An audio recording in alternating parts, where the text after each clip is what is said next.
Chapter 2071, published at 11th of August, 2023, 11:02 and 33 seconds a.m. Chapter 2071. If audio player doesn't work, press stop, then play button again. The two final novas looked toward one another calmly, one's expression unreadable and the other's smiling. Zavnik was quite handsome and tall.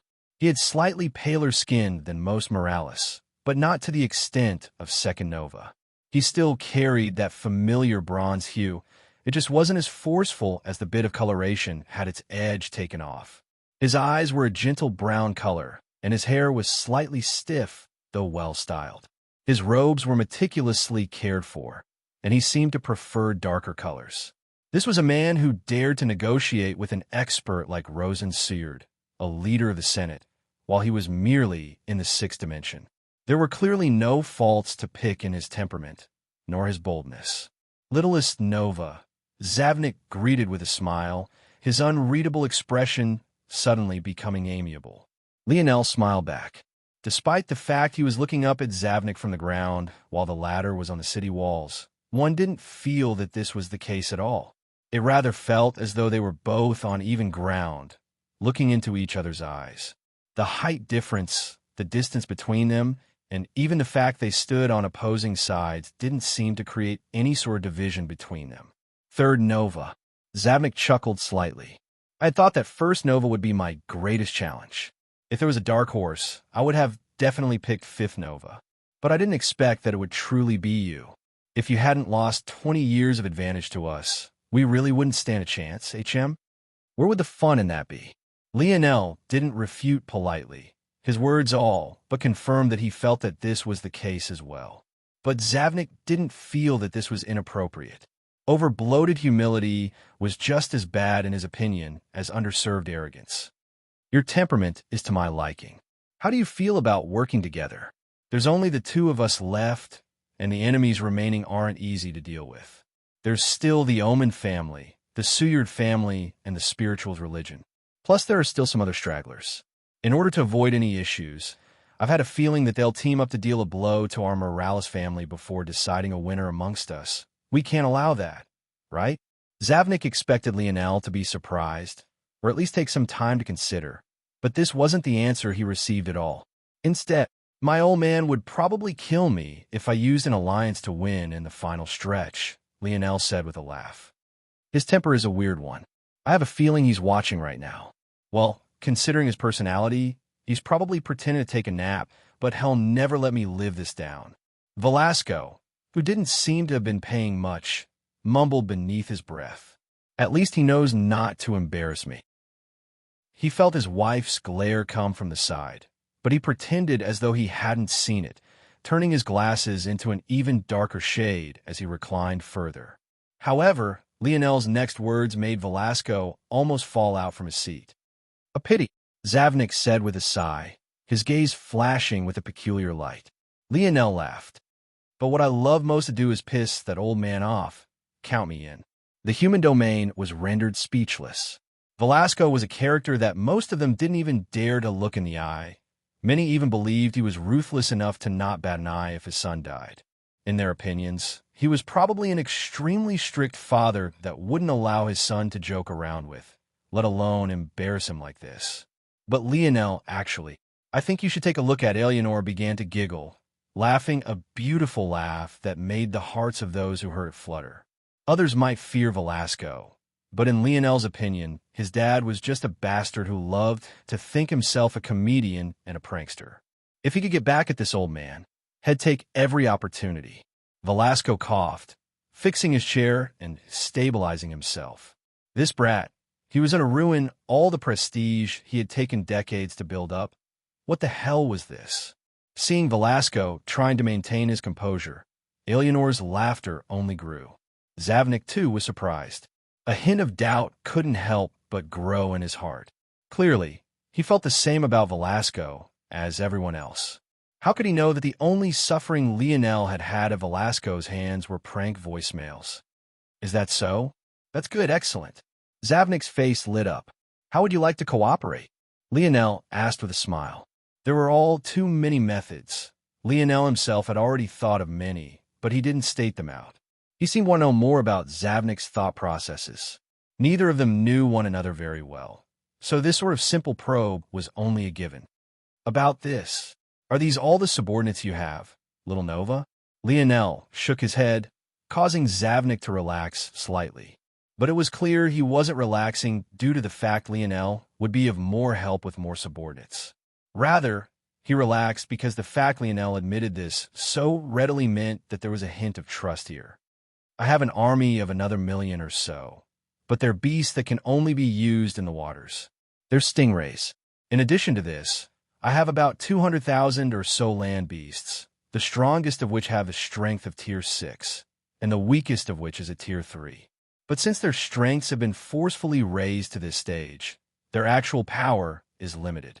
Other than this, I have a secret powerful force of about a few hundred. They're all members of the Cloud race and have exceptional combat prowess. Lionel laid out all his cards as though he didn't have a care in the world. No one seemed to know his thoughts. Even Second Nova, who knew Third Nova's true colors, couldn't help but pale. Had he made a mistake by not telling Lionel the truth? Chapter 2072, published at 11th of August, 2023, 11:02 and 34 seconds AM. Chapter 2072. If audio player doesn't work, press stop, then play button again. Zavnik's heart jumped. When he heard mention of the Cloud race, the odd light in his eyes couldn't be hidden in the slightest. If he had any doubt, it was hard to retain it now. The existence of the Cloud race was too easy to hide. Lionel could have easily hidden them amidst his people without a word, and Zavnik would never know. The appearance of the Cloud race wasn't a small matter, although there were, of course, weaker and stronger members of every race. Usually, the strength of other races was far more consistent than that of humans. Having the Cloud race on one side was like having a guaranteed floor of strength on your side. The weakest humans were absolutely no match for the weakest of Cloud race members. This was a well-known fact. But the true hidden danger here was whether or not Lionel had managed to get his hands on any powerful members. The likelihood, in Zavnik's opinion, was very low. However, he had some information on hand that made him not place the probability at 0%. And that was the information he had on Lionel's very first interaction with the Cloud race. He had been able to easily point them out when others hadn't been able to. That was definitely an eyebrow-raising matter. Considering Lionel had dominion over Earth, Zavnik didn't believe that there were no Cloud race members targeting the only 8th-dimensional potential world in the human domain. In that case, it might even be true that Lionel had gained the ability to see through Cloud race members by first observing Cloud race members that had been exposed on Earth itself. In that case, the odds that Lionel might have an extremely powerful member of the Cloud race on his side wasn't 0%, nor was it too low. It might even be as high as 30% or even 40%. The more Zavnik thought about it, the more serious he became, but Lionel's smile was just the same. He looked naive and innocent, but could a naive and innocent individual control the Cloud race under his charge? Could they become the greatest example of a dark horse in Air Wars history? Could they be the one to defeat the enemy that Third Nova thought he would have to struggle the most against? In Zavnik's opinion, 6th Nova had been too young. 5th Nova was a wild card and a potential pitfall, but if he took caution, things would be fine. 4th Nova was a playboy who had taken far too long to take things seriously, and even then he had only begun to take things seriously because he had accidentally gotten his longtime fling pregnant, leading to a whole host of pressure, especially because they were both still within the Void Palace when it happened. As for 2nd Nova, he had never taken him seriously because although he was clever, he was too used to being a lone wolf. He didn't know how to rely on others, and even when it came to his wide information network, he micromanaged everything he could. One of the most important characteristics of a leader was knowing when to release the reins, and 2nd Nova thought he could do everything on his own. Knowing all of this, Zavnik had slotted 1st Nova in as his greatest enemy. He both had great combat prowess and was extremely intelligent, not to mention extremely charismatic as a leader. But somehow, before he even got the chance to lift a finger, this supposed top-tier enemy of his had been eliminated by someone else, and he wasn't even sure how it had happened. Now, seventh Nova, the one that he had given the least regard to, was smiling an unreadable expression toward him, leaving him without the words to respond. After a long while, Zavnik slowly nodded. Little Nova, you've truly been too honest. It feels a little burdensome. I think you should take a look at Lionel's smile. Didn't fade. If I am too on guard against you, how can we work together properly? We don't have much time. How about you tell me what you have in mind? Right? Little Nova's numbers are smaller than expected, so I assume that you've used your mind to achieve the standards you have today. I wouldn't be surprised if you have many ideas far better than my own. I'll tell you my plans, and you tell me how you feel about them. How about it? No problem, Lionel nodded. Zavnik smiled. As I see things, our greatest threat is the Omen family.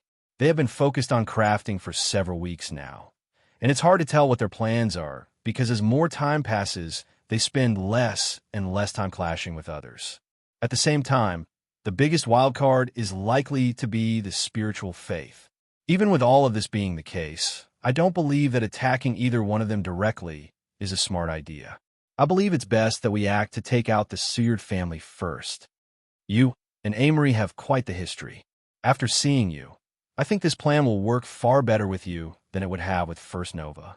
If you challenge him to a one-on-one battle, I don't believe that he wouldn't accept, if for no other reason than to regain his lost pride. I have a treasure here that I've gained from an air-grade dungeon. It's able to release a force-eating poison. If it's released at an opportune moment, then whether it's a sword force or other forces, Amory will find them all to be useless. He will either be forced to use his badge to escape or die. Lionel raised an eyebrow. Interesting. Why haven't you used this yourself just yet?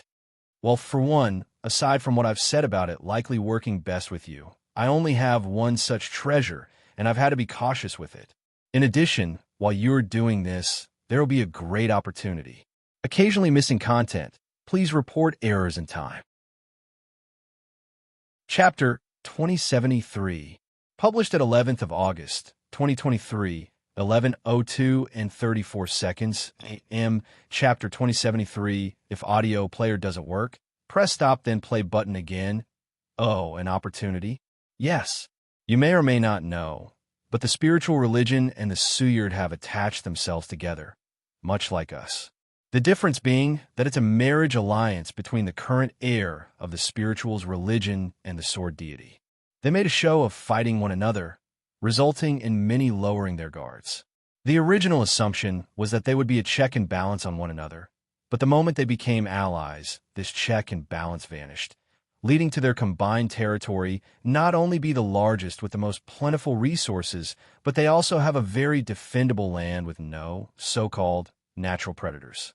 Lionel's brows raised, and he nodded, gesturing for Zavnik to continue.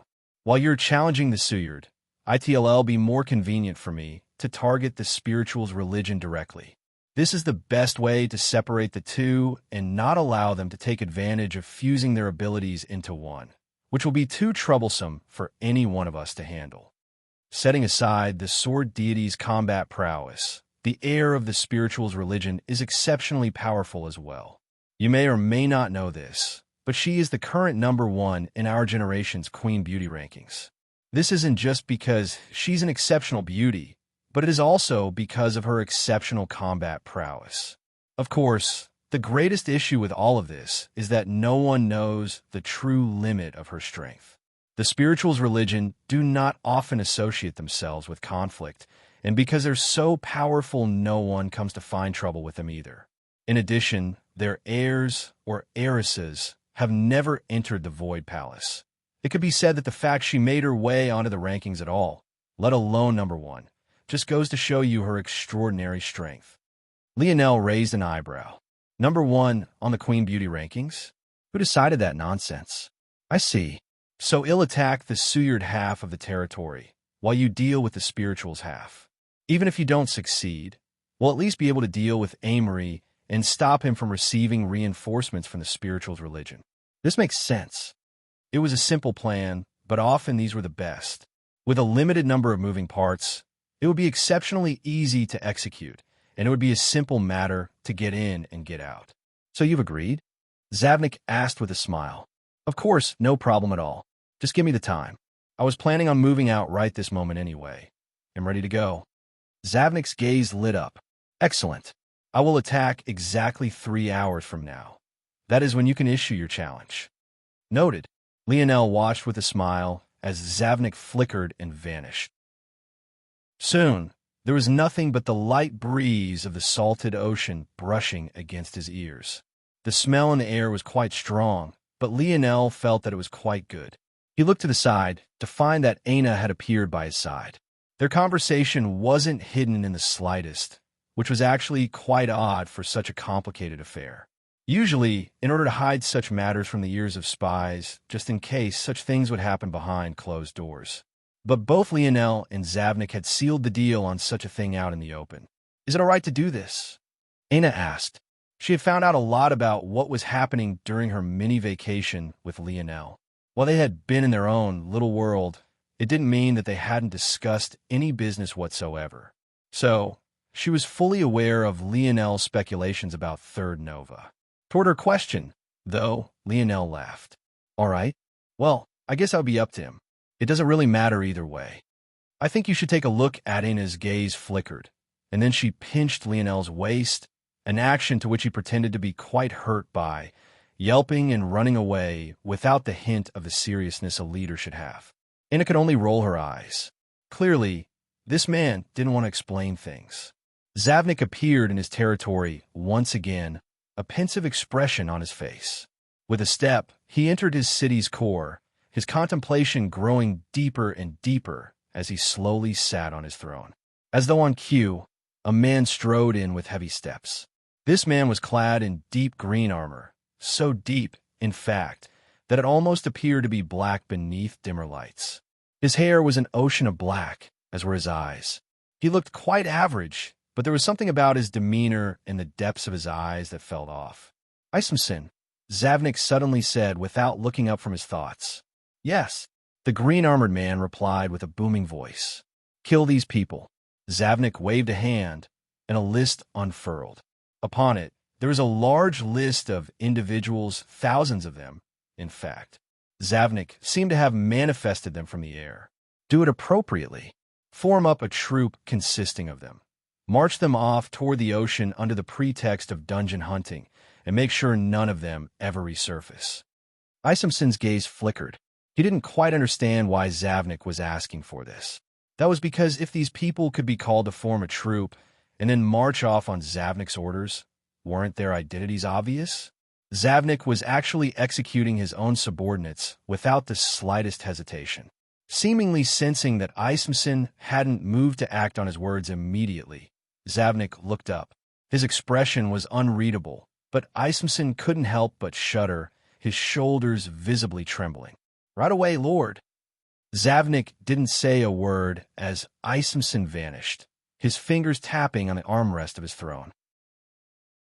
Suddenly, his shadow seemed to shift beneath his feet, but he didn't seem to react to it, even as it took the shape of a willowy woman.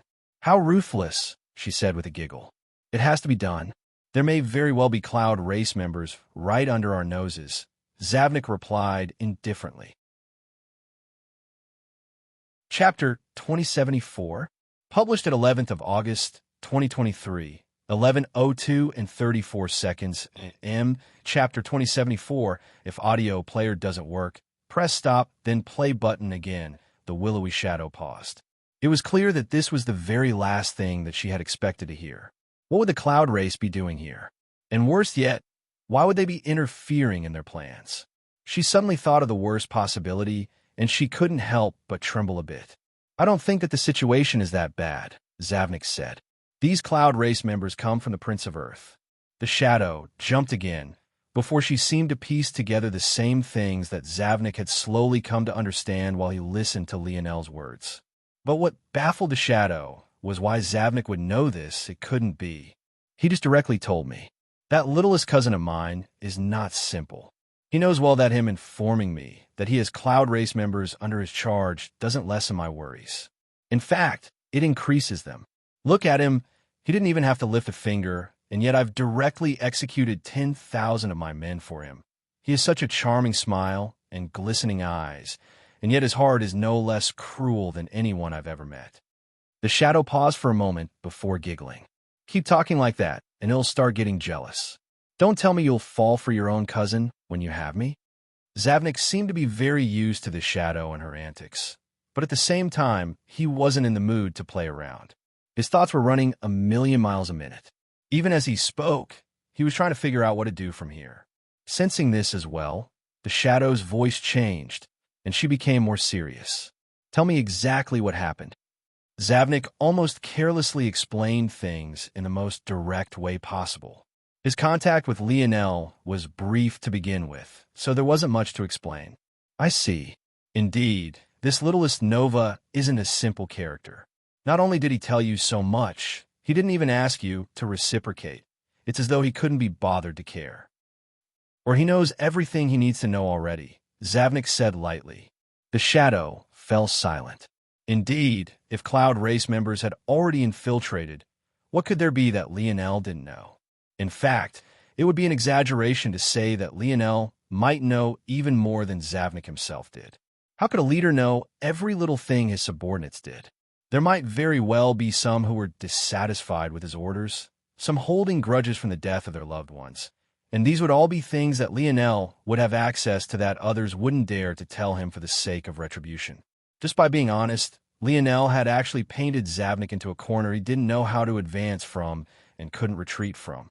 Is there a chance he's lying just to mess with you? Unlikely.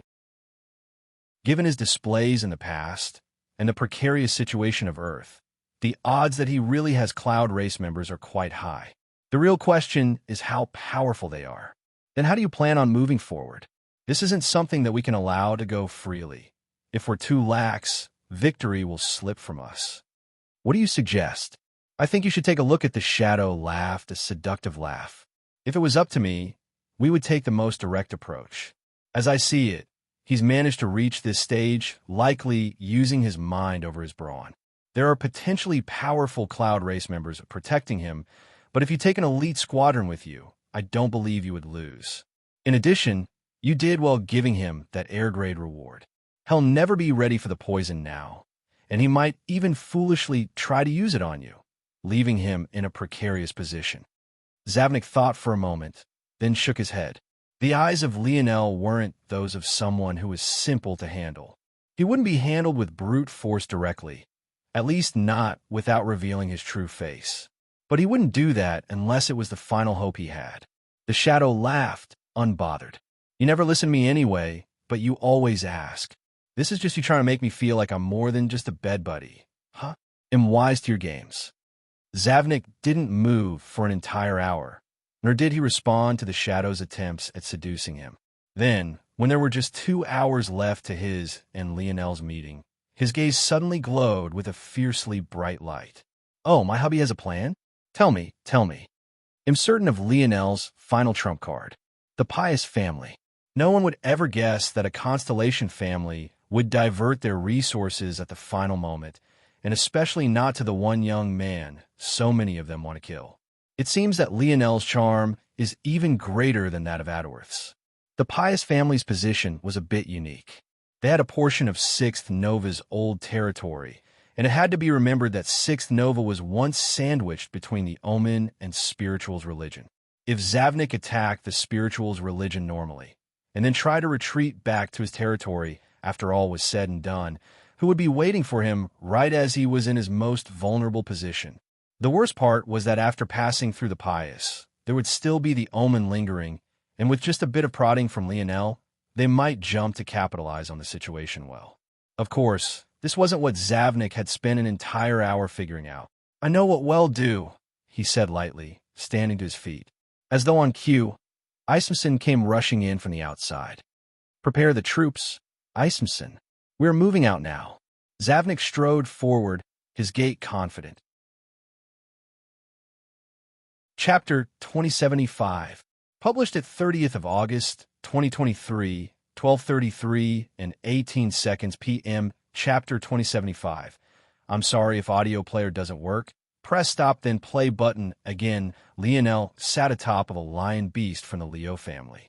Their size wasn't all the substantial, especially not compared to what he had seen in the Cataclysm Zone, but it was still more than substantial enough for 3 or even 4 people to be seated upon it, and definitely large enough for him to be able to take Aina with him so that he wouldn't be bored on the journey. Aina could only be speechless. The Lionel of the last few months and this Lionel were far too different. She couldn't even count the number of times Lionel had smiled in the last few months, because it had basically never happened. Now he was in the mood to tease her all the time. It made it all the more embarrassing that she knew that his parents were likely watching, and probably even her father. The projections went all across the human domain, so even if they weren't physically present, it would only take a little effort to watch. Knowing this, she felt a bit embarrassed about what had happened before. She had actually kissed him in front of so many people, and now he wouldn't leave her alone. Aina suddenly pinched Lionel's thigh fiercely, causing him to yelp. This time, Lionel didn't have to fake it. This woman truly had a strong enough grip. This time, it was Lionel's turn to be speechless. What had he done this time? He couldn't even tease his wife? Where was the humanity? In the end, he could only pout. Be obedient. Be serious. Look at them. How can you lead people like this? The various soldiers were doing their best to hold back their laughter. Did they look down on the current Lionel? Of course not. The Sky's family only knew the smiling Lionel to begin with. He had crushed their family's patriarch while hardly lifting a finger. As for the Oryx, they knew Lionel from before he even had the conviction to become king in the first place. All that Lionel knew how to do was goof around. After so many tense weeks, watching the scene made a weight on their chests lower. Because Lionel was always so perfect, everyone around him had the pressure to be perfect as well. Since Lionel never made mistakes, they couldn't make mistakes. Since even their leader was always working so hard, how could they be the ones to slack off? Lionel had never been cruel, and his demands had never been excessive, but that only made the burden the rest of them carried even heavier. No one wanted to be the one who disappointed Lionel. Even though they still had such feelings now, for some reason it didn't feel as burdensome. The relaxed Lionel gave off the illusion that everything would be fine. Even if they made 1 or 2 mistakes here and there, he would be there to cover for them. Even while marching into enemy territory like this, he was still in the mood to have fun. The respect they had for Aina was no less deep. While others had only just learned of Aina's skills, that was only because they had only just begun paying attention. All of them had already been beneficiaries of Aina's skill, and they were quite aware of battle plans that Lionel had in place that no one in the outside world was yet privy to, so they were all well aware of how much of it was contingent on Aina. So, seeing her reprimand Lionel like this, they felt like laughing in their hearts. Neither of them was inferior to the other. This was how things should be. The Oryx had grown, used to following the Oryx King, and the Sky's family had obviously grown, used to their own form of governance. But after just a few months with Lionel, they couldn't help but think that it would be so bad to follow such a king and queen. I think you should take a look at smiles bloomed on their faces as they watched Lionel apologize like a wrong child. The ground rumbled, an army moving forward like a swiftly shifting tide. They were akin to a sea of dark green, crushing the greenery in their path, as though they couldn't be bothered to march around it. In the territory of the pious family, they had on solemn expressions. They knew that this moment would be coming soon, but they hadn't expected that the sea of people would be this great. They had already known that Zavnik had the largest armies, but it was only now that they were seeing it themselves that they knew how truly exaggerated it was. Zavnik's army, or at the very least the one marching toward them, was easily numbering at 100 million. This sort of monstrous number was enough to build its own air-grade upgrade challenge, but now it was coming toward their city. If they had the strength to challenge the air grade, they would have done it already. Within the core of the city, Simona's brows furrowed. This wasn't a part of the plan. According to her original thoughts, the fact they had survived to this point likely meant that they would make it to the end point. Given their special characteristics and ability to use poison, not to mention their numbers, anyone targeting them would be sure to suffer greatly. No one in the end game would be willing to take them on until the very final moment, or so she had thought. But now, Zavnik's armies were rushing toward her and clearly willing to go all out. Simona sighed and came to an understanding. Zavnik definitely wanted to attack the Suyard and Spiritual Religion Alliance, but was afraid of their taking advantage of the situation. So, he wanted to take them out first regardless of the cost. At the very least, even if things went poorly, he still had a lane of retreat back to his own territory. Simona's expression became a bit bitter. They had made it so far just to make a mistake at this step. I'm sorry, Lionel. Looks like things won't work out. Indeed, it seemed that Zavnik's conjecture had been correct. Chapter 2076. Published at 30th of August, 2023, 12:33 and 16 seconds p.m. Chapter 2076. Returned if audio player doesn't work. Press stop, then play button again. Simona took a breath and stood to her feet. She had indeed promised to side with Lionel. Very few would understand why she would do such a thing, or more importantly, why it was that her family seemed to be all right with it. Simona was the most talented junior born to the Pius family in an extremely long time. But what many didn't know was that her status in her paternal clan was even more important. This was an extremely odd matter, and also one that very few knew about. That was because it was far too unconventional, and her Godlin family, her father's family, was far too reclusive. They tended toward nature, so aside from worshiping their god and raising their beasts, they didn't interfere with any matters, much less the politics of the human world. If not to avoid the spotlight being placed on them, Simona would have never been sent to the Void Palace in the first place. This might sound odd. After all, if you wanted to avoid detection, why do the opposite of that by sending such a genius to be placed upon the Queen Beauty rankings? However, it was precisely because of this clever maneuvering of public opinion that the Godland family was able to keep themselves separate from worldly affairs by not allowing others to talk to them. The fact that the matriarch of the Pius family had married the nameless man of an unknown family would have been shocking news enough. However, if the child between them was also under the rules and regulations of his nameless family as well, this would go from a cute love story where the underdog gained victory to something many speculated about. The weight of marriage alliances was quite heavy. This was seen by the fact that even the likes of Amory and the Spiritual Religion heiress could be married off for the sake of their families. The idea of Simona's mother marrying a man without a hint of reputation was entirely unheard of. It had to be known that as someone that could become the matriarch of a constellation family, Matriarch Pius was no normal woman. She too had once been on the Queen Beauty rankings, and outside of Cynthia, there was rarely anyone else of her generation that could match up to her. Due to all of this, after Simona was born, in order to avoid the speculation of the public, her outward face was that of a genius of the Pius family, with her father's family being of secondary concern. In fact, even her last name wasn't Godlin, but rather Pius. It painted the image that Simona's mother had managed to pick her love, but in order to compromise with her family, her daughter's future, along with any other children she might have, were under the control of the Pius family. But the reality was very far from this.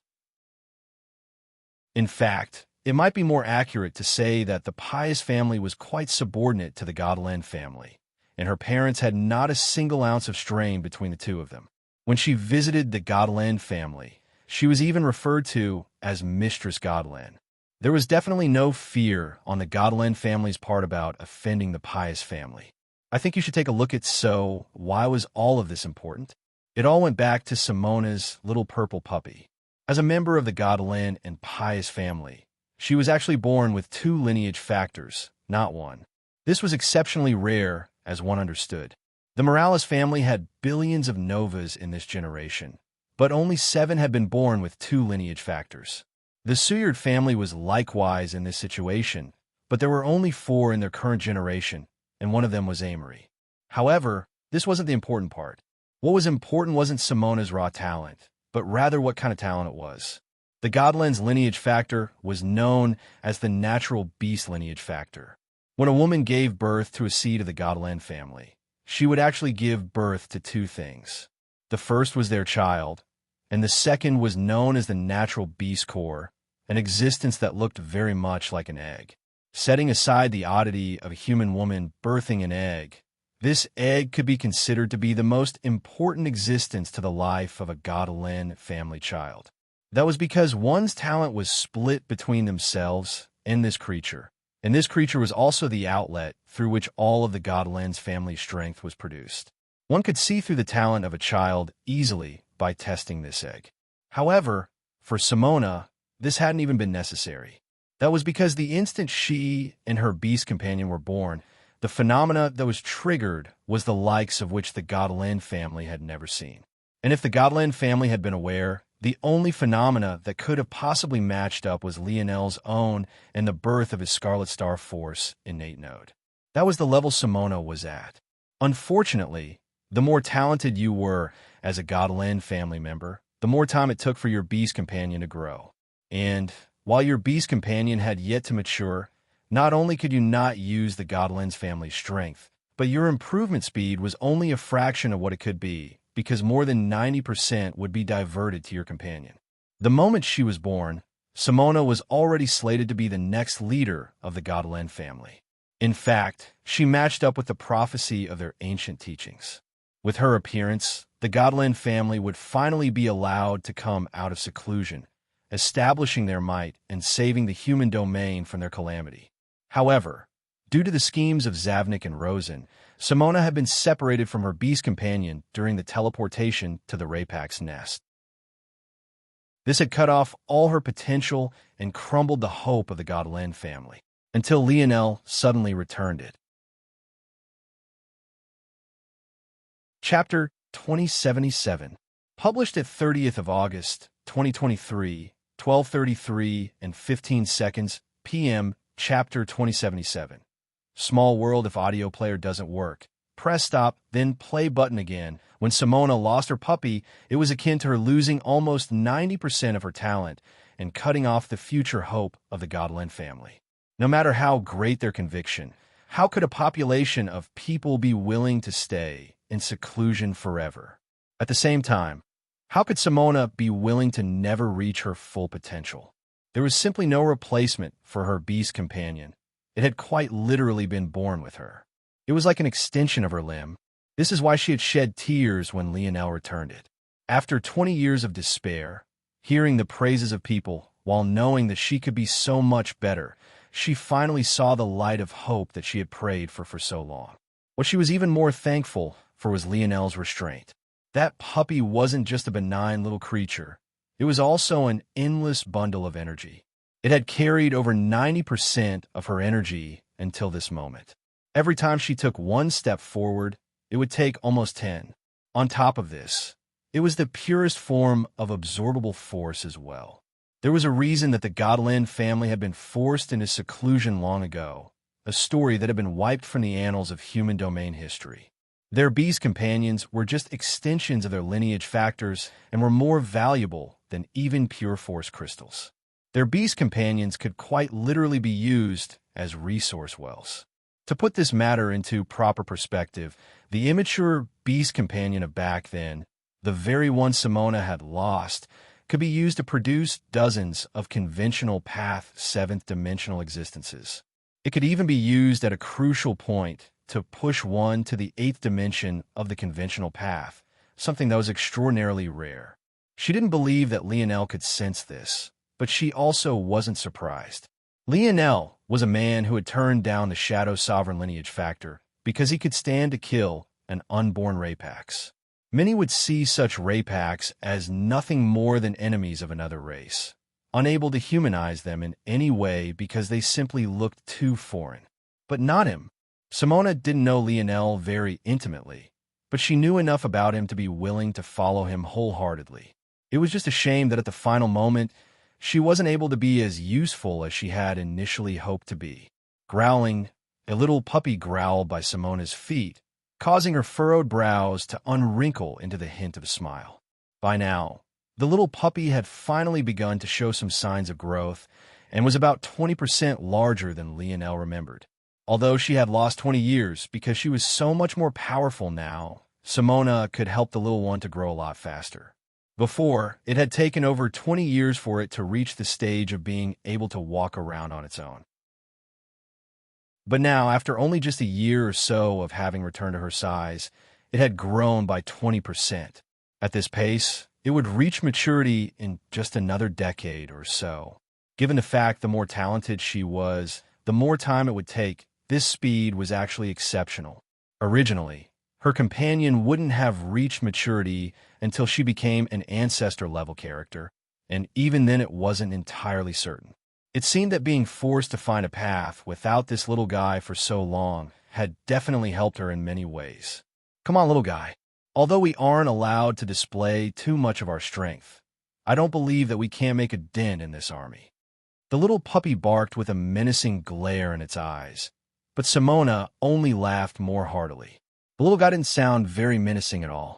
I think you should take a look at those who knew Simona would truly be shocked right now. How could they have ever seen this ice beauty laugh like this? Simona turned and strolled forward.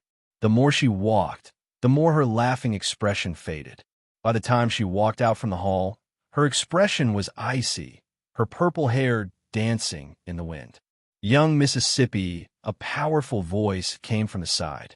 A young man, standing atop a black line, with flickering black flames for a mane appeared.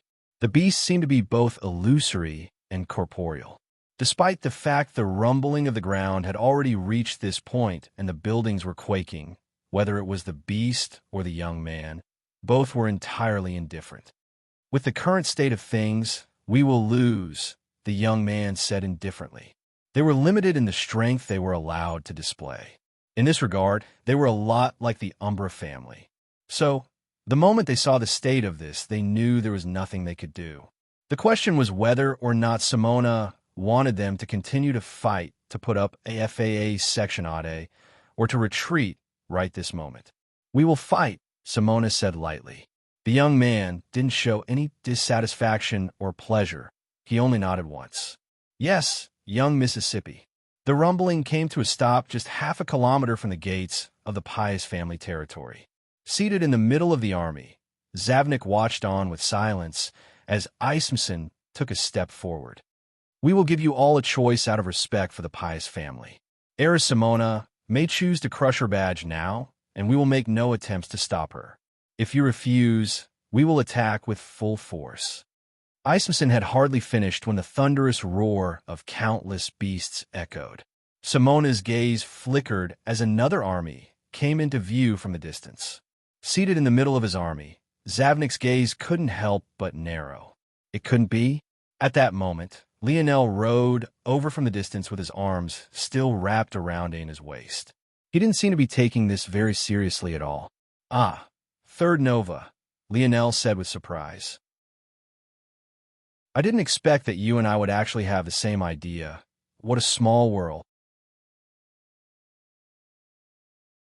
Chapter 2078, published at 30th of August, 2023, 12:33 and 12 seconds p.m. Chapter 2078, or, if audio player doesn't work, press stop, then play button again. The army was small. Compared to Zavnik's numbers in the upwards of 9 figures, the barely few 100,000 that Lionel had come with was truly too pitiful, especially when among that number, most were just wild beasts, and only about 20,000 or so were actual humanoids. It didn't make sense to take this matter so seriously. And yet, Zavnik's pause was long and his thoughts came slow. He seemed to lag, not knowing exactly what to make of this immediately. When Lionel said that he had had the same idea, could it be that he wanted to deal with the Pius family before he went forward to attack the Suyard and Spiritual Religion Alliance? Technically, Lionel was just as vulnerable from the back as Zavnik was given the relative positions of everything. So could it be that his deduction was wrong? In addition, Zavnik had, indeed, suddenly come up with many allies that others couldn't have expected. He had the largest numbers precisely because of this.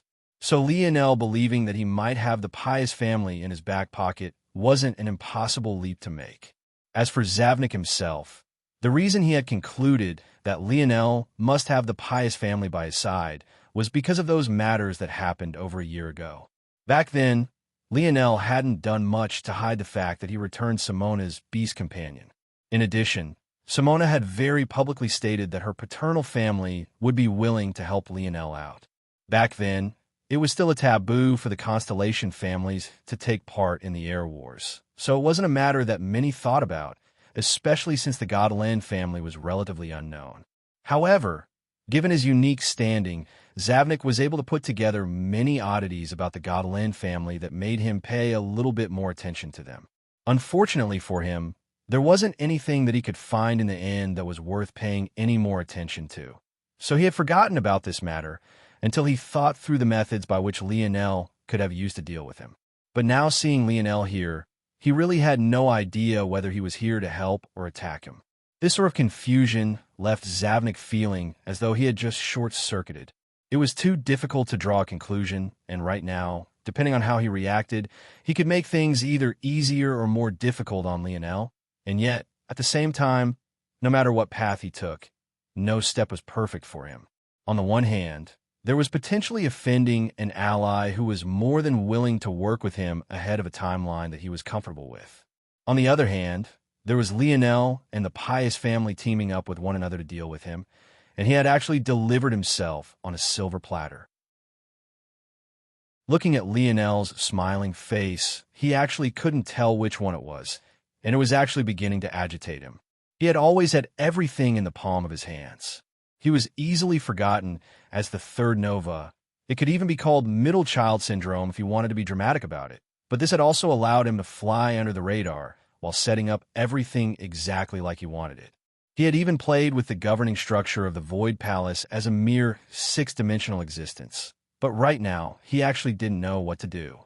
Lionel's expression gave nothing away, and the few seconds that were ticking by truly felt like an eternity.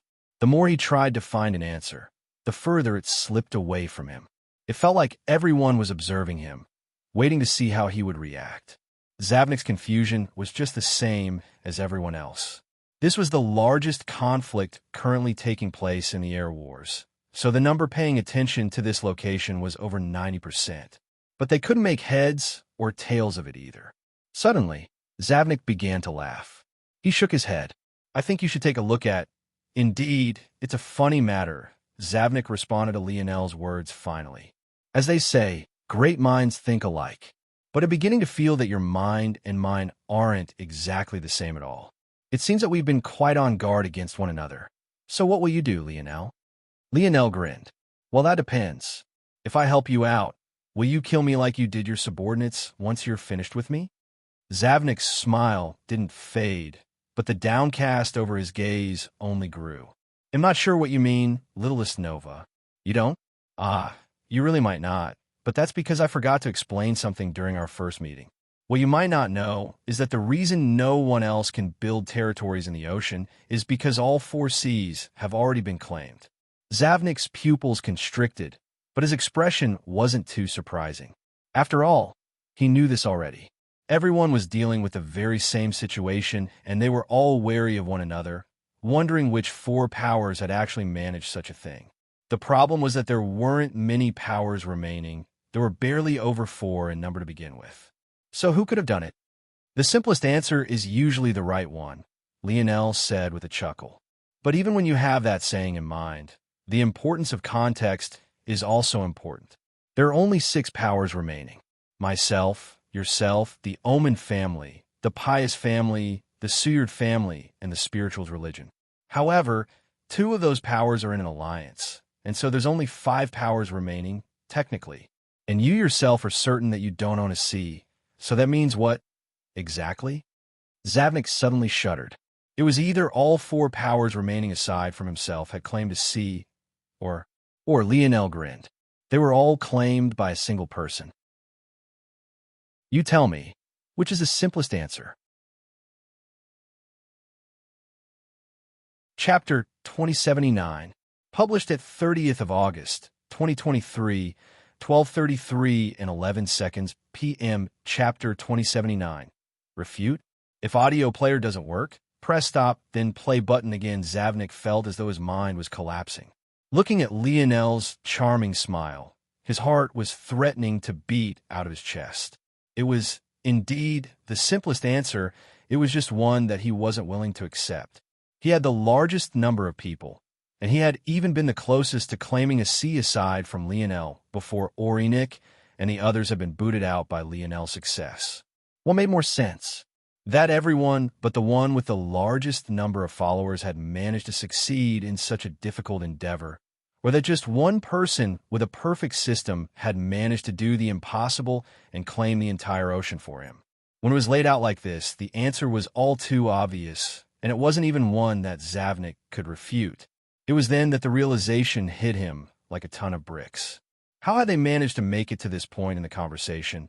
Wasn't it because Lionel was accusing him of killing his subordinates? Of course, he had done so. But how could Lionel have any proof of that? But then he remembered. He had sent Isomson to the ocean. Back then, it had just been the obvious choice. The continent had already been cleared of its resources by the rapaciousness of the heirs. The only resources that remained were within the ocean. If he wanted to send a team out on a pretense, the only location he could use was the ocean.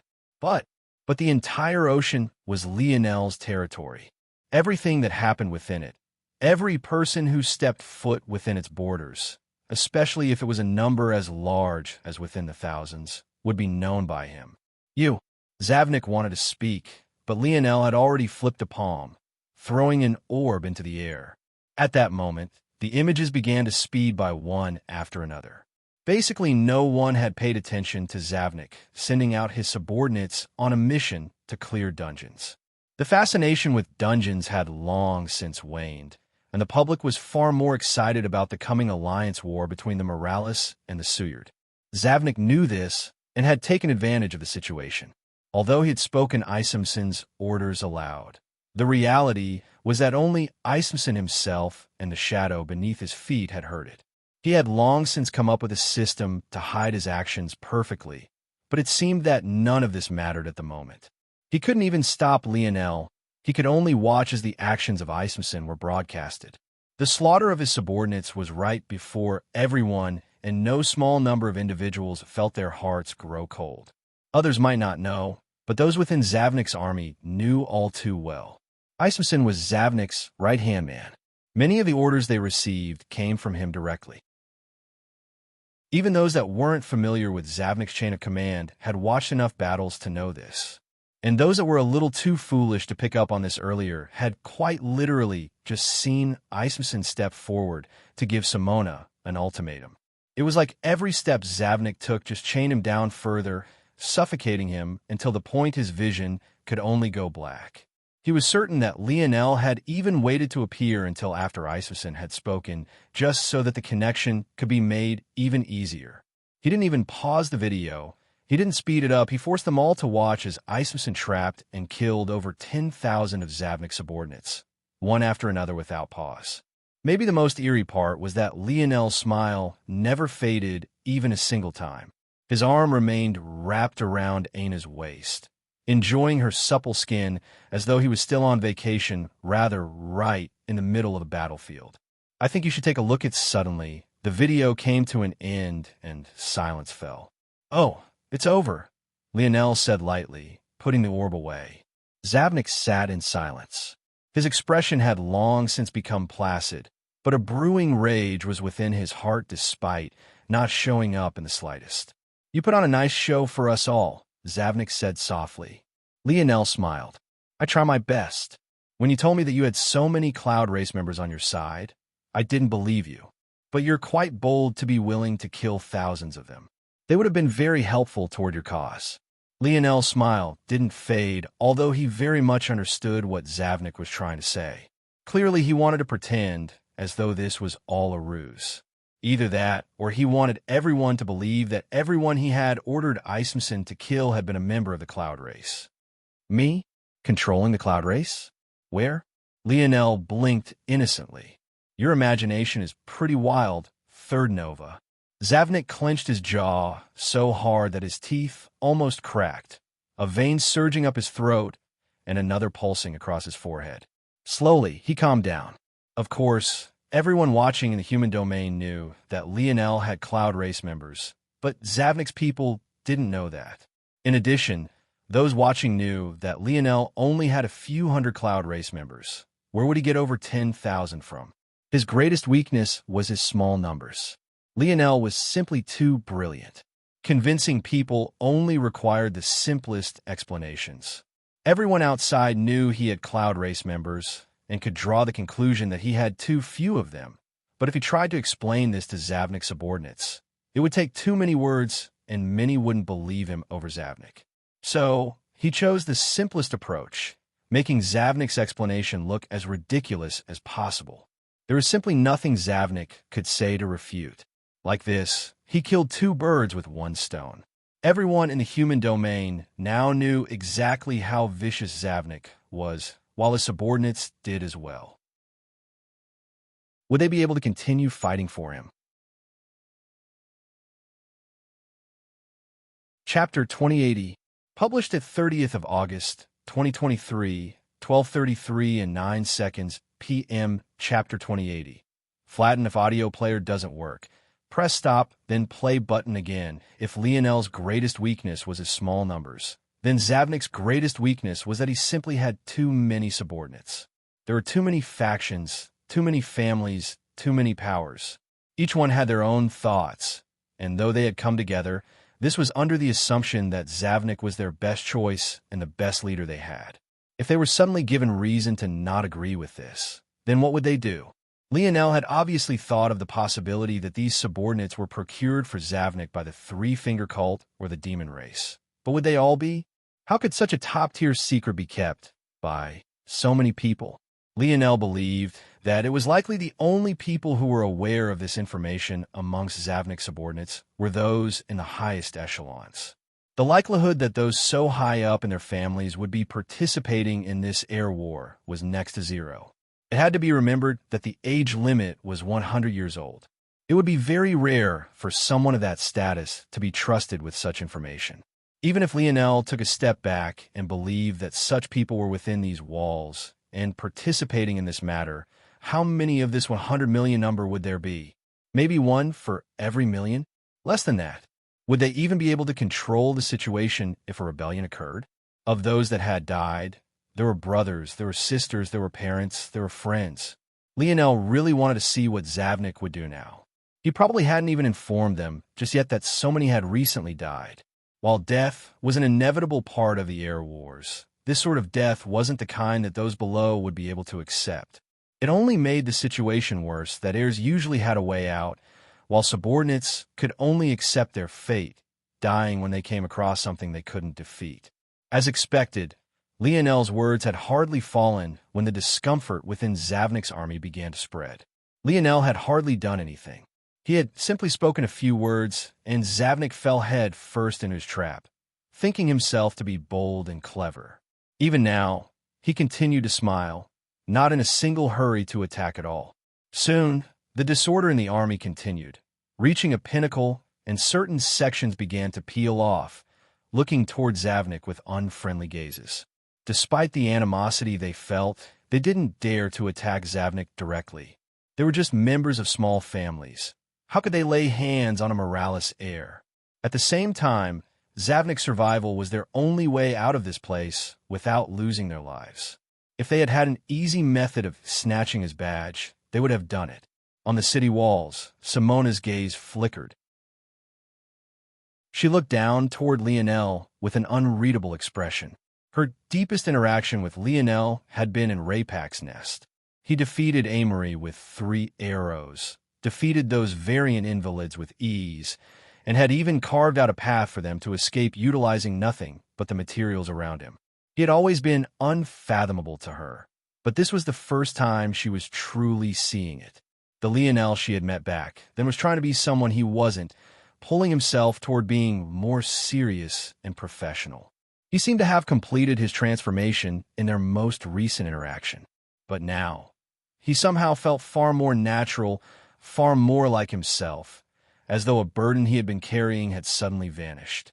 If she knew what Lionel had gone through recently, she would have truly been rendered speechless. How could learning of such a thing relieve his burdens? Especially given how he had reacted to the news initially? Zavnik watched as his subordinates backed away from him. He didn't say even a single word. He didn't try to plead for them to stop. In fact, he hadn't even looked at them directly just yet, his eyes entirely focused on Lionel from start to finish. He had, indeed had a great plan. He was going to swiftly crush the pious family and then retreat under the pretext of having been ambushed. Of course, Lionel would know that this was nonsense because he was allied with the pious family to begin with, but he wasn't important. It was instead the remaining enemies. While Lionel was distracting the Seward family, and he was retreating, the Omen family might try to take advantage of the situation. Like this, Lionel would likely be assaulted by the Seward alliance, and he would be able to catch the Omen family suddenly off guard and deal them a decisive blow. Like this, he would have played all of his enemies in his palm, and he would come out on top. But now, it all seems so silly and worthless. Zavnik finally calmed down and chuckled. He hadn't been this enraged, maybe ever. He had truly been played by this littlest cousin of his. Soon, much of Zavnik's army had peeled away.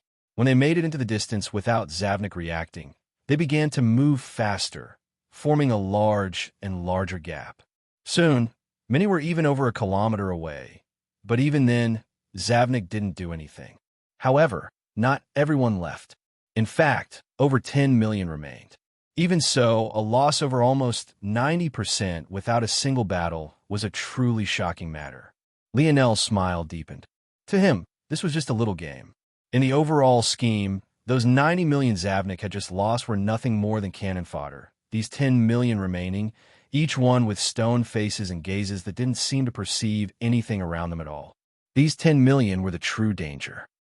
You've really succeeded in pissing me off, littlest Nova, Zavnik said lightly, his smile returning. Let's decide which of us will be the final Morales right here and now. Oh. That's unfortunate, Lionel pouted. I thought we were really hitting it off. What happened to our alliance? Aina and Simona bit their lips, seemingly trying to hold back their laughter. This Lionel was truly too good at pissing people off. Ismson slowly unsheathed a saber, his expression as dark as night. Zavnik didn't answer Lionel directly, instead waving a hand and pointing.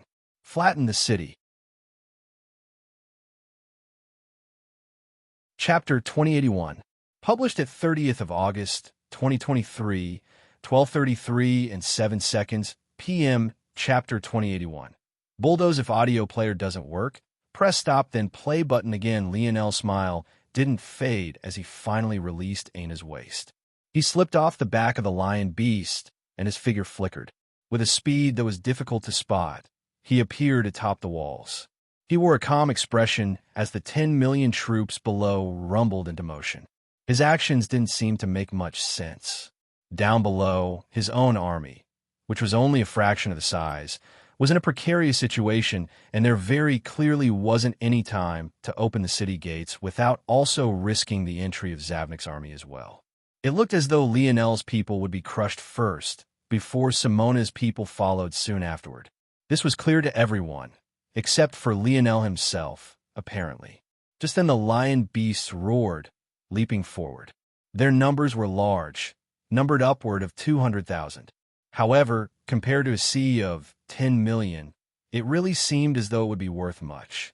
Until, suddenly, collars around their neck began to glow one after another. Their manes flourished and grew a striking shade of gold, until that light suddenly peeled away, forming a circular disk of golden light. This circular disk moved before the heads of the charging lion beasts, snapping into place as they connected with one another one by one.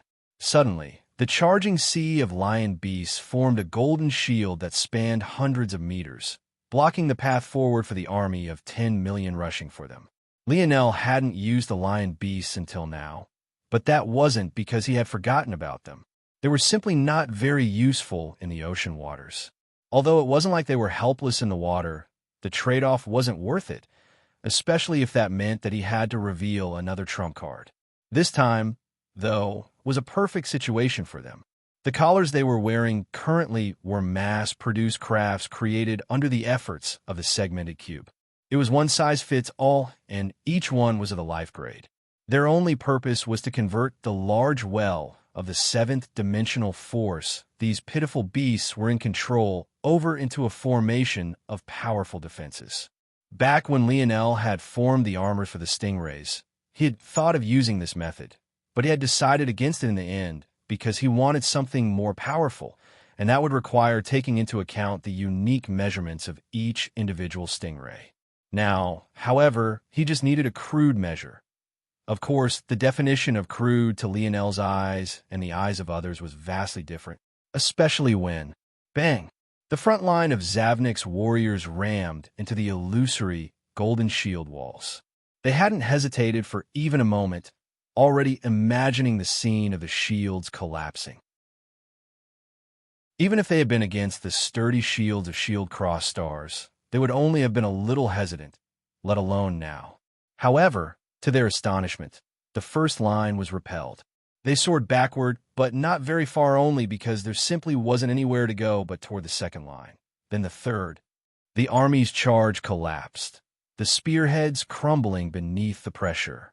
Lionel didn't say a word as the lion beasts shifted their stances, digging in their heels and setting a hard line of defenses.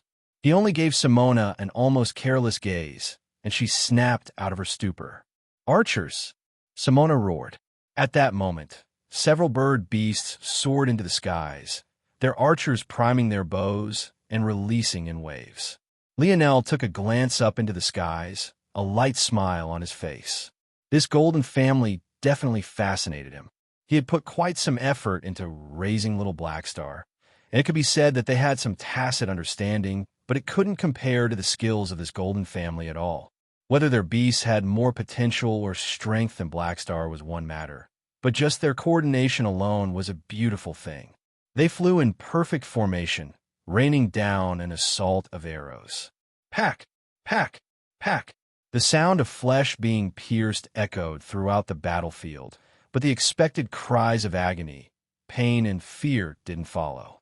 There were some roars, but they were all defiant, while the mass majority seemed to remain silent even in the face of death. Lionel retrieved his gaze from the top of the city walls, an amused glint in his eyes. These main soldiers of Zavnik were, indeed, excellent.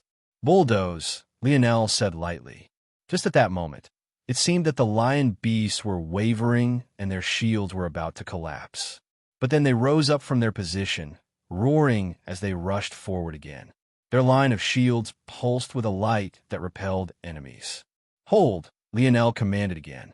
The lion beasts once again came to a stop after pushing the battle line just 10 or so meters, their shields flickering in and out as though they might collapse at any moment.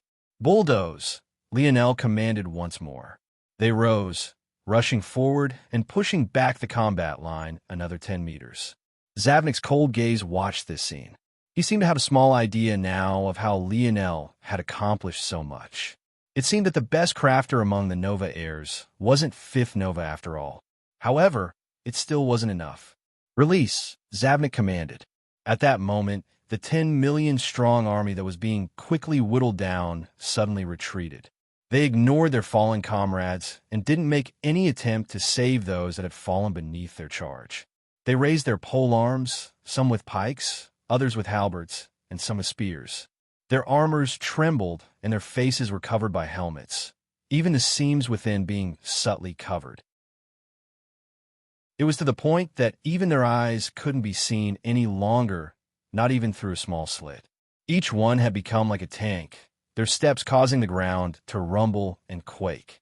Lionel's lips suddenly curled into a grin. Chapter 2082, published at 30th of August, 2023, 12:33 and 1 second p.m. Chapter 2082, Blood. If audio player doesn't work, press stop, then play button again. Lionel seemed to see the next step before it even happened. A dense gas was released across the battlefield. The wind billowed and spread it wildly. But even so, the density was so great that it continued to sink, moving forward like a grotesque algae throughout the battlefield. The moment the gas touched the shields, they began to sizzle. The force upon them was being suffocated. Every attempt at recovering was crushed, and the shields began to crack, and very soon, some of the gas began to roll up and over the shields, descending down toward the dogs below. There was no doubt. This was chemical warfare, and chemical warfare on such a large scale at that. Even in the dimensional verse, the matters of chemical and biological warfare were very much looked down upon. It could cause far too much devastation. If it wasn't for the fact that the Pius family had such a deep and rich history, they may very well have been taken out by other families for nothing other than what their affinities were.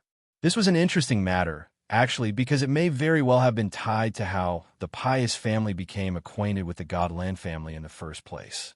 This aside, the fact that Zavnik had chosen to do such a thing meant that there most definitely wasn't any coming back. He had fallen deep within Lionel's schemes already, and though he hadn't lost his head to rage, he knew that there was little he could do to reclaim his prestige currently. What mattered most was for him to secure his victory. Everything after that mattered very little. One after another, the lion beasts began to grow ill and shaken. Their brownish furs turned gray and then a sickly green before their bodies began to expand as grotesque tumors started to form. Then, bang! The first lion beast exploded. Thick globules of coagulated blood spread out in all directions. At the same time, a second of the shield wall collapsed and flickered, causing an even larger surge of greenery to pass through. Indeed, although Aina had a method of curing this poison, it was still a matter of time and resources. When would she have the time to concoct 200,000 such force pills, especially when Lionel had already put so much on her plate? At the same time, due to the Leo family, these beasts had had their potential squeezed out entirely. They probably wouldn't live for even another year or two, as their lifespan had been dwindled in exchange for power. As such, in Lionel's eyes, even if Aina had had the time, it probably wouldn't have been worth it to extend the resources needed toward them anyway. Zavnik's sneer deepened. However, when he saw Lionel's smiling expression hadn't vanished in the slightest, his pupils couldn't help but constrict. A paranoia had taken deep root into his heart. Without even noticing, he didn't feel as though he could trust even his own judgment anymore. Everything he did, he had to double-check how Lionel was reacting to know if he had done good or not, and this sort of situation was the worst kind of leader to be in, especially when he was right to be worried. Boom! I think you should take a look at it happen too suddenly. The beam of reddish-golden light swept out from the gap, blowing a massive hole through the dense fog and colliding with a long line of soldiers. They didn't even have the time to react before they were blown to pieces, and before those that had survived could even register what had happened, a second explosion took place, and then a third. Each time it happened, tens of wars would fall, and the pace of the explosions only seemed to be increasing. Zavnik's eyes widened as he suddenly realized what had happened. Just now, it wasn't that the shield had shattered. It had disappeared. What Zavnik hadn't known was that Lionel had never expected for these lion beasts to survive a very long time.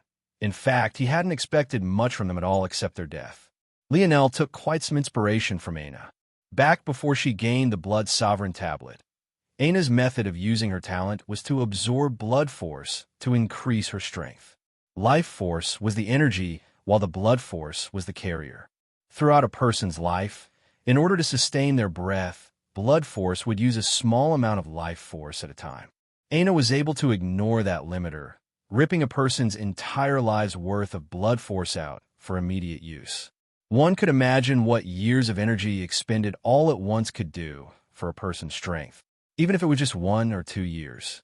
Lionel had set a function in the collars those lion beasts wore to trigger upon their death. Once the poison was sensed, all of their remaining blood force would fuse with the large amount of neutral force that had formed their shields in the first place. Once they came together, they would explode out in a beam.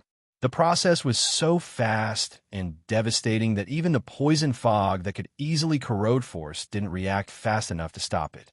Now, every single time one of those beasts fell, it was as though they were taking down dozens within them. Zavnik was watching his army fall in real time, his eyes nearly bulging from their sockets. He could accept the loss of the other 90 million, but this 10 million were his core, the foundation of his strength.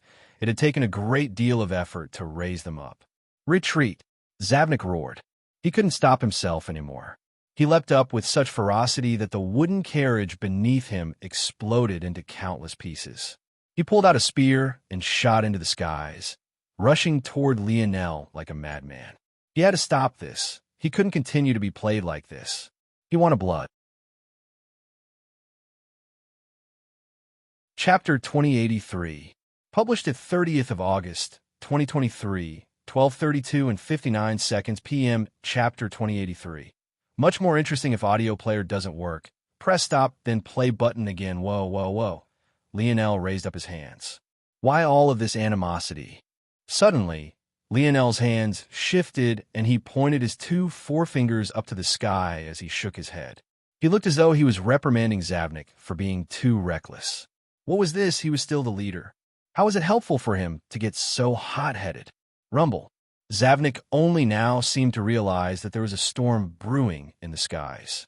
The gloominess of the earlier atmosphere made it easy to ignore, plus it hadn't mattered to him much if it rained or not. What difference did it make? But once again, seeing Lionel's smiling expression, he began to rethink his whole life. He double-thought and triple-thought through things, his self-doubt creeping up from all corners. He roared into the skies, his frustration reaching a breaking point as he thrust his spear forward. He seemed to cleave the skies in two, a truly devastating attack that almost threatened to disperse the coming storm above. He didn't seem to care about anything anymore. If he couldn't guess what Lionel would do next, he would just crush it with brute strength. What good were schemes in the face of absolute strength? Unfortunately, in his rage, he seemed to have forgotten that Lionel had the spear domain ring. And, even if he hadn't, what good was a spear in the face of a true spear sovereign? The powerful attack that caused the sky and earth below to split suddenly dissipated when he entered the range of Lionel's absolute domain. It no longer even had to touch him, collapsing tens of meters away. Lionel clicked his tongue. I try to warn you. You dash. Bang. Tens of streaks of lightning descended from the skies all at once, bombarding into Zavnik before he could even realize what was happening. He had been so enraged, so infuriated, that he had completely lost himself. His vision had blurred, his only focal point being Lionel himself. But this sort of suffocating reality was exactly what caused him to be a charred mess on the ground. Zavnik lay in a pit, looking into the skies in a daze. The attack he had taken just now had been responsible for wiping out several air-grade upgrade challenge armies. Except while those had targeted many, he was the only target for this one. It could be said that the fact he was still alive at all was truly a surprise for Lionel, but it wasn't as though this surprise would appear on his face. To the current Zavnik, Lionel was practically omnipotent. Even to the current Lionel, this was also true. Ever since he had awakened from that odd dream, he felt as though the entire world was nothing more than a joke. He didn't even have to put much effort into crushing his so-called enemies. It only took a few words, and Zavnik had become clay putty in his hands. The army below found themselves in a state of chaos. Their commander's life and death were unknown to them, and they were now being crushed by wave after wave of what could only be described as suicide bombings. It was truly unlike anything they had ever experienced before. Under Zavnik's rule, they couldn't remember ever losing. Even against the best geniuses of the human domain, they had always had the utmost confidence. They couldn't believe they were losing to a youth they had hardly given any regard to in the past. The worst part was that he hadn't even lifted a finger. From start to finish, he had only said some words and then pointed to the sky, and now they were actually in this sort of situation. Suffocating. It was a word that came up again and again, but it was the complete reality. I think you should take a look at the members of Zavnik's army, or rather those that had once been a part of it, had retreated far into the distance. Many had escaped outright, looking for places to hide. Although they had left Zavnik, they too had an innate trust in his abilities, and as such, many of them had been so certain that he would still win that their only thoughts were of looking for places to hide so that they wouldn't run into him again before the air wars ended. Only a small percentage remained, either confident in their escape abilities or believing that Zavnik couldn't possibly get them all, especially not without destroying his reputation further. But even these people had still believed he would win. Until now, they almost couldn't believe the gap. Were they really sure that they were of the same generation? Were they certain that this wasn't an old monster taking over the skin of a youth? Was this really the littlest Nova? The human domain didn't know how to respond to this situation. They had seen Lionel create miracle after miracle, but it had never been this easy. They didn't know what had happened to Lionel, or maybe that break he took was really exactly what he needed, but they felt that even the current him put the past him to shame. Lionel took a step and leapt down from the city walls, his expression calm as he came beside the pit that Zavnik was in, and then dove within, picking up third Nova by his neck and holding him up. The current Zavnik was still in a daze, not quite knowing where he was. Or maybe he did know and simply didn't want to acknowledge it. I guess it's best if things end this way. Go on your way, Lionel said with a light smile. His hand moved toward Zavnik's chest to shatter his badge, but at the same time, his gaze flashed with a deep purple light. Clearly, he planned to use the same method he had on Anya's sister to keep Zavnik under his control. He could wrap up these air wars quickly and then take his time to interrogate Zavnik. Even if Zavnik was in full health, Lionel wouldn't fear doing this. But he had still so diligently taken his time to completely crush and eviscerate Zavnik's psyche, also that this moment couldn't have been any easier. Even as he began the process, Zavnik remained in a daze, unable to react, and Lionel knew that he had won. But at that moment, just when his seal was about to implant itself, Zavnik's shadow moved. Lionel's pupils constricted as he flashed away, his body vanishing and a clone appearing in its place. He watched his clone be severed into two, and as Zavnik's body was swallowed whole by the shadow and swept away, he didn't react to this matter very much, looking down at his wrist. He grabbed out with his other hand, catching his severed hand before it could fall to the ground. Lionel chuckled despite having lost a hand. Well, this is much more interesting. That shadow had been so well hidden that even his senses hadn't picked it up. But as well concealed as it was, its speed was even more impressive. His reaction speed was practically second to none, at least within this generation, and he didn't believe that anyone could get by Ancestor Hito's rules. But he had actually still lost a hand. Interesting indeed. Chapter 2084. Published at 30th of August, 2023, 12:32 and 56 seconds p.m. Chapter 2084. Not bad if audio player doesn't work. Press stop, then play button again. A large surge of light force took shape, and instant recovery was cast once more. Lionel attached his hands to his wrist, and they seemed to seamlessly fuse in an instant, without even the slightest effort. He was in perfect condition just a few moments later. He thought back to that shadow and couldn't help but have several thoughts about the matter. Was that a shadow, sovereign ability? It wasn't impossible, though it felt slightly different. This was especially so the Three-Finger Cult seemed to have a fascination with shadow sovereigns to begin with. They definitely had the highest concentration of such experts in the whole of the human domain. Lionel shook his head and looked toward Aina. Is it enough? Aina took a gaze at the still, flowing cloud of poison and shook her head. It's way too much. Lionel laughed. That was a good thing. It was better to have too much than to have too little.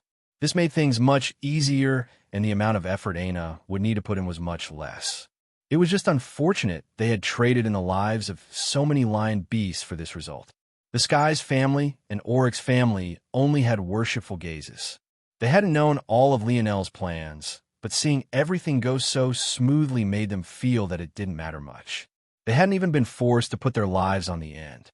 All of them had been there when Lionel had spoken to Zavnik, and many of them had even been skeptical about what it was that Lionel was trying to accomplish by handing over so much information. But seeing that even such a thing had worked out for them perfectly in the end, there was simply nothing that they could muster aside from deep admiration at this point. It felt like they were witnessing the rise of an emperor, but he already had all the intelligence, bearing, and even experience that he should have only gained in the future. Lionel finally looked toward Simona and the others. He hadn't originally come to the Morales with the belief that the pious family would be on his side. As he had said back then, he didn't know much about the Godolin family to begin with. However, the more he learned, the more intrigued he was. If there could be one such hidden family, why couldn't there be more? He even wondered if this Godland family was similar to the Brazingers and the other three of the four great families. He still had a lot of questions in his mind about the purpose of this world and that of the people trying to interfere with it. For example, were the Brazingers and Three Finger Cult on the same side? If they weren't, then how is it that the creators of this world had allowed their enemies into an important thing? Or was it that the figures behind the Three Finger Cult and the four great families were all just different factions of the same power, so they all had equal access, but different thoughts on how things should proceed?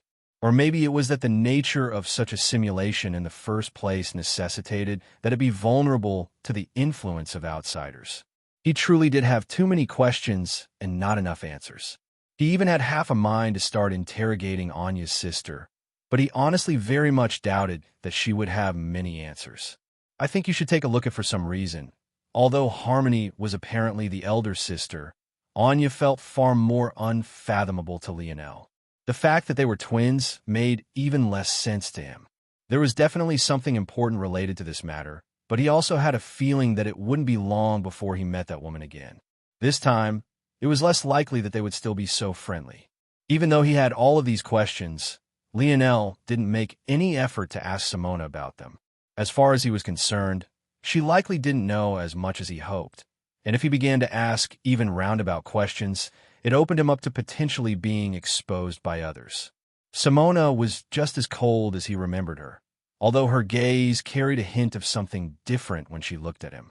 It seemed to be a surprise and a tinge of respect. Simona had probably rightfully looked down on most of her generation. She was seen as on par with them despite having the vast majority of her talent sealed, so she never really took any of them seriously. When she lost that battle against Aina, she had very much wanted her revenge, but she hadn't expected things to turn out this way in the end. "Those deserters are pretty useful," Lionel suddenly said. "Can you send some people to round them up? ITLL, make things much more convenient later on." Simona blinked before she nodded slowly. She looked toward the young man with the flaming black lion beast to her side, and he understood, immediately taking action to give out orders. It will be difficult to use them in battle. Most of them only participated to be under Zavnik to begin with. Those that have already given up that dream only really fall into two camps.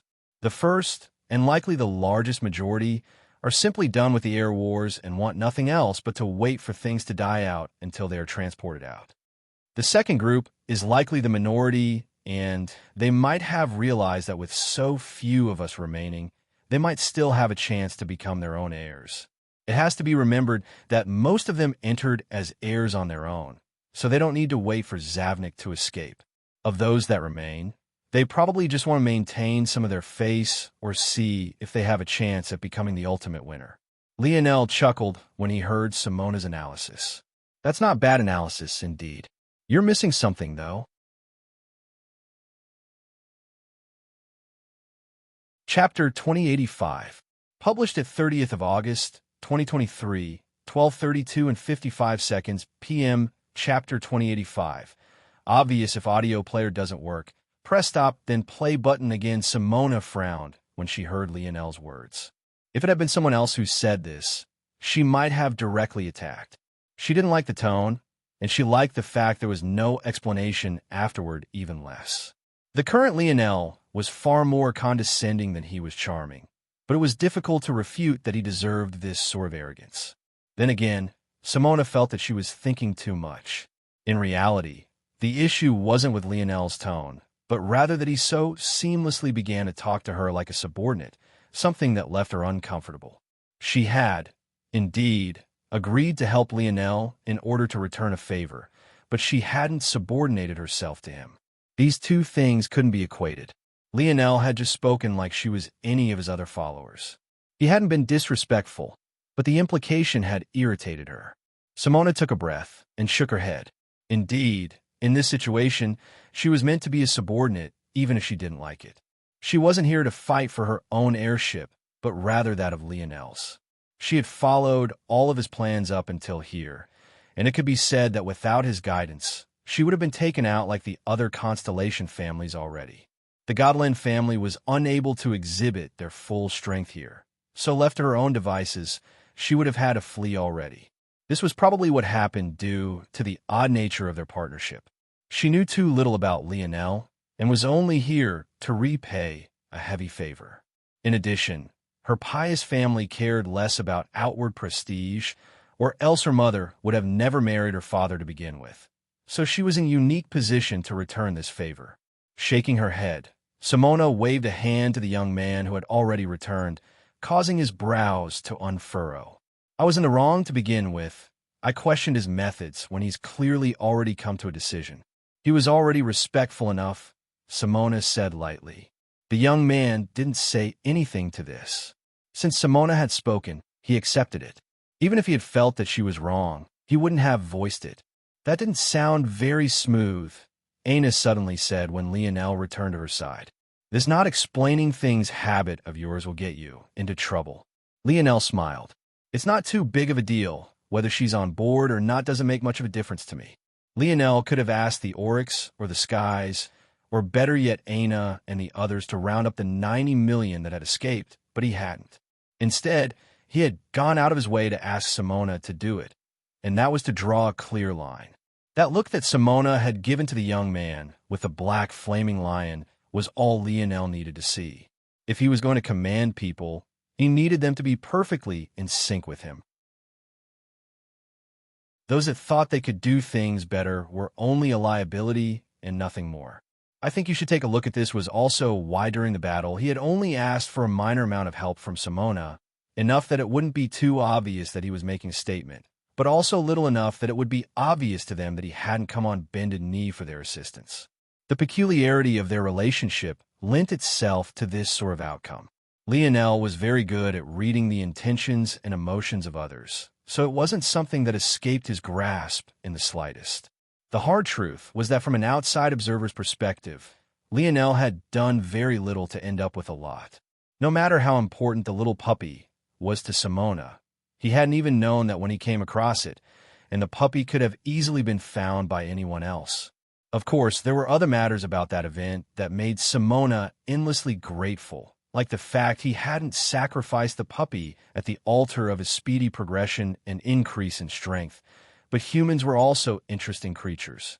It was all too easy for gratitude to turn to complacency and complacency to turn into disdain.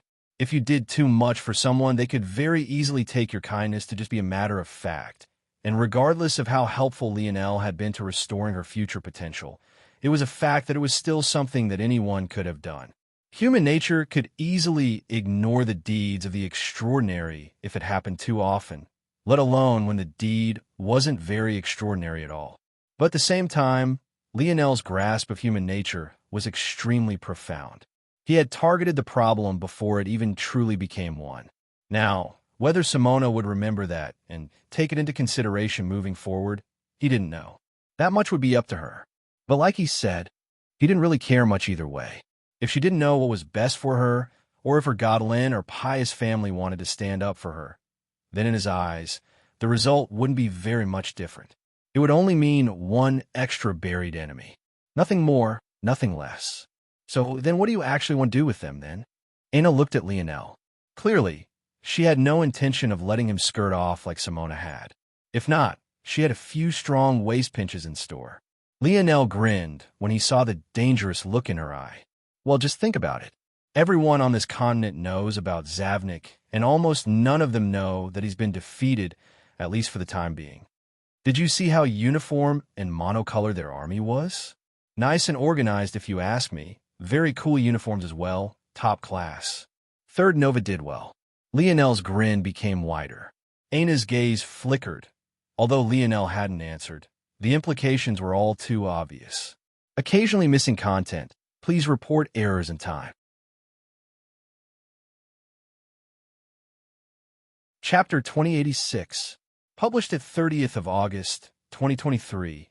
12:32 and 53 seconds p.m. Chapter 2086. Wanted if audio player doesn't work, press stop, then play button again, as expected. Most of those who remained of Zavnik's subordinates were not fans of what Lionel was trying to do, and that was especially so for those of them that had survived the explosion of lion beasts. However, even for this latter group, it was only a matter of allowing James, Elther, and the others to have some fun of their own. The moment they took action, the weakened remaining members found themselves crushed. Out of curiosity, Lionel took one of their armors. But after a glance, he shook his head. He guessed that it was decent at the Golgray, that is, but it wasn't anything worthy of turning his head. If anything, it was just a waste of materials, albeit impressive that Zavnik managed to gather so much materials to waste in the first place. Had Zavnik known Lionel's thoughts at this moment, he might have been angered to the point of aggravating all of his injuries. But these were just Lionel's true sentiments. The current him felt that even his most recent crafts weren't up to par, let alone the crafts of others. This aside, it didn't particularly matter to Lionel that these armors weren't very good. What was most important was that they were easily recognizable. That was right. Lionel planned to use the illusion of Zavnik to deal with those that remained. After he finished, it would be about time to have the final battle between himself and Amory. The first he had lost, the second he had won, and this third one would conclude the saga. Although his expression didn't seem to show much, he could still remember that day all too clearly. Lionel's gaze flickered with something unrecognizable, his lip curling. Suddenly, he moved, vanishing. When he appeared again, his palm descended upon Isomson's head with such force that the latter's knees crashed to the ground, leaving 2 deep pits. Isomson couldn't even resist. He grit his teeth hard, but there was simply no fighting against it. Although he was outwardly enraged, his heart itself was palpitating. He had never thought that Lionel's individual strength was actually so great. From beginning to end, it had felt like he had relied on nothing more than his mind. It was to the point that Isomson hadn't even reacted to Lionel's movement, not believing that the latter would dare to react. This sudden change didn't catch just him off guard, but the others who had been rounded up as well, not to mention the members of the Pius and Godolin family that were observing from the city walls. Their expressions all changed. One moment, Lionel was smiling, and in the next, he had released an explosive energy they were certain over 90% of them couldn't hope to counter. And that was despite him not having stepped foot into the 7th dimension yet. "Don't glare at me," Lionel said with a smile. He bent down, resting the hamstrings on his heels as he looked the kneeling Isomson into the eye. With a flash, a strong violet force descended, and Isomson felt as though his mind had been imprinted. "You probably don't need me to explain what that is, right? Your only use to me is to command the rest of these people." Lionel spoke, and then looked up.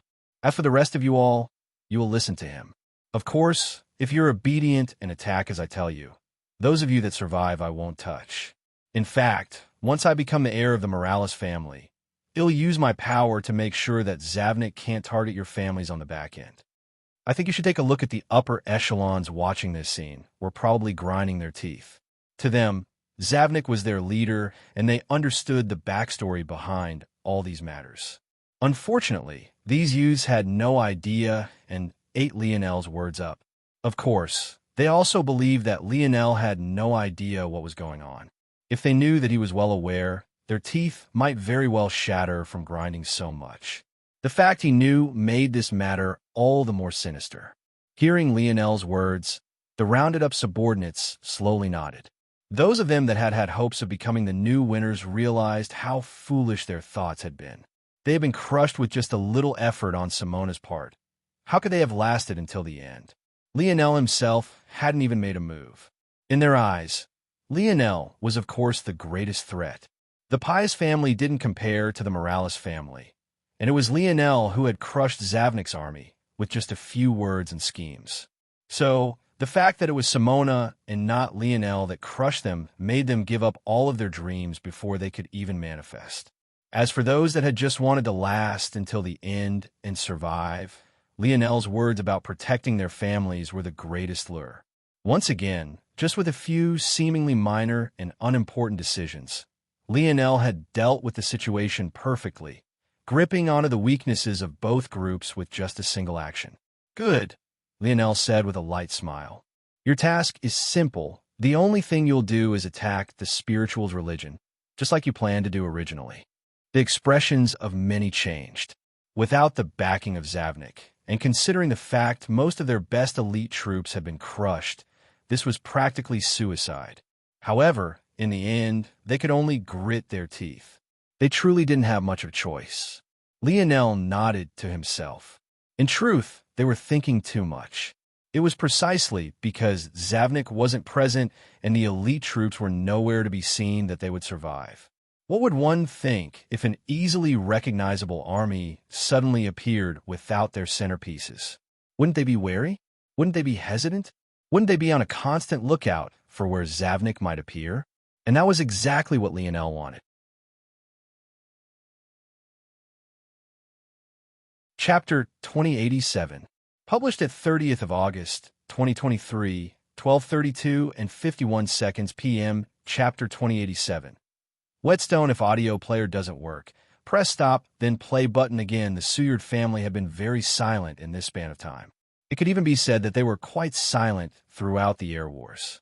Amory hadn't seemed to be very interested in expanding his territory, and he hadn't even made much headway toward the ocean.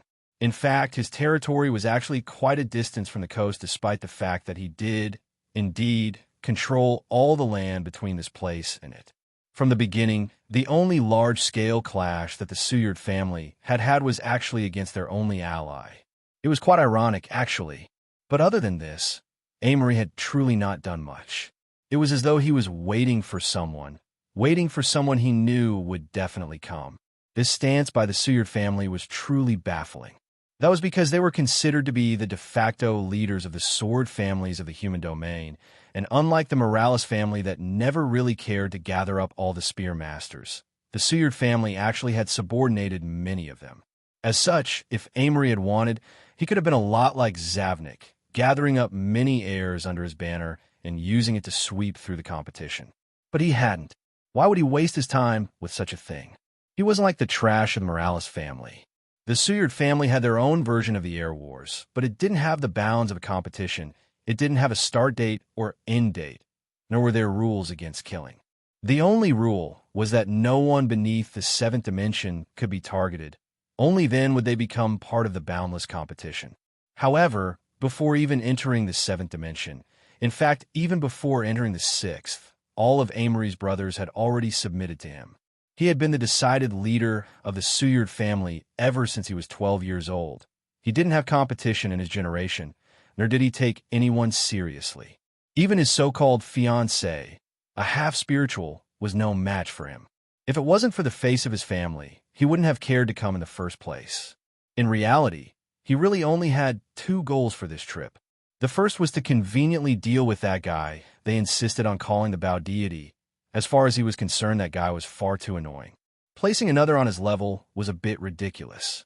The second was even simpler, and that was to defeat whoever was last to remain and came to challenge him for ultimate victory. Nothing more, nothing less. He didn't really give a damn about anything else. And finally, it seemed that that day had come. Amory slowly opened his eyes. Up in the skies, a young man stood with a smile on his face. But just this simple smile made Amory's pupils constrict.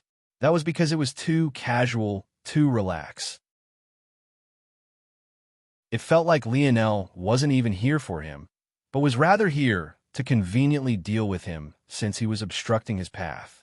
Of course, Amory remembered that he had suffered defeat at Lionel's hands, but he never took that matter to heart. As his grandfather had said, there was no room for excuses, so he would willingly allow Lionel that victory, but that didn't mean that he had to take the man himself seriously. Back then, Lionel had used a treasure bow to increase his bow force usage. In truth, Amory could have disregarded that usually as well, if it wasn't for the fact most of his strength was sealed away while suppressing the tribulation. Knowing this, it was only natural that he didn't take Lionel seriously. In fact, he hadn't even thought that Lionel would be among the last standing. Amory slowly stood to his feet. I think you should take a look at he stood within the top floor of the tower. While the others did, this floor in particular didn't have glass windows, opening them up to the weather. The window billowed as he took a step forward, appearing in the skies as well. He didn't seem intent on drawing his blade. Looking at Lionel's calm smile despite how close he was, Amory's expression remained placid.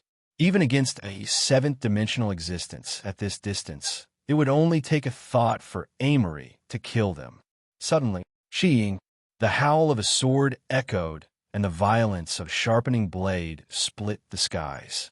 A rotating cyclone of sword force formed in an instant. It was so fast that its manifestation wasn't seen. However, the spiraling manifestation of spear force formed just as fast, rotating around Lionel's body and clashing with Amory's cyclone. Two young men stood in the skies, their force grinding against one another. It looked as though two mighty golden hurricanes had formed in the skies, creating two eyes of the storm that shredded everything in their path apart. The entire city was thrown into disorder. Members of the Cena family and the other lower-level sword families, along with members of the Suyard family, had already been alerted to Lionel's arrival long ago. But before they could react, he had already made it to Amory, making them realize that this was definitely no simple opponent. Seeing this, their gazes were painted with horror as they all retreated at their fastest speed, dodging out of the way of flying shards of glass, collapsing buildings, and most important, residual blades of spear and sword force. Suddenly, it all came to a stop. Amory's robes fluttered as Lionel's linen shirt threatened to fly from his body, clinging against his torso with such force under the harsh winds that every peak and crevice of his chiseled physique could be seen. Amory was silent. Of all the things he had thought would happen, he would have never guessed that Lionel's spear force would actually be on the same level as his sword force. No, technically he was a level below. He had already formed seventh-dimensional sword force, but he could actually only be equal to Lionel's sixth-dimensional spear force. Without a word, Amory slowly pulled out two swords, his gaze tranquil. Those days he spent in the tribulation were some of the best days of his life. He had simply never met anyone on his level before. He had faced a bottleneck in his sword force for too long. It was about time a whetstone came to him. Erdeel notes, I remember when Amory was actually sort of an interesting character, but in the end he truly just manifested into a typical young master. A shame.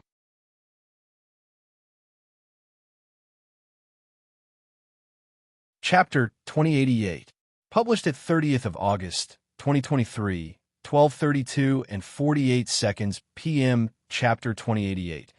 Confident if audio player doesn't work, press stop, then play button again. Lionel smiled, his demeanor relaxed.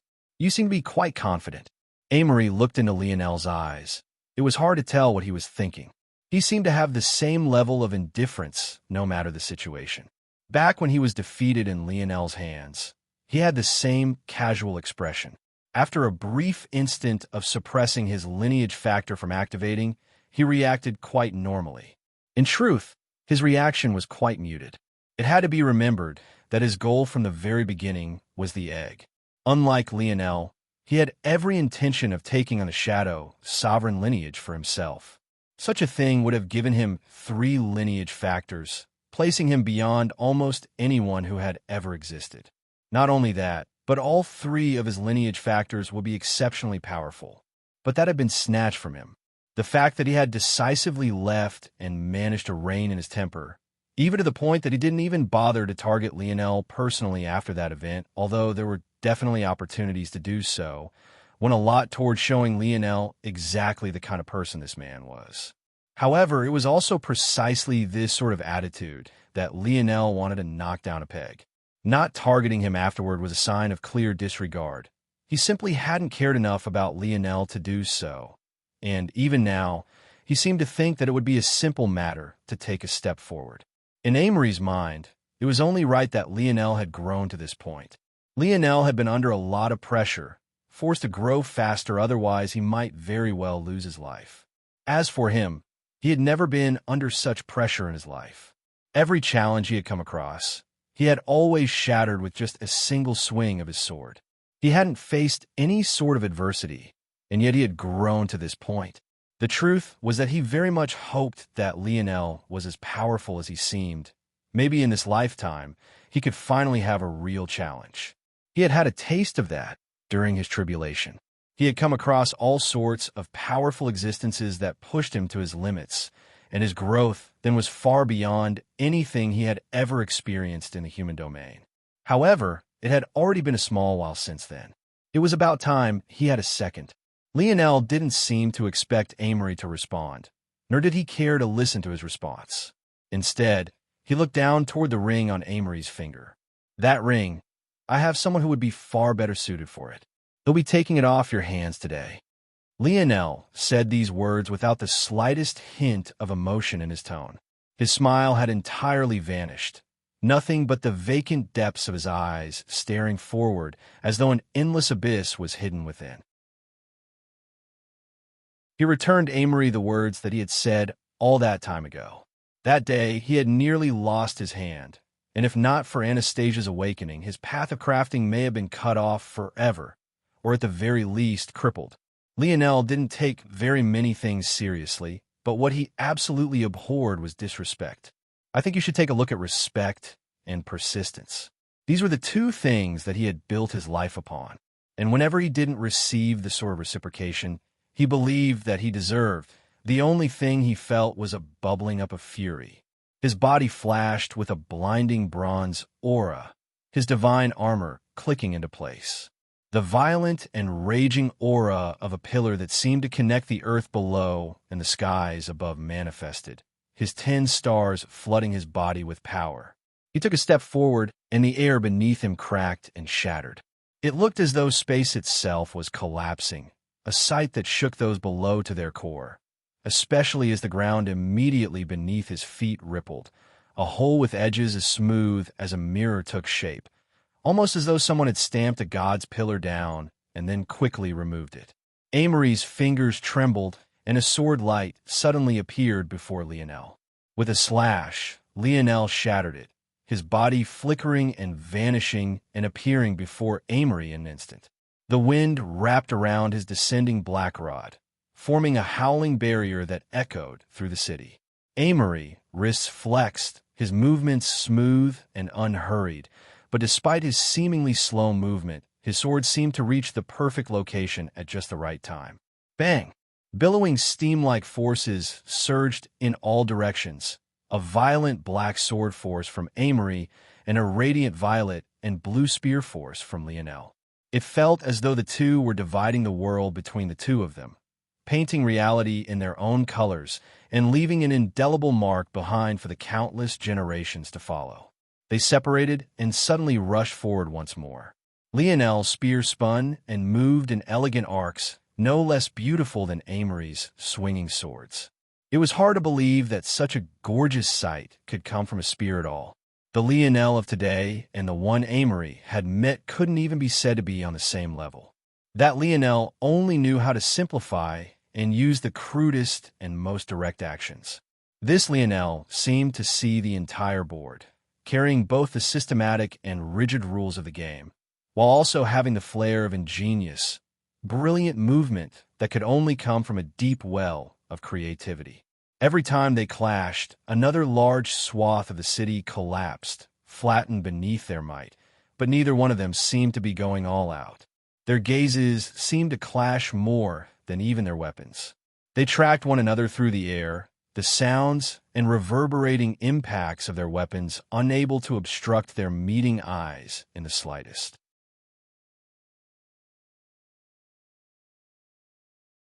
Chapter 2089, published at 30th of August, 2023, 12:32 and 46 seconds p.m. Chapter 2089. 2. If audio player doesn't work, press stop, then play button again. Amory's style suddenly changed. He shifted to the side, drawing a circular arc with one sword and piercing straight forward with the other. His hands moved independently of one another, a beautiful display of duality. It looked as though he was drawing a bow, an arrow across the air. Bang! The arrow cut through the skies, appearing before Lionel's throat in an instant. However, with just a flicker of Lionel's eyes, the arrow vanished into thin air. He didn't even bother to block or slow his attack, slashing down toward Amory's exposed shoulder. Amory's pupils constricted. He hadn't expected this to happen in the slightest and was a bit late to react. Even so, his speed was exceptional. Rather than moving his feet, it was his attack speed that was on full display instead.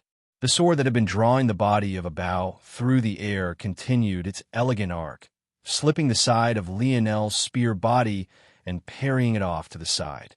At the same time, he shifted his stance forward, closing the advantage of range Lionel's weapon gave him to continue thrusting his piercing sword forward.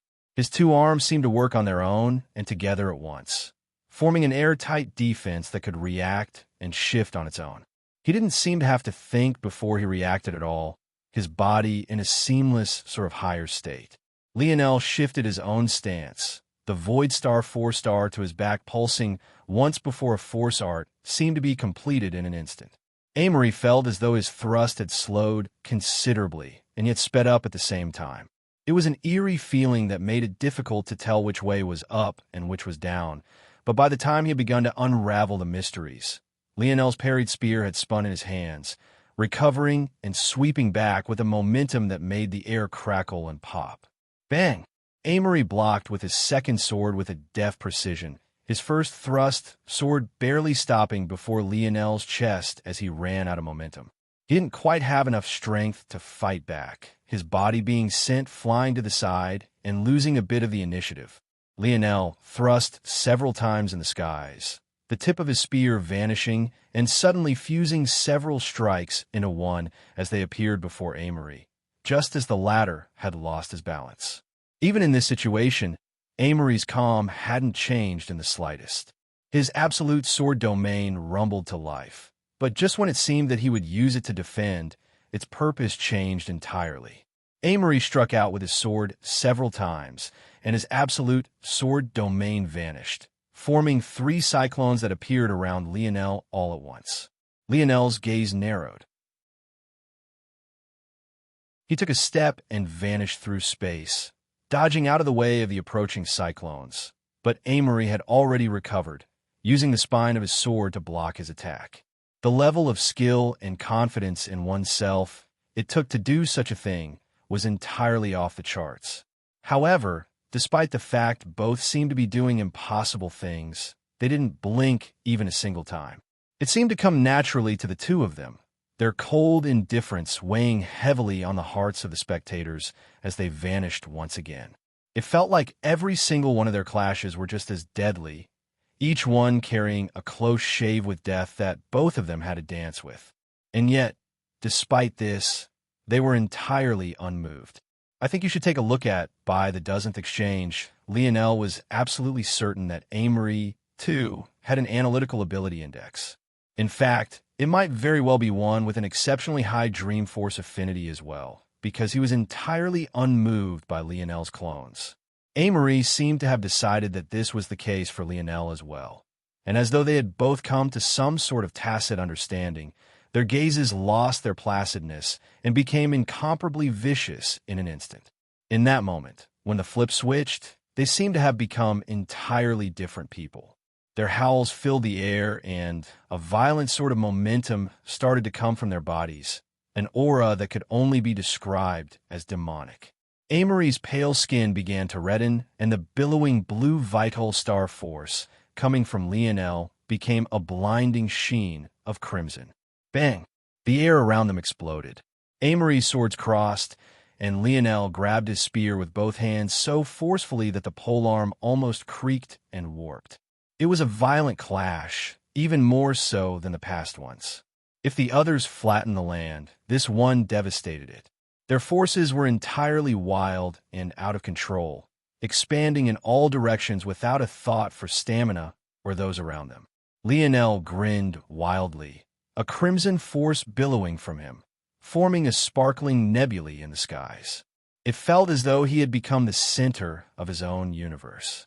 At the same time, Amory's eyes had become entirely red, such a deep shade, in fact, that it looked more magenta than it did red. His long hair whipped about wildly with such fierceness that it almost looked as though they wanted to fly away on their own. Veins popped up across their bodies, Amory's exposed, and Lionel's hidden beneath his divine armor. Their momentum rose like a tide, and suddenly, two gems on the back of Amory's hands began to glow with their own light. One was such a deep jet black that if not for the surge of crimson, it would have been impossible to spot in the first place. The other could only be described as bloody. Its light was incredibly heavy and almost liquid, dripping down his hands and fingers. Even in his current state, Lionel recognized them immediately. Innate nodes. Not just one, but two.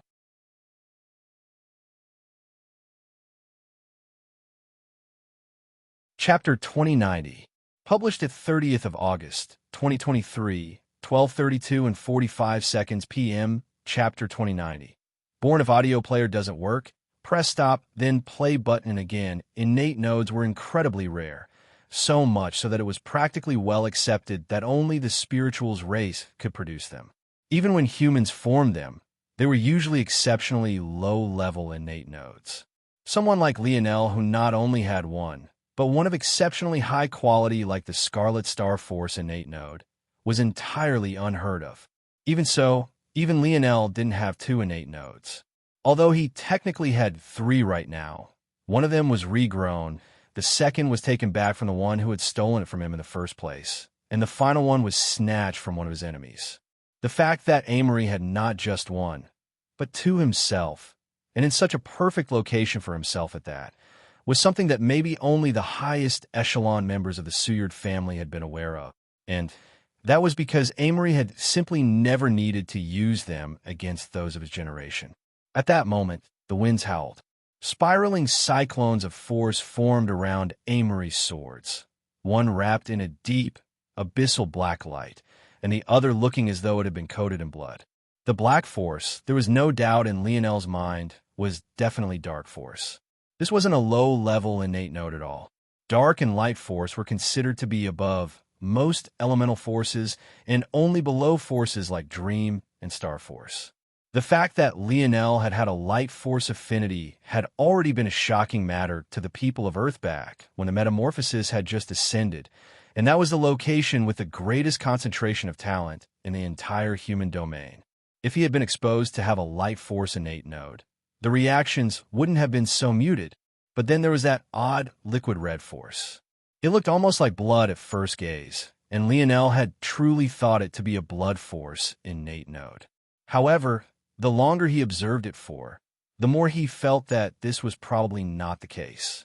There was something different about this force. It seemed to carry a hint of water force, another hint of earth force, and a final hint of life force. That was when it hit Lionel. He had only vaguely heard about this force, and that was only after he had gone through the entirety of the Void Library. If not for this, he might not even recognize this force, much like he hadn't recognized Breaking Force back then. This was Gaia Force. This odd fusion of water, earth, and life force was precisely Gaia Force. Its abilities were extremely enigmatic. Not only could it be extremely heavy, but could borrow power from the earth and that of large bodies of water. This borrowed power would become the strength of the user, an almost infinite well of strength. Lionel was absolutely certain that it had more abilities likely related to why Amory had actually dared to use the imagery of a bow and arrow to attack him earlier.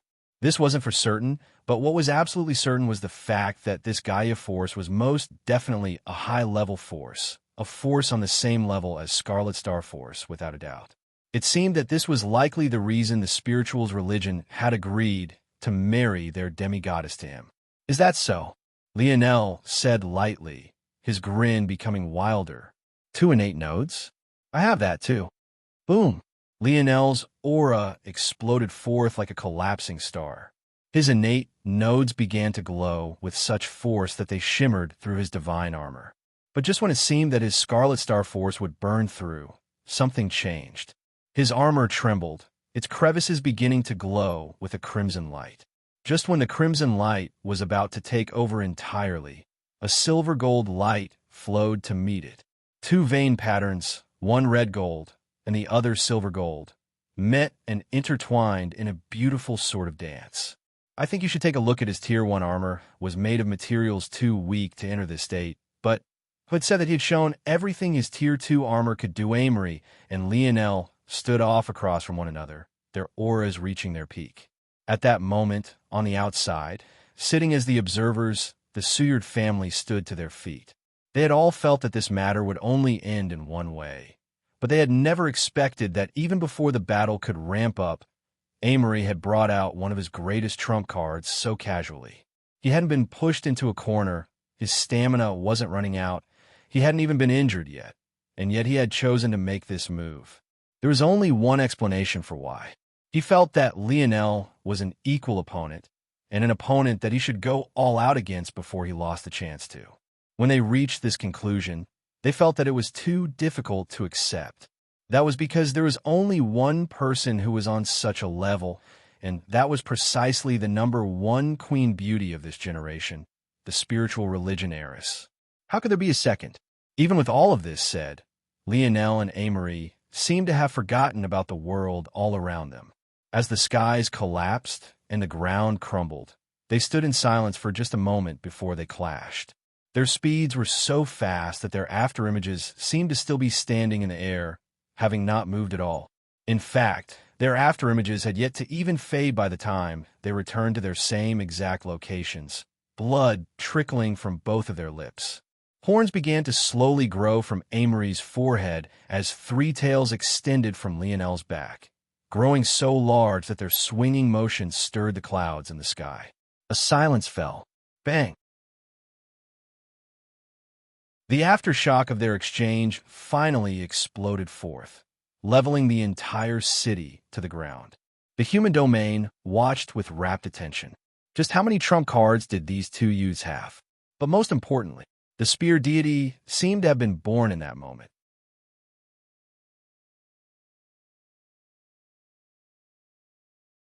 Chapter 2091, published at 30th of August, 2023, 12:32 and 43 seconds p.m. Chapter 2091.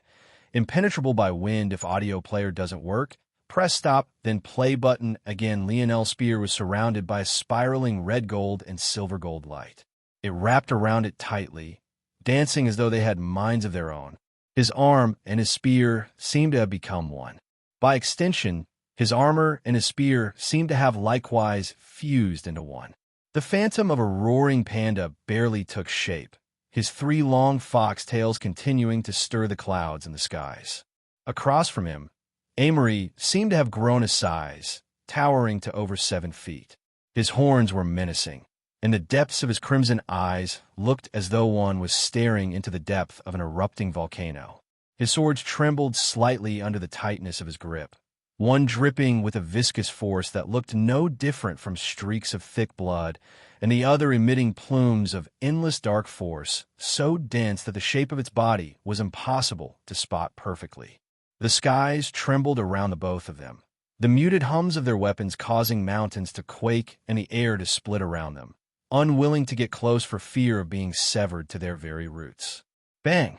Lionel moved with an impossible-to-track speed, the billowing steam of force surging from the valves of his divine armor, becoming a pair of fiery wings that blotted out the skies. Amory didn't seem to move an inch, or rather, his legs didn't. His arms instead became blurs, meeting the dance of Lionel's spear without a hint of calm. His aura became savage, his blades wanting for blood, and his gaze piercing like streaks of red lightning. His dark foresword was ethereal and difficult to track. It seemed to slip in and out of the shadows, a sinister dance of subtlety and shrewdness, making it almost impossible to track. His Gaia foresword was akin to crashing waves. It was heavy and relentless, carrying the weight of the earth and the persistence of trickling water. It was all held together by a surging life force, endless and unfathomable. Lionel's own spear didn't seem to have a direct style at all, but its flexibility and smoothness was undeniable. Sometimes it was speedy, others times forceful, yet other times crafty and still yet direct. His skill alone made spear masters blush with shame. They couldn't fathom such a use having grasped such a skill in a weapon they had dedicated centuries to. The two didn't seem to be moving at all. If it wasn't for the blur of their arms and the destruction of the world around him, it would be impossible to tell that they were battling at all. At the same time, it was as though each were wielding dozens of blades. Amory's swords appeared from all sorts of angles, hundreds of blade tips and edges separating through space, attacking Lionel from all sides. As for Lionel's spear, even when he seemed to strike out just a single time, it was dispersed through both space and time, layering atop one another and making it seem as though he had endless pairs of arms and countless spears. The echoing sounds of their clashes rumbled and layered atop of one another, the bounds of the air war planet threatening to collapse entirely.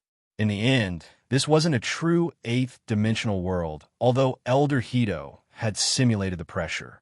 It was ultimately just a world of the seventh dimension, and whether it was Lionel or Amory, I think you should take a look at both of them were true sovereigns. Streaks of golden sword and spear force blotted out the rumbling of the clouds. As darkness fell, it felt as though the brightness of the sun was still present among them all. Lionel's Scarlet Star force constantly fought to erode Amory's Gaia force. At the same time, Amory's Gaia force was like an anchor, sinking into Lionel's endless streams of fire and stripping them of their strength. At the same time, Lionel's emulation spatial force forced Amory's dark force to continuously manifest itself. Under its strength, it was as though it wasn't allowed to be formless and shapeless, grasped by the power of Lionel's control over space. Whether it chose to hide in the shadows or manifested within reality, it would be found nonetheless. Only the ancestors seemed to realize that the battle of this pair of sword and spear sovereigns were occurring both in reality and within the void. The amount of foresight and skill it was taking for the both of them to display this kind of strength wasn't something that should have appeared in the younger generation. Amory's wrist twisted, his dark force sword suddenly losing all form. It wasn't just the force, but rather the blade itself that had vanished. In that moment, it became clear that Amory's sword was actually of the life grade. Lionel's spear missed it, unprepared for this sudden change, and his shoulder was pierced. Despite the sudden change, Lionel didn't seem to react in the slightest. His Scarlet Star force circulated and crushed the dark force that was threatening to enter his body. At the same time, his spear, which had missed its target, didn't pause or stop for even a moment, shredding a path into Amory's shoulder instantly as well. The two drew blood at the same time, retreating a step before exploding forth with an even greater power. At that moment, just as suddenly as the last change, the darkening skies turned entirely black. A surge of universal force descended, basking Amory in an endless light that couldn't be seen by most in the slightest. Day and night were overturned, then reverted once again. It seemed that whichever sword Amory chose to attack with would decide even the state of the world itself. His power jumped explosively, and several cuts were torn into Lionel's armor. Lionel's gaze remained fiery and fierce, his spear changing to a more defensive stance. His spear blade became like a net, impenetrable by the wind, untouchable by the light, as vast as the skies and sturdy as the earth. His spear force trembled, streams covering him from all sides.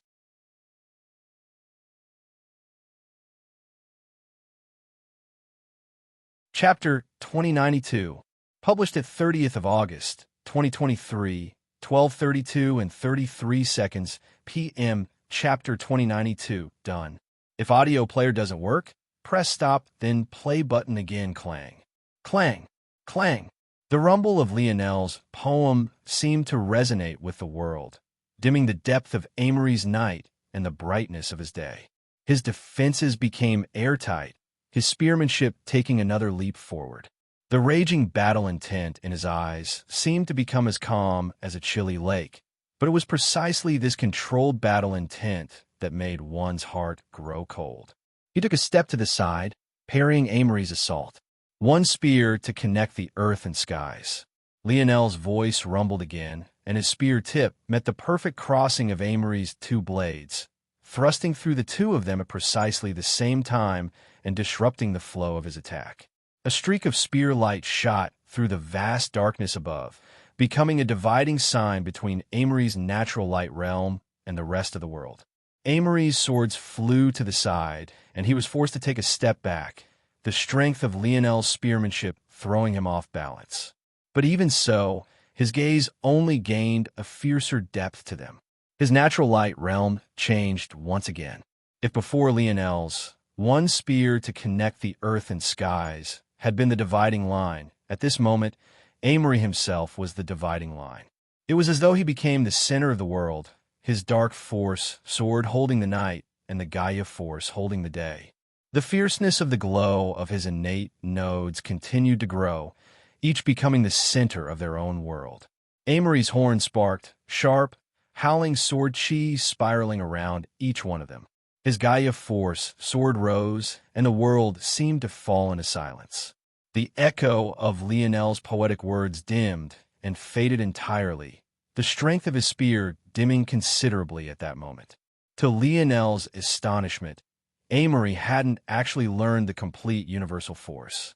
Universal force was difficult enough to learn normally, but to learn the true version, like Lionel had, and apply universal force to all aspects of his ability was even more difficult.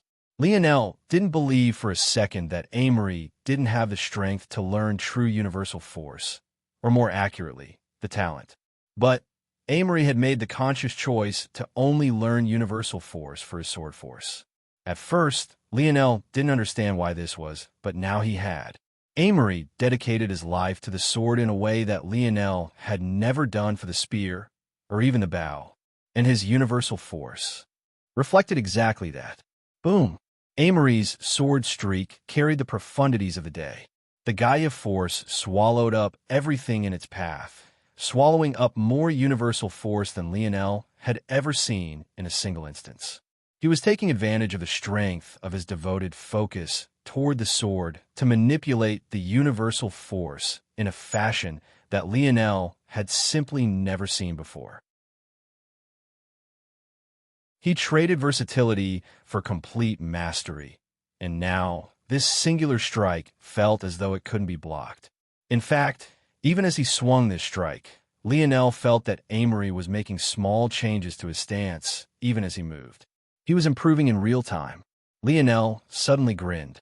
Facing this tide of sword force that couldn't seem to be blocked, the savageness of his expression only grew, and the pulsing crimson light within the depth of his pale violet irises only grew fiercer and fiercer. I think you should take a look at the black spear, and Lionel's hand trembled, and Lionel's absolute spear domain suddenly roared to life. However, the moment this cyclone of golden spear force appeared, it began to be corrupted by a deep, black fog. It grew deeper and deeper until the point it had swallowed the entire cyclone, and an enormous sphere of dark force enveloped Lionel and Amory before anyone could react. The strength of Amory's strike fell by half instantly. Lionel roared, piercing out with his spear. He seemed to draw a line through the darkness, but as quickly as he split it into two, was just as quick as it swallowed itself back up, suturing up its own wound. Lionel seemed to have been attacking himself, but Amory's pupils constricted. He felt the dark force innate node within his hand tremble. At that moment, Amory had a shocking thought. Shadow Sovereign. The strength of Amory's dark force sword plunged, and the balance of his natural light realm was thrown off entirely. The strength of universal force comprehension came from the concept of cycles, and cycles found their strength in repetition, balance, and consistency. With one of the cycles being thrown off, the balance plummeted considerably. How could the dark force maintain its proper strength beneath the might of a Shadow Sovereign? With his spear in hand, and its domain deployed, the strength of Lionel's dark force skyrocketed, while Amory's became all but useless. Shadowless. Lionel spoke lightly and without much effort, but his words rumbled through the darkness, echoing into infinity and multiplying over themselves. It sounded as though not just one Lionel had spoken, but a countless number of them. It layered atop his comprehension, resonating and increasing the strength of his spear. At the same time, His gaze glowed with a blinding violet radiance. He had activated Emperor's Edict, fusing its capabilities with the shadow world and increasing its strength to control the world. After speaking such a word, his spear seemed to be both nowhere and everywhere at once. Amory didn't know how to begin to defend because there didn't seem to be anything to defend against. PCHU. The world fell into silence. Even in the darkness, the capabilities of Ancestor Hito were unmatched in this regard. Everyone could see the scene exceptionally clearly. Amory's head had been pierced through.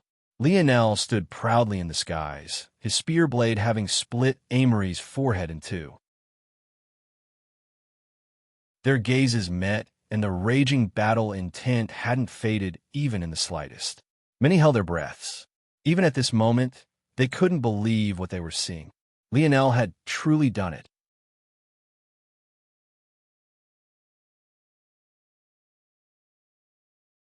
Chapter 2093, published at 30th of August, 2023, 12:32 and 29 seconds p.m. Chapter 2093.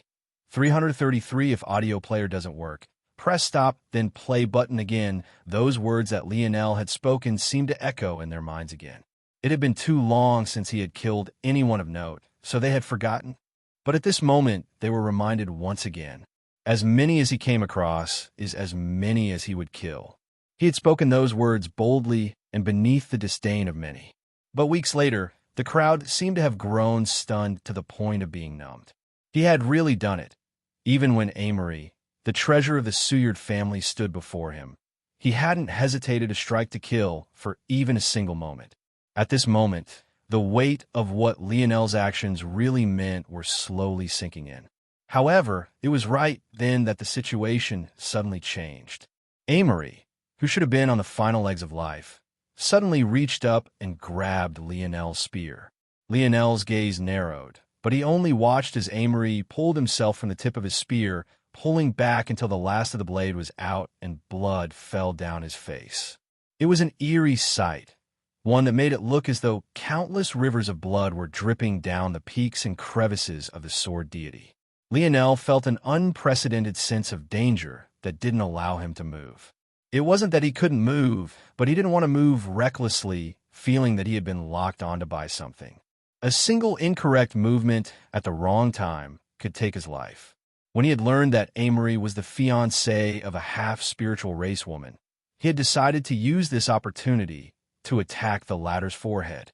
He thought of the possibility that Amory might have also learned a method to separate his soul from his body, allowing him to survive worse wounds than most could imagine. If that was the case, then Amory's most vulnerable point should definitely be his ethereal glabella, so Lionel had struck to shatter it. The wound that was left behind was incomparably smooth, and it looked like it had caused minimal damage, but that was only because of Lionel's exquisite control.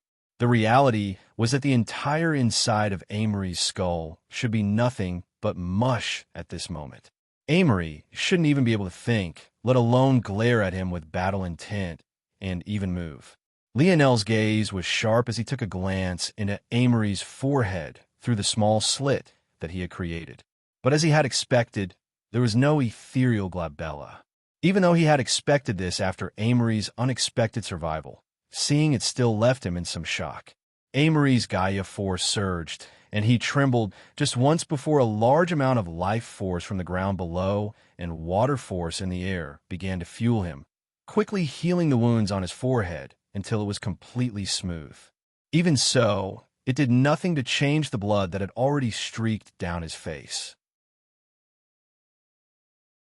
With his horns and his demonic presence, it truly made him seem to be a devil incarnate.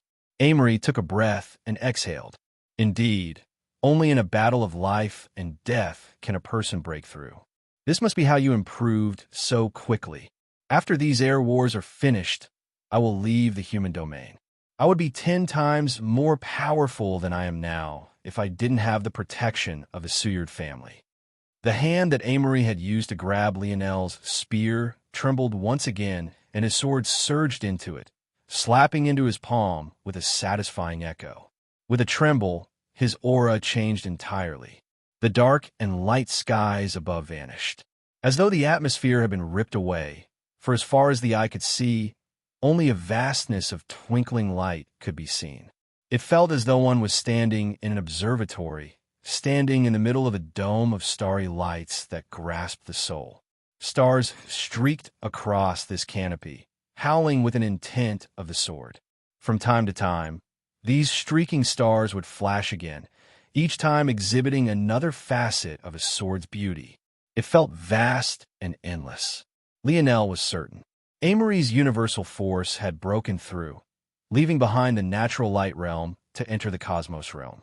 It was well known that the universal forces were the only method through which those of lower dimensions could battle those above them. Of course, the likes of Lionel and Aina had proven this to be untrue, as overwhelming talent and comprehension of force manipulation could do the same. The Four Seasons realm allowed those of the fourth dimension to battle those of the fifth. The natural light realm allowed those of the sixth dimension to battle those of the seventh. And the cosmos realm allowed those of the seventh dimension to battle those of the eighth. I think you should take a look at suddenly. The gap between Lionel and Amory had become insurmountable. It was as exaggerated as the difference of night and day that had just been displayed. Even so, Lionel suddenly chuckled. His unmoving body suddenly relaxed. So, is that what it was? Interesting. SHEU. SHEU. Lionel swiped his spear across the air twice in quick succession, leaving behind a howling and sharp wind. With a flicker, his armor shone, and the silver-gold lights took a more prominent role. At that moment, just a single clone was formed, splitting off from Lionel's body. Amory's gaze suddenly narrowed. He actually couldn't tell even after a second glance which was the clone and which of them was real. What made it even more difficult to accept was the fact that the clone, or at least the one that wasn't holding a spear currently, flipped his palm to reveal a bow he recognized all too well. The white lion bow. The body of the clone trembled, a heart-shuddering aura taking shape as he vanished, appearing high in the skies and pulling back his bowstring. That's fine. Since one of me isn't enough, two will be. Lionel's stance shifted, his back leg gliding back in an elegant arc.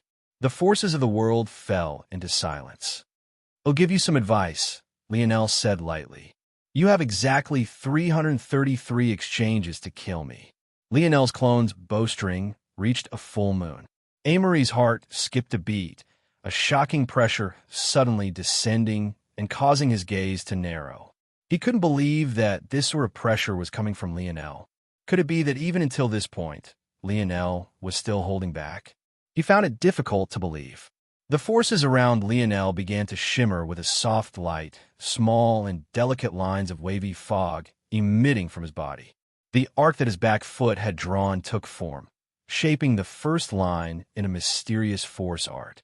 At the same time, the same thing occurred to his clone high in the skies. A second piece of advice, Lionel grinned. You had better kill the both of us within that time frame. Lionel's spear shuddered, and he suddenly moved. All the world could seem to focus on was the fluttering blade of his spear.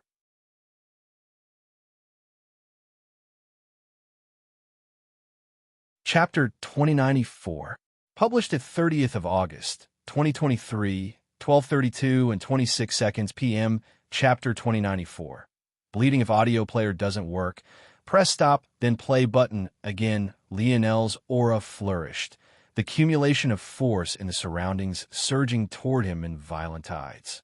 It felt as though the entire world was in the palm of his hands, forces of all kinds being stripped of their character and uniqueness to fuel the strength of his spear force. Amory's gaze narrowed once. 300 attacks? Wasn't that just child's play? He took a step forward, his sword light descending before it seemed that he had moved at all. It felt like his sword had a mind of its own, almost as though it wasn't just an extension of his arm, but its own living, breathing existence. The rippling of the stars above reacted to Amory's movements, descending toward Lionel with a menacing light. Lionel's gaze turned sharp, an unprecedented seriousness taking hold of him. At that moment, his gaze lost its fierceness entirely, being replaced by a gaze that seemed to see through the world. It was indifferent to its very depths and vast by its very nature. Looking into his eyes, it felt less like one was gazing upon a youth, and more like they were observing a being that was larger than life, an existence that was larger than even the world he claimed to exist within. His spear moved to meet Amory's attacks. It seemed to lose its splendor, returning to an absolute simplicity. It felt like the turning pages of a book, a casual sip of water, even as rudimentary as a careless breath of air. It was the kind of movement that carried an endless ease, and yet the fundamental importance was beyond imagining, as though it was part of a bigger picture that couldn't be pinned down with any immediacy. Lionel took a step back, and then another. A line of blood appeared across his shoulder, then by his cheek. In the next instant, blood sprayed from his neck in a fierce rain, but the cold indifference in his eyes was just as placid as it had been from the very beginning. There was no doubt that the gap between himself and Amory had suddenly exploded. It was so enormous, in fact, that retreating was all that he could seem to do. Whether it was himself or the clone in the skies, they moved as one, taking steps back at the same moment. Lionel's stance shifted, and his spear pierced forward. He seemed to have sensed a change in Amory's thought process before even the man in question had decided upon it. He disrupted the attack entirely, but in return his collarbone was pierced through. A flare of Scarlet Star force suddenly shot out from the blade wound, rushing after Amory's Dark Force blade. Amory hadn't been prepared for such an unconventional attack, but he reacted as quickly as one might expect. The stars in the skies shifted, and his Dark Force blade solidified once again. His wrist turned, and he twisted through the surging flames. He could feel the overwhelming power of destruction bearing down on him. But his Gaia force reacted soon after, stopping the destruction with large amounts of life force before it could interfere with his body. At this moment, the weakness of having chosen to focus on Sword Universal Force alone was showing. While his sword techniques were exceptionally powerful, and he had even broken through to the cosmos realm so quickly after entering the 7th dimension, this advancement was only useful in his sword techniques. However, this was still more than he felt Lionel should be able to handle. Amory shrugged off the attack, his movements becoming fluid once again, or more accurately, they had never lost their fluidity. At this moment, the battle between Lionel and Amory had begun to cause far less destruction than it had in the past. Whereas before the grounds collapsed and the clouds above were stirred, the current moment it was as though the entire world had had a dampener placed upon it. I think you should take a look at sounds weren't as loud, clashes weren't as resounding. Even the crossing of their weapons made it seem as though they were a pair of third-dimensional existence attacking one another fiercely instead of the geniuses they truly were. But as time passed, the devastation of such a battle became more and more apparent. Clouds of blood continuously erupted from Lionel's body, his lips leaking and his limbs threatening to hang limply by his side. Amory seemed to become more accustomed to his new strength with every swing of the blade. He was all too aware of the complex force art forming beneath the feet of both himself and Lionel, and the count of a number of spear strikes, while continuously increasing in his mind, still didn't make him panic in the slightest. The confidence he had in his swords was unlike anything else. Even if Lionel managed to last 333 exchanges, so what? He would sever this attack with his blade, just like he had everything else. Lionel's stance suddenly shifted. His stiff and direct movements gained a sudden grace to them. His spear swept through the air, leaving an alluring draw of sparking, silvery fog. The incomplete force art beneath him pulsed, and then pulsed again. His attacks became fiercer, but the number of lines of blood appearing across his body increased. The cracks in his armor began to accumulate, and it threatened to lose its function entirely. However, at that moment, one of Lionel's tails trembled.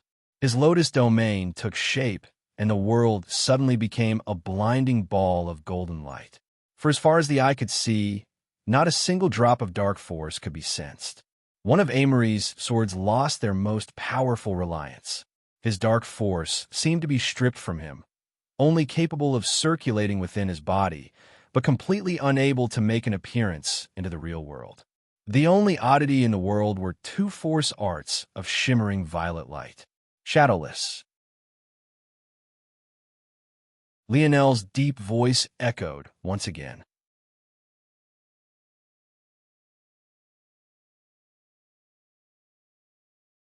Chapter 2095, published at 30th of August, 2023, 12:32 and 24 seconds p.m. Chapter 2095, 332 if audio player doesn't work. Press stop, then play button. Again, Amory's pupils constricted. This attack was one that he hadn't been able to sense the first time, but almost as soon as his heart skipped a beat, he regained his composure. His sword seemed to improve once again. Clang! He struck out without even looking, his blade parrying Lionel's strike. Lionel's spear faltered and his force art flickered, threatening to collapse. The greatest weakness of his spear dance technique was that every stroke had to be perfect. If he made even a single mistake, he would need to start again from the beginning.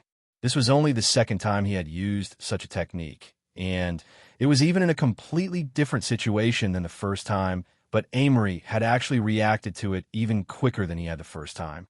Not only had he reacted faster, but he had not just blocked, but even parried it. A sword blade entered Lionel's chest, just barely missing his heart, but still tearing a hole right through his lungs. Before the sword force could explode, Lionel's cold, indifferent gaze flickered with a slight violet light.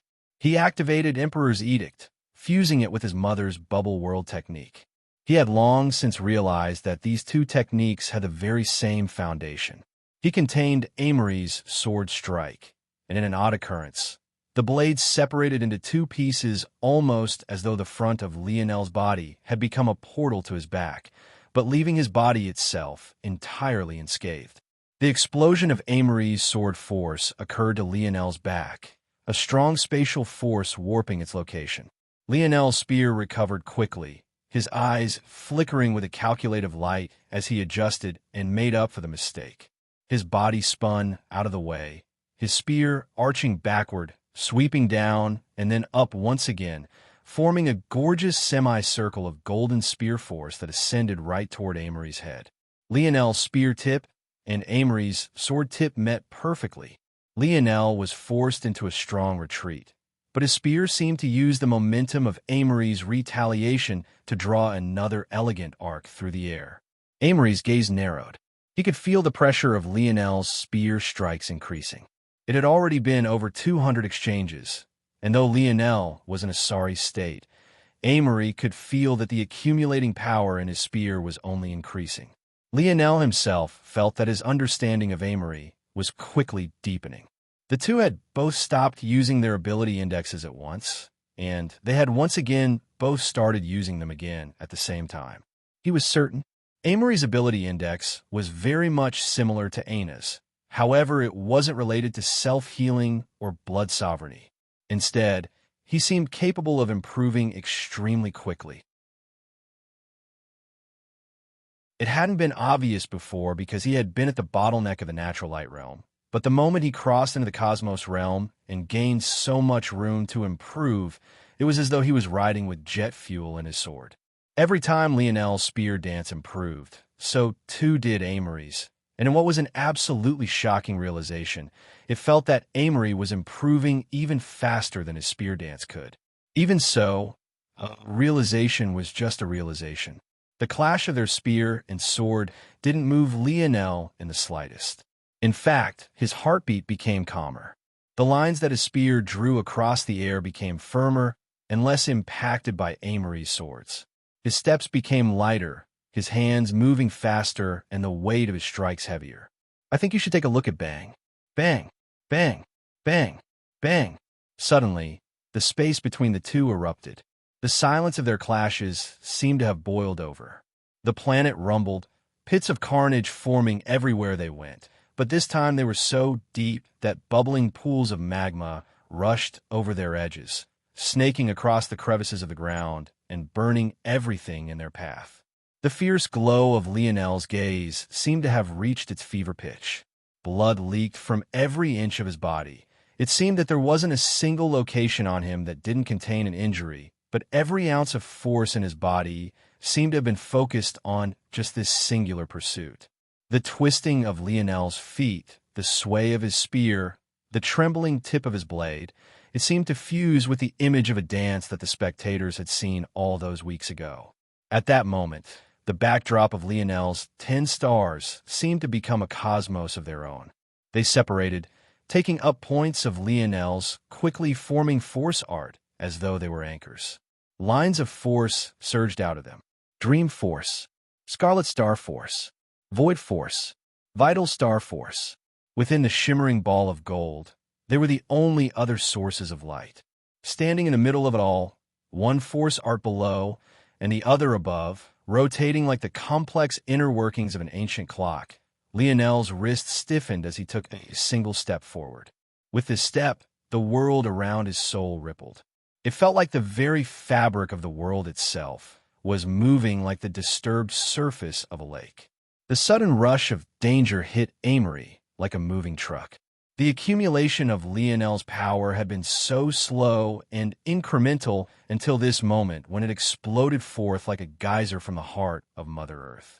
His hair fluttered in the winds. At that moment, wrapped in colors of royal blue, gold, vibrant violet, deep blacks, and hues of silver, Lionel looked to be no different from a guardian deity, unmatched and untouchable. That danger that the eighth-dimensional ancestors had felt before assaulted their senses once again. 332, Lionel said lightly. The violet glow in his eyes had grown to the point that the whites of his eyes couldn't be seen any longer. As though 2 orbs of amethyst had replaced his eyes, he looked down upon the world, unmatched and untouchable. Then he pierced forward.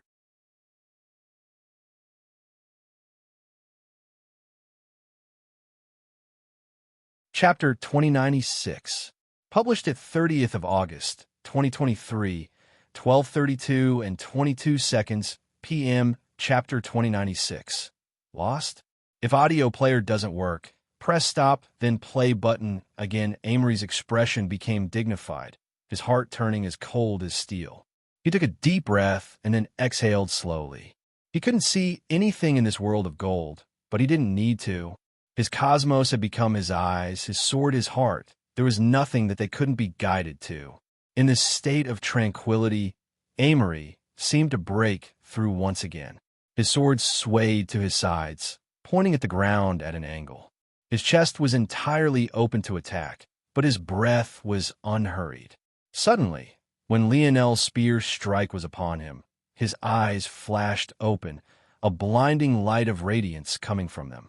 Meeting Lionel's amethyst, pearly-like eyes, one of his one became a dense black pearl and the other a magenta one. He looked toward the world with this sword of dichotomy, a silence of the ages falling. And then there was a howl. His sword seemed to come to life, his sword domain ring shaking fiercely.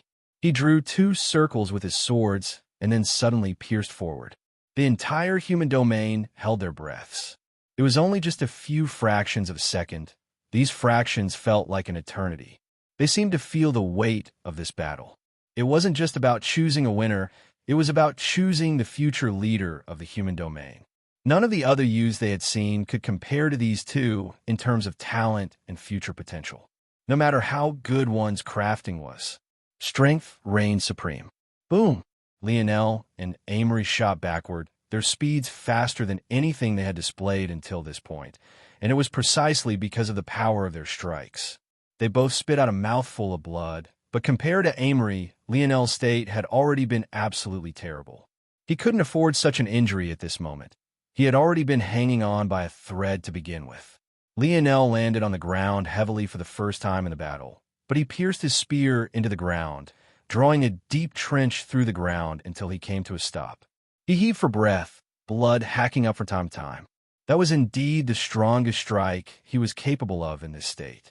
That was a spear strike that touched upon the 4th layer. Although it was in the 6th dimension, that wasn't something that most in the human domain could fathom. He was certain. If an ancestor wasn't prepared for this strike, he could definitely severely injure them with this strike.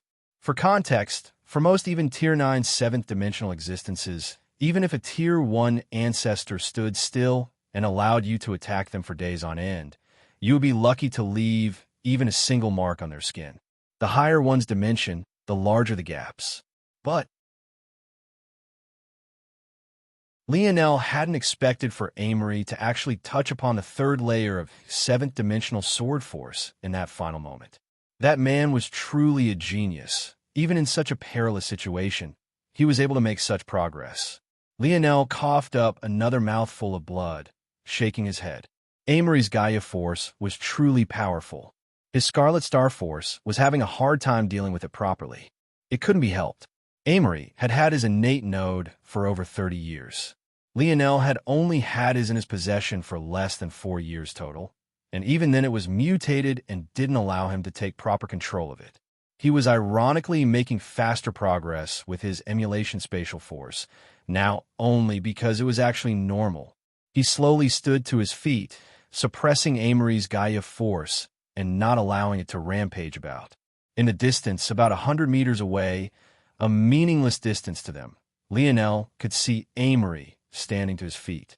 Amory had a trickle of blood falling down his lips, and his face was pale, but other than that, he seemed to be perfectly fine. The human domain seemed to collectively release a sigh. Indeed, it seemed that it was quite obvious who had come out on top this time. Amory might have been slightly injured and a little weak, but other than being tired, there wasn't much else wrong with him. The winner was clear. The Seward family exhaled a breath of air they hadn't known they had been holding. They had never expected for a 6th-dimensional existence to push Amory to this point. They couldn't help but shudder. That was right, Lionel wasn't in the 7th dimension yet. I think you should take a look at Amory took deep breaths and eventually regulated his breathing. His Gaia force trembled and large amounts of life force seemed to connect directly to him. Ironically, now that he was on land, the effect of his Gaia force was even more prominent and powerful. His recovery speed was at least 10 times what it had been in the air, and the paleness of his face was quickly recovering. It seems that my ring will be staying with me today, Amory said lightly. If you don't want to die, I would suggest breaking your badge now. Though, if you cower in this way, it's like you won't ever be my opponent again. Amory didn't talk often. There were only 2 kinds of people that he spared words on, people he felt deserved it, and people that he truly looked down upon. Ironically, Lionel had been on both sides of his opinion. In the Dimensional Cleanse trial zone, he had spoken harsh words toward Lionel because he had truly felt that he was too pathetic. And now, he was speaking to Lionel like he would an equal. As for sparing Lionel, he never really considered it. That was because he felt that although Lionel was still in the 6th dimension, so long as he continued to improve, he would never be able to catch up even if he let him leave. Plus, if someone was spared like this, the genius they had once been would be gone. There was no use in saving a crippled genius who no longer held any sort of self-belief. However, who would have expected for Lionel to chuckle at that moment? Amory wasn't very surprised.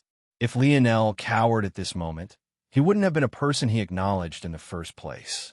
But what did surprise him were Lionel's actual words.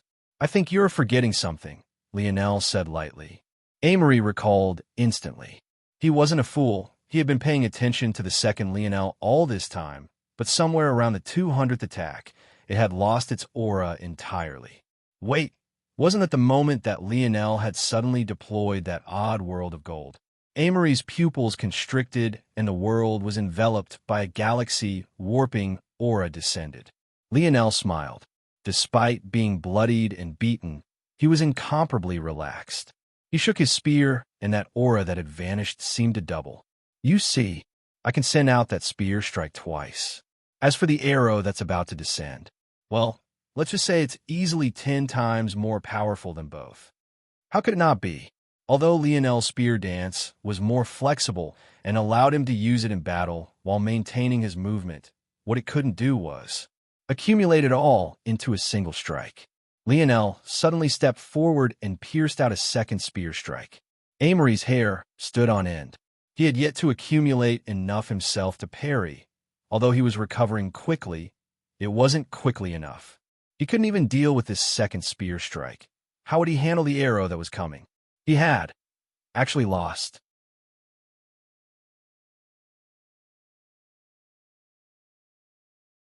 Chapter 2097, published at 30th of August, 2023, 12:32 and 20 seconds p.m. Chapter 2097. I was wondering. If audio player doesn't work, press stop, then play button again. The arrow streaked across the skies as though it could split reality in two. Despite the fact an attack, devastating in its own right, was coming from Lionel's spear, didn't seem to change anything at all. Because all one could seem to focus on was that spiraling arrow. The world was divided into four, the split prongs of the arrow rotating and leaving complete wave-like patterns across the ground and within the clouds above. Everything in its path was shredded apart, and when it had only made it halfway to its destination, Lionel's spear suddenly met Amory's swords. That pair of life-grade swords shuddered, their bodies losing a great amount of shine as their owner was sent flying backward, digging a deep trench into the ground that embedded him like an etching upon a stone wall. Amory couldn't move. His body was shaking involuntarily, his hands barely strong enough to hold onto his swords. He looked up into the skies, only having time to complete that action alone before Lionel's arrow appeared before him, shooting through his chest and releasing an explosion that echoed throughout the land. The sound was so loud that nothing else could be heard. It was difficult to tell even when it had stopped, the sharp whistling sound of deafness and damaged hearing being all that most could listen to. Even when they covered their ears, tried to escape from the destruction, it followed them, filling their minds with sensory information they would never be able to forget. Lionel breathed out, his chest heaving. He looked into the skies, his eyes closing. Despite his injuries, he stood tall. The loud noises didn't seem to bother him in the slightest, and the rumbling ground beneath his feet couldn't stop him from standing tall and unbothered. As the sounds died down, a smile curled his lips. Nothing could seem to bother him at the moment. He was truly a man who held grudges. He had already defeated Amory once before, but he was still irritated by that matter in the dimensional cleanse zone. After a moment, he wondered, if he claimed Amory's soul now, would he be able to use the latter to comprehend the later stages of dimensional cleanse and finally break into the seventh dimension? It was hard to tell. That was because dimensional cleanse had an odd sort of protection over it. Even those that had learned the parts beyond the third dimension couldn't share it with others. Only Lionel could, because he had fully comprehended and reverse-engineered the method. He had succeeded in doing so for the fourth, fifth, and sixth dimensional layers, but he had yet to even lay eyes on the seventh dimensional method, so it was hard to tell where to go from here. Theoretically, he could deduce that on his own since he had the foundation, but without personal experience of what it was like to be in the seventh dimension or deep understanding of where he would need to proceed to enter the eighth and ninth dimension beyond, such a deduction would be nigh impossible. More accurately, he could do it, but what he deduced wouldn't necessarily be the correct next step. It could still deviate in all sorts of ways, and it would be too hard to tell if he was correct or not. His father might be able to give him some clues, but Lionel would rather roll over dead than ask that old man questions face to face. He could imagine the scorn already. I think you should take a look at Forget It. It's easier to just find another token to enter the dimensional cleanse trial zone. If others could hear Lionel's thoughts, they would definitely roll their eyes. Were these a pair of father and son, or mortal enemies? It was impossible to tell. Lionel slowly opened his eyes, and he looked down to see that Amory was still stuck, embedded into the side of a deep trench his own body had dug out. There was a small hole in his chest, barely 2 inches across, but that was what made Lionel's attack so devastating. It had caused such destruction in the real world, but at the point of contact, it was actually so perfectly controlled. It was hard to imagine that an existence of a sixth dimension could possibly display such might. Amory might look like he had only suffered a small wound, but setting aside where the attack had landed, even if it had only hit his arm, the entirety of his inner organs were shredded to pieces. Whether it was heart, lungs, nervous system, everything. Lionel's strike was so skillful that all of the residual energy that might have laid waste to the world around them, had he allowed it to rampage, was concentrated to the point that the one that had suffered the most was Amory himself. It was a shocking endeavor, and yet Amory actually still seemed to be alive. Seeing this, Lionel chuckled, walking forward. This sort of vitality was something that he had only seen out of demons. Back when he fought the Cobra Demon, he had ripped a hole right through its torso and even caused a large amount of damage to its inner organs, and yet it had continued to battle him and even pushed him to the very edge. Although Amory looked like a demon, it wasn't that simple to tie the two. Rather, Lionel instead believed that it was a combination of Amory's Gaia Force innate node and his separated soul that led to this matter. But that left a question.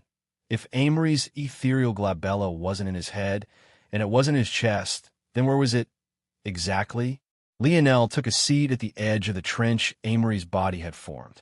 At the moment, Amory's gaze was vacant, but his body was actually quickly recovering. His vitality was actually far stronger than even Lionel's own, but Lionel's smile didn't fade. I was wondering why it was that you all allowed me to attack him just like that, but it seemed that you were quite confident in his ability to survive, huh?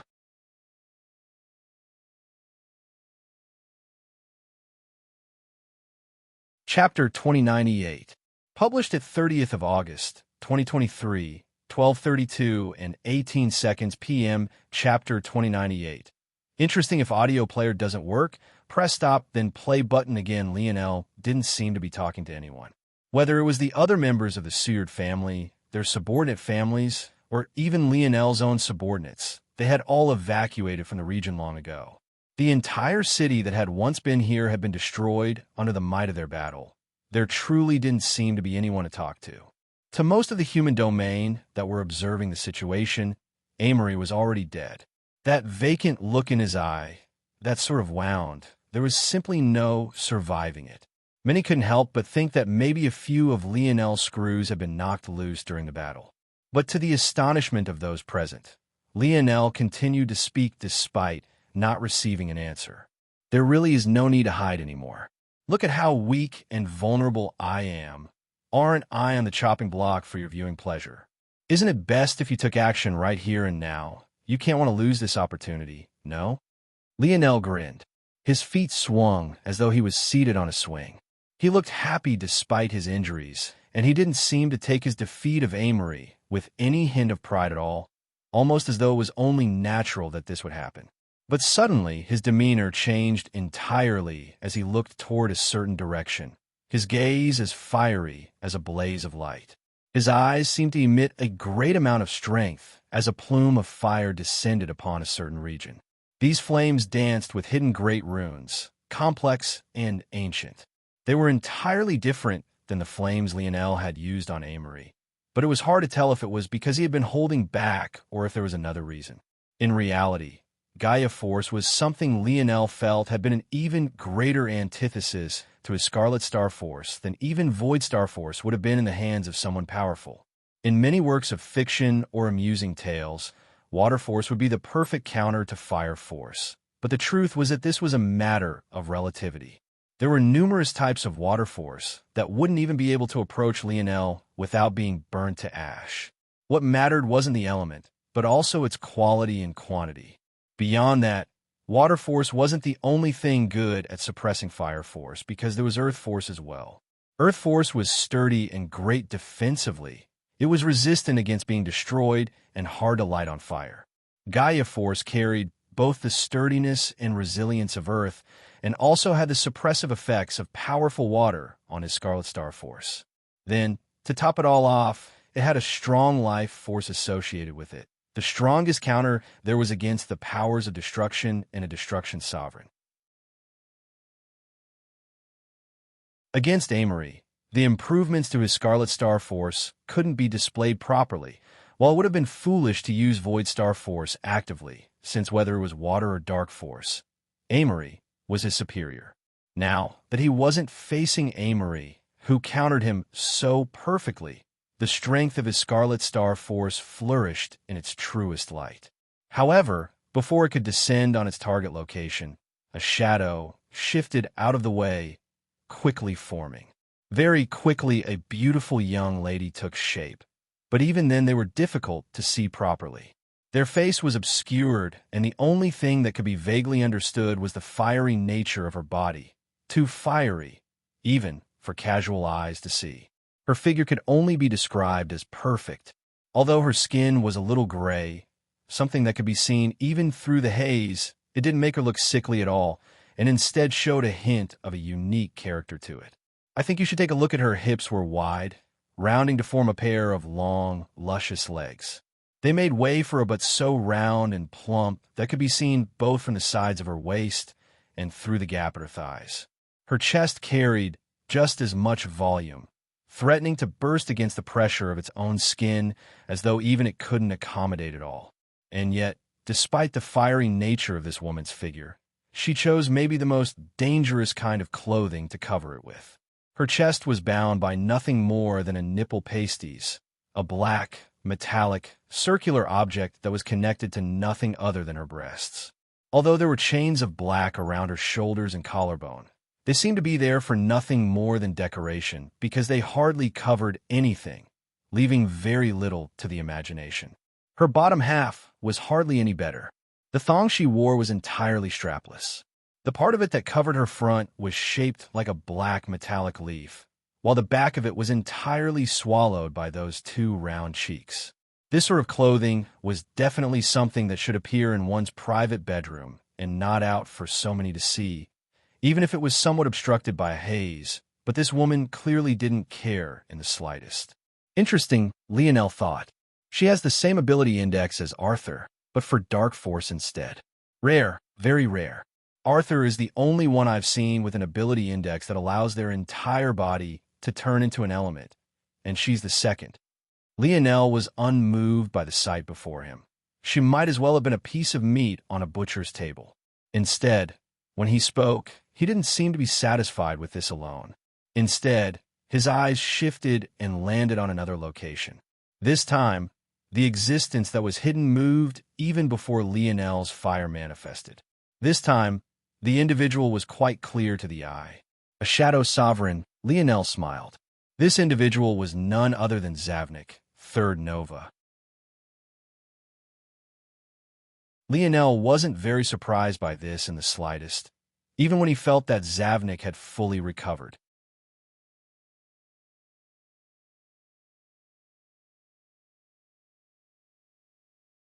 Chapter 2099, published at 30th of August, 2023, 12:32 and 17 seconds p.m. Chapter 2099, plop. If audio player doesn't work, press stop then play button again. Zavnik had already regained his calm. When he looked at Lionel, his emotions were unreadable. In truth, he hadn't expected for Lionel to actually win such a battle. Amory was arrogant, but he had the right to be.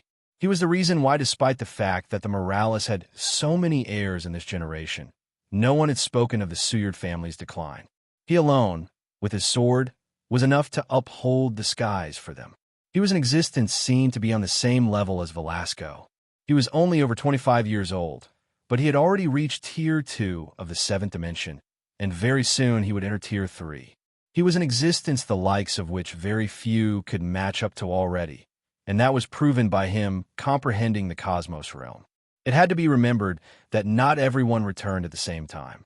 Depending on their distance from Lionel when the formation had been activated, one could either return sooner or later during that 20-year span, and most had returned around 10 to 12 years ago. Amory, however, had only returned about 5 or so years ago. It went to show one just the kind of talent he had to reach such a state so quickly. After he returned from the tribulation, it was as though he had become an entirely different man. But it had all been useless before Lionel. Amory was born and raised seriously by the Seward family from the moment he picked up a sword. Lionel had only returned to the Morales family a month ago. Amory had been training since he was a toddler. Lionel only began when he was 17 years old, and even then he had no sort of guidance aside from Silver Disc and the memories of the experts in the Spear Domain Ring, experts that Amory had accessed on his own side. On top of that already 17-year advantage, Amory gained 5 more years of advantage thanks to the Cataclysm Zone. The gap between them was obvious, and it was a shocking thing to accept. But what stunned Zavnik even more was maybe the implication of Lionel's words. What he meant by those words. They didn't save Amory because they knew he could survive. By him saying that, didn't that mean? Zavnik's gaze turned serious. What? Not going to admit it? Lionel laughed. He had expected this.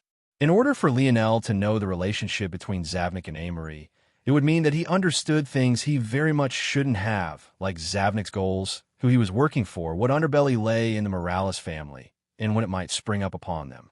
But all of that was impossible. Lionel wasn't Second Nova, and even Second Nova couldn't claim to know so much. Lionel's laughter made Zavnik uneasy, and all the progress he had made to take the shadow of Lionel out from his heart and soul seemed to be crumbling before his eyes. When Lionel finished his next words, the viciousness that flashed in Zavnik's gaze couldn't be ignored. Are you shocked? You shouldn't be, Lionel smiled. You see, I'm very good at using small details to comprehend the bigger picture. Unfortunately, this partner of yours has very loose lips. You know, the first time I met him, it was just about 3 years ago. Well, it was 3 years ago to me. To all of you, it was probably closer to 30 years than it is to 3 by a wide margin. This guy was very arrogant back then. Poor little me was just in tier 1 of the 5th dimension, but he had already broken through into the 6th. Unfortunately, I didn't have the chance to avoid him because we were both seeking the complete layers of dimensional cleanse, and I had no choice but to battle it out with me. I was defeated quite soundly, but this guy actually tried to take my spear domain ring. And do you know what he said back then? Lionel turned from Amory and looked to meet Zavnik's eyes. Zavnik felt as though his world was collapsing. He couldn't breathe properly. It felt like a hand was gripped around his throat. He said he knew someone would be far better suited to the spear domain ring than me. Can you believe that? One arrogant bastard, right? He doesn't even use the spear. And look at how antisocial he is. Even his family had to arrange a marriage for him just so that he could have a wife. Where'd he find someone he would give the spear domain ring to? Let alone someone that he trusted and respected enough to do so. I think you should take a look at Zavnik's hands were trembling. It wasn't about the revelation. The revelation itself was almost meaningless aside from the implication that Lionel knew everything. But what was setting Zavnik's heart ablaze was the fact that Lionel had figured so much out based on a single casual sentence spoken years ago to him in the spur of the moment. There was practically no one who could do such a thing. Such a memory was the kind most would only remember after they found out the truth, and only then would they backtrack and realize the clues had been there all along. But Lionel's mind seemed to be on an entirely different level.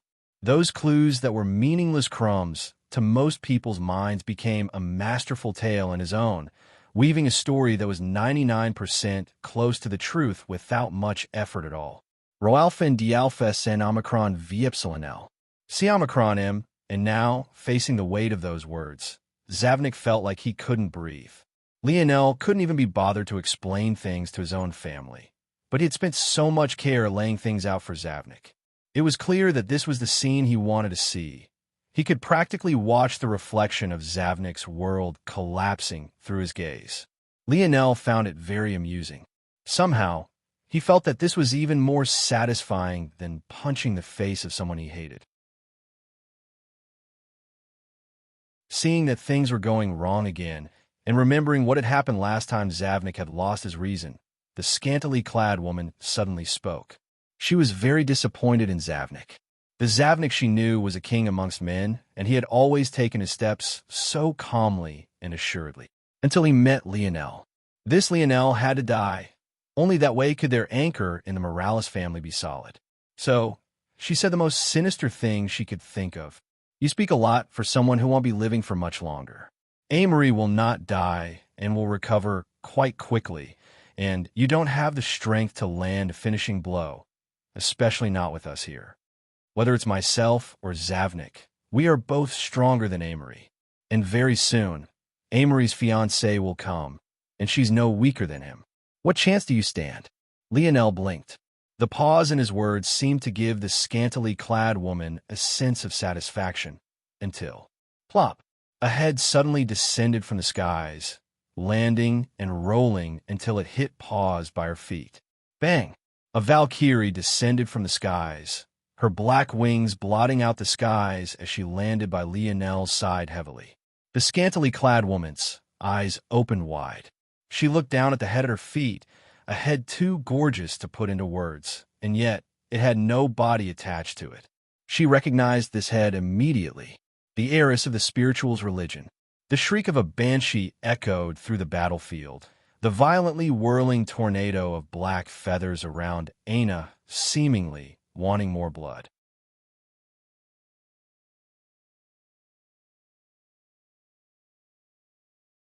Chapter 2100, published at 30th of August, 2023, 12:32 and 15 seconds p.m. Chapter 2100. Unwilling if audio player doesn't work. Press stop, then play button again. Aina's aura blazed like the spark of an awakening star. Although she didn't say anything, her presence alone seemed to warp the world around them. The arcs of black lightning that sparked between her horns and the black feathers that zipped by causing even the eyes of those that only gazed upon them to sting. Her black wings came out from the back of her hips, but their majestic bearing was no less. Each spread out for at least 2 meters, carefully arcing through the air with the grace of Phoenix. Just a single one of their flaps made the Shadow Woman and Zavnik feel as though they might be thrown off their feet, their bodies flexing just to maintain their positions. The eyes of the scantily clad woman froze over. She couldn't take her eyes off of Aina, her heart palpitating at the aura she was sensing. What she felt the proper conclusion was happened to be something that she was entirely unwilling to accept. She had all the information she needed about these matters. It was simply impossible for Aina to be what she thought. Aina was a Brazinger. She was born on Earth. Her mother was a mortal woman, and her father, though an unknown wild card, was ultimately just a cast out of the Brazinger family.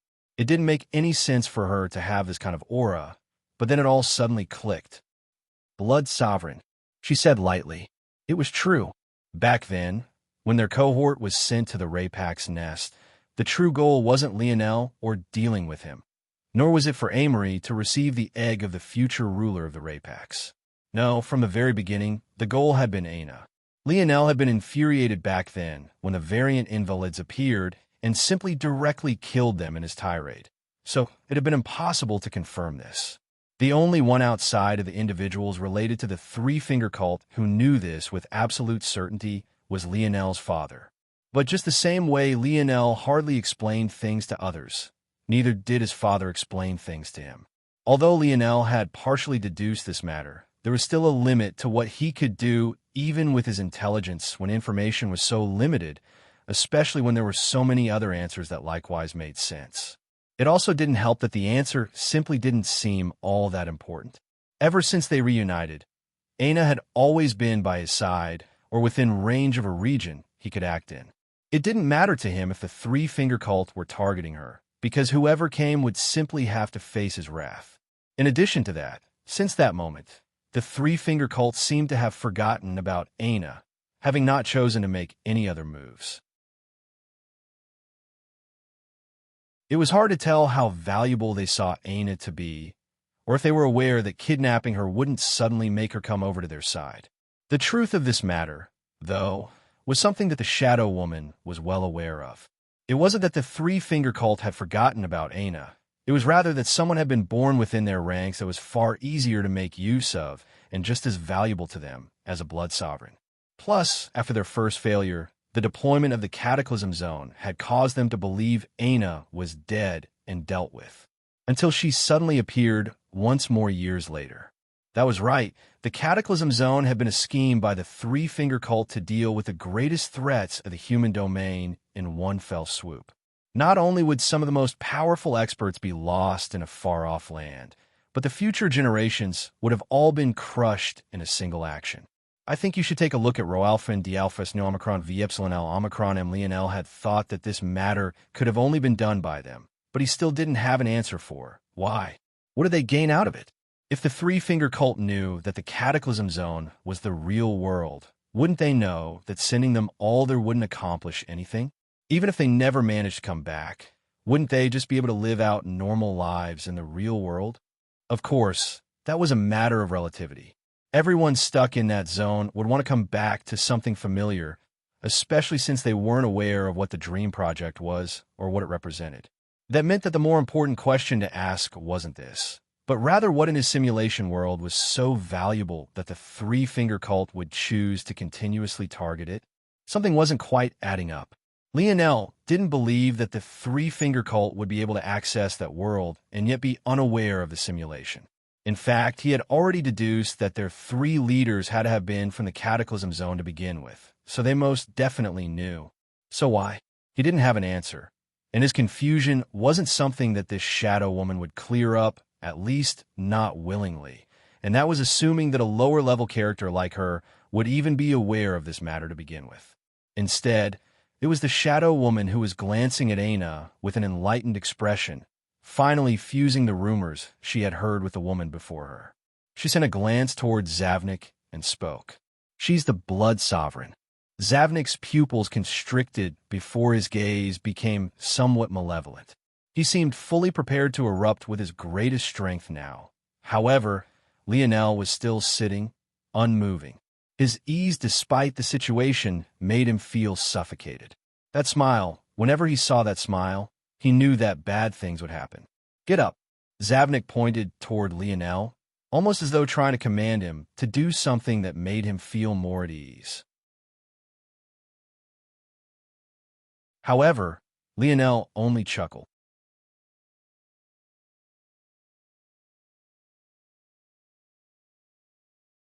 Chapter 2101, published at 30th of August, 2023, 12:32 and 13 seconds p.m. Chapter 2101. Clear aura. If audio player doesn't work, press stop then play button again. Me? Get up? Can't you see how tired I am? I don't have the energy. Lionel suddenly yawned, his eyes even watering to complete the effect. He really seemed as though he might collapse and begin a long, comfortable napping session at any moment now. Veins bulged across Zavnik's forehead. His composure was entirely thrown into the wind. Those who had had great opinions of him in the past couldn't help but begin to second-guess their judgment. Was this really the Zavnik they had come to know? Lionel was right before him. Why wasn't he attacking? Although it could be argued that Lionel was still sitting and it wasn't honorable to attack, it also wasn't honorable to lurk in the shadows and wait for their battle to finish first.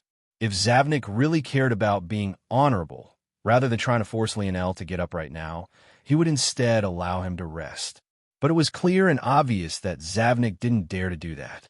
He wasn't trying to be honorable. He was scared of Lionel's nonchalance, scared of what trump card Lionel might have waiting for him in the shadows. To Zavnik, the fact that Lionel dared to continue to sit down and be so casual meant that he had another plot waiting to be sprung. The moment he took action, he would fall into it. He didn't believe in himself anymore, and he was entirely reliant on Lionel's actions to dictate his own. The more relaxed Lionel was, the more uncomfortable he felt. The more Lionel acted like this, the more he felt that he was missing something. Svel. Siamacronim, it had to be remembered that when Lionel defeated him earlier, it wasn't even Lionel who took action. It was rather the formation of the Skies family. That was a formation of 10,000 seventh-dimensional individuals, fused into one and amplified further.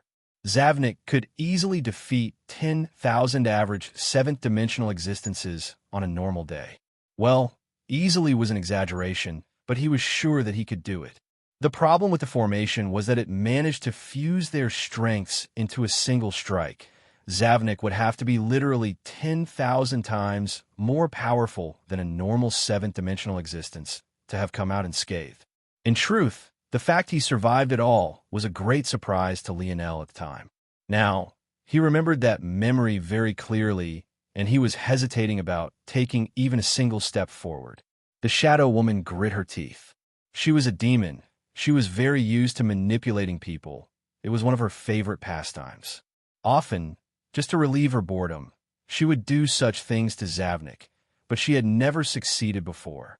Seeing Zavnik in such a state, and being aware of the tactics of other demons, she knew that Lionel was doing this on purpose. She could almost see the horns growing from his head, that devilish glint in his eyes. He was taking pleasure in it. Her heart couldn't help but shudder as the image of a certain demon race flashed in her mind, but she shook her head immediately. Those demons loved to do this sort of thing.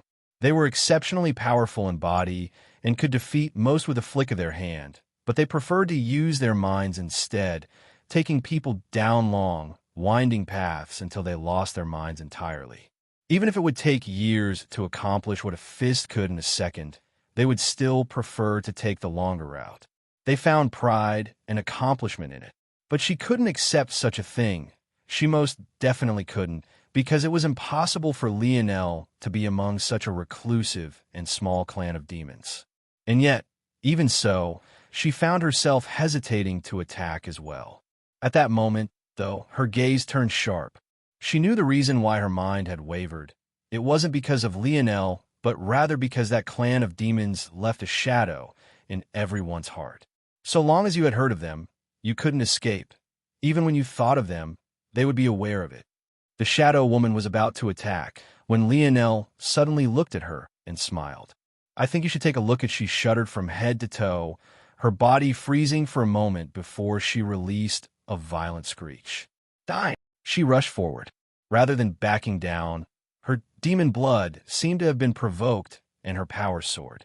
Even as many were entranced by the physiques of her body, moving with such little clothing, they were even more shocked by the strength.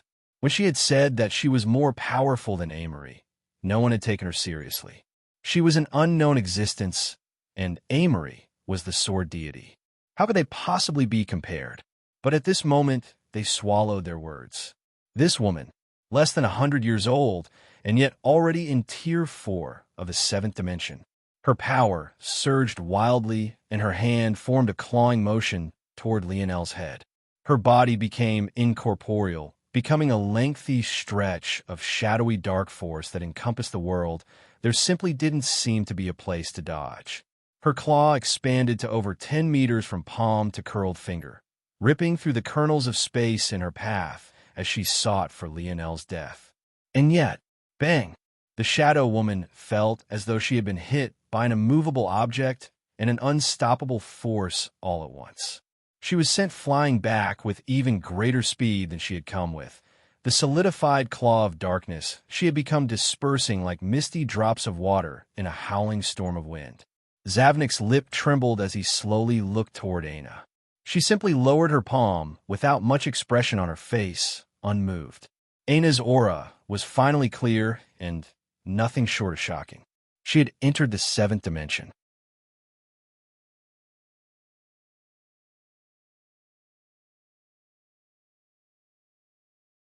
Chapter 2102, published at 30th of August, 2023, 12:32 and 11 seconds p.m. Chapter 2102. Aghast if audio player doesn't work, press stop then play button again. The human domain had fallen into silence for a long while. Ever since Amory and Lionel's battle had begun, probably around 70% of all observers had been entirely focused on them. In truth, that number actually seemed quite low, but it was actually surprising that it wasn't even lower than that. That was because to many, the battle was a joke. The idea of a 6th-dimensional existence defeating the sword deity was asinine. The viewership was only that high due to how excellent Lionel's performance had been until now.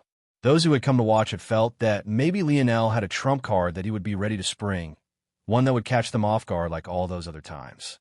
However, the longer the battle went on, the more shocked they became. They hadn't actually expected that Lionel would be able to fight Amory head-on at all, and yet they were proven wrong time and time again, until the moment that Amory broke through and entered the Cosmos realm. Many had believed the battle to be over, but even so, they would continue to watch if for nothing other than the fact they felt Lionel deserved at least this much for coming so far despite only being in the 6th dimension. Or rather, they would have, had something else shocking not happened.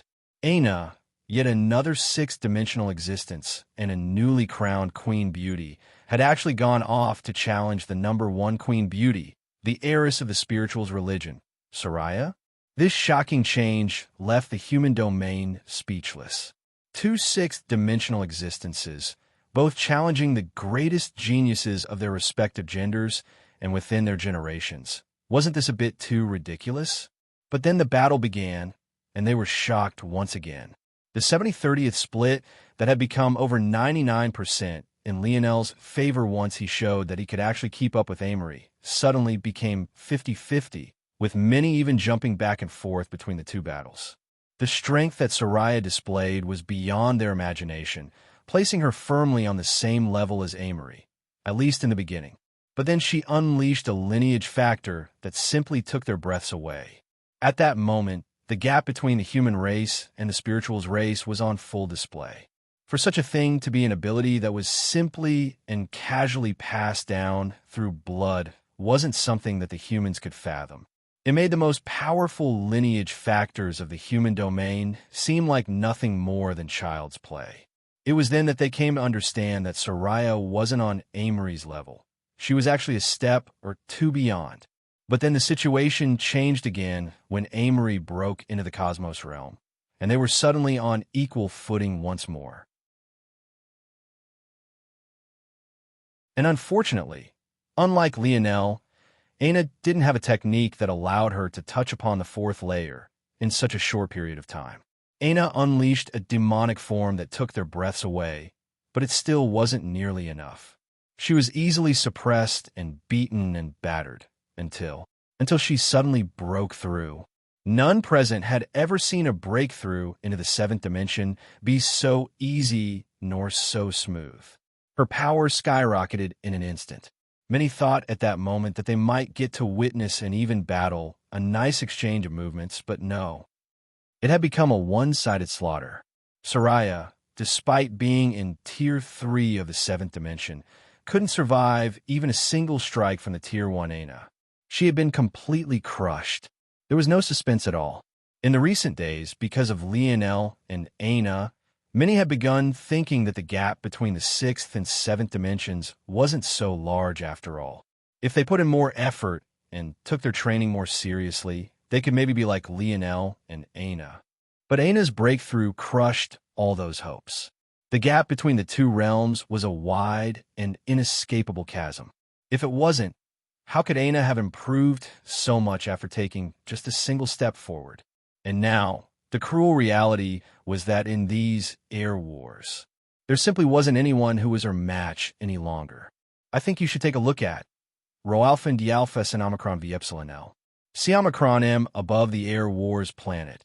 An illusory woman stood. She was absolutely expressionless, and many who didn't know her would think that she was unreadable because of this. But everyone who had seen her before would understand that she was absolutely infuriated at the moment. This woman was none other than Soraya, the heiress of the spiritual religion. Her body had been destroyed, but as a half-spiritual, she was able to exist with her soul alone. To spirituals, their bodies were only flesh puppets that could be reconstructed with some effort and resources. It was extremely difficult to truly kill them, and they were practically immortal. But even so, in their race, having one's body destroyed would both regress their strength and be a great humiliation. She had been in the human domain since her birth, but no one had ever dared to disrespect her in such a way. Wherever she went, she always had a lovable smile on her face that no one could ever bring themselves to hate, and that was part of the reason why it was so shocking that her expression was so placid currently. But in her mind, she had every right to be infuriated. She continued to look at Aina, almost as though she was trying to sear this memory onto her soul. Lionel smiled and hadn't moved a single inch from his sitting spot. He had already felt that these air wars were over, but now that Aina had broken through, he didn't even really need to put much effort in any longer. So why couldn't he be leisurely? Why are you glaring at me so fiercely?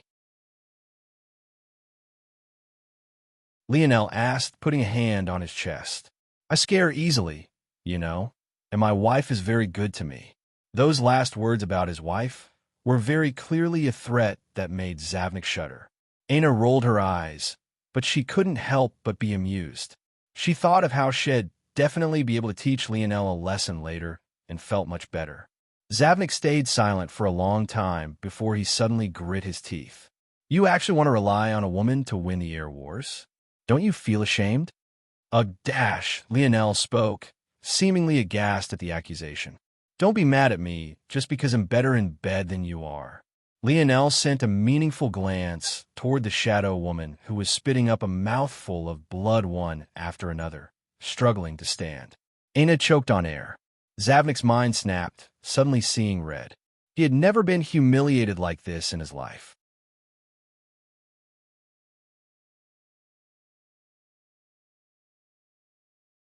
Chapter 2103.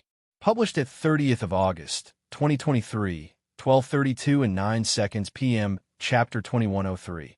A palm if audio player doesn't work, press stop, then play button again. Aina's head snapped toward Lionel, her glare quite vindictive. She looked as though she wanted to teach Lionel a lesson right here and now. He was truly too much. It didn't matter if he teased her like this in private, but why with so many people listening? The worst part was that her parents-in-law were definitely watching, and who knew? Maybe her father was out there, somewhere, watching too? How was she going to face people now? Her face blushed down to her neck. It likely went much further than that, but the spinning black metallic feathers were moving so fast that nothing between her knees and collarbone could be seen clearly. In the past, this transformation had completely ruined Aina's clothing. Lionel had long since created something for her that could survive the change, but that didn't stop these feathers from acting much the same as they always did. Aina couldn't seem to stand still anymore, feeling that her embarrassment was about to boil over. However, how could she vent her anger on Lionel? Obviously, the two to suffer would be the Shadow Woman and Zavnik. Zavnik didn't even know what hit him. He barely registered a crimson-black glow, and then he felt as though his body was streaking through the skies even faster than any meteor shower he had ever laid eyes upon. He was stunned. He couldn't imagine why the gap was so large. Weren't they both in the seventh dimension? He was even quite confident in his strength. He had met so many powerful enemies, and he had defeated them all. But how had things ended up like this? He felt that if it wasn't for the fact that he had deployed his divine armor at the final second, he would have been pierced right through. As he flew, his armor finally slid into place, but a huge dent had appeared in his chest plate, deforming his blackish-green armor and shattering his ribcage. He coughed up a mouthful of blood, his gaze turning redder and redder as he flew. How had things ended like this? How had he turned out to be so pathetic? How could he lose like this? Zavnik was so agitated that the beating of his heart pushed against his shattered ribcage. When he rebounded against the ground, he didn't seem to feel anything. The whites of his eyes turned entirely black, and his bronze irises seemed to streak with lightning. The Shadow Woman, who was still coughing up blood herself, was trying to stand when she sensed this change. Her own expression warped, and she didn't seem to be happy about what was happening. The demon blood running through Zavnik's body wasn't pure. Technically, the strength of the demon race was that they could reproduce with any race, and the mutations that occurred would allow them to come out much stronger on the other side. It also helped them to not be bound by the same weaknesses as humans. However, not every such mutation would turn out to be extraordinary. Rho-alpha and D-alpha Omicron V epsilon L Omicron M Zavnik was lucky in that the Morales bloodline had strong ties with demons to begin with. As such, the other half of his lineage worked even better than usual. But what was happening right now was an unexpected variable. It was none other than something that Lionel was quite intimately familiar with: bloodline deviation. When Lionel had first awakened his metal synergy lineage factor, he hadn't been well informed on how things worked. As a result, he had tried to awaken it far too early and before he had developed all 9, or rather, 10 of his nodes. Back then, he had almost failed, and the bloodline deviation caused a crimson character to appear within his lineage factor. Even until this moment, he wasn't quite sure what it was, and it was still with him to this day. I think you should take a look at. He didn't really think about it much, because it didn't seem to affect him much. However, when he had the conversation with Adderworth's father, he began to speculate that that crimson energy was likely related to the Morales family's fiery tempers. It was probably the case that Lionel's bloodline deviation had caused it to appear much earlier in his life than it did for most others. However, there was something else that had happened that day as the elders of the Morales family observed Lionel's breakthrough. The violet winds rise north. Those words were meaningless to Lionel. After all, he hadn't been there when they were spoken, and he wasn't even aware of them. But they were currently a shadowy whisper, almost as though an echo of another reality was speaking into his ears. This aside, it was Zavnik's changes that had triggered this memory within Lionel. He seemed to have lost himself to rage, the hidden danger of the Morales family's lineage factor fusing with the intricacies of his demon bloodline. His body was filled with an endless amount of vitality, his divine armor even quickly repairing, but his mind wasn't clear. Large plumes of black fog came from his body, pushing his body up from the ground and standing him up. He looked as though he had been possessed by an abyss of blackness. The shadow woman grit her teeth and suddenly vanished, entering Zavnik's shadow. Her aura vanished entirely, and Zavnik's own multiplied several times over. Some clarity returned to his eyes, but a fiendish, menacing hint of something extra was still hidden within. He howled to the skies, a spear twice the height of his body appearing in his hand as he suddenly struck out. Aina stood in silence. From start to end, she didn't seem to feel the need to act at all. Suddenly, a towering crimson manifestation appeared to her back.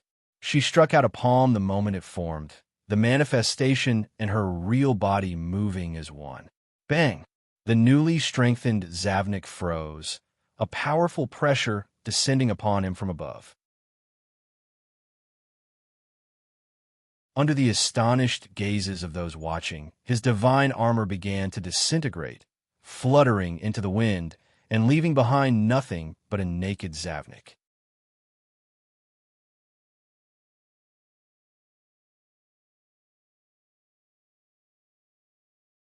Chapter 2104, published at 30th of August, 2023, 12:32 and 7 seconds p.m. Chapter 2104.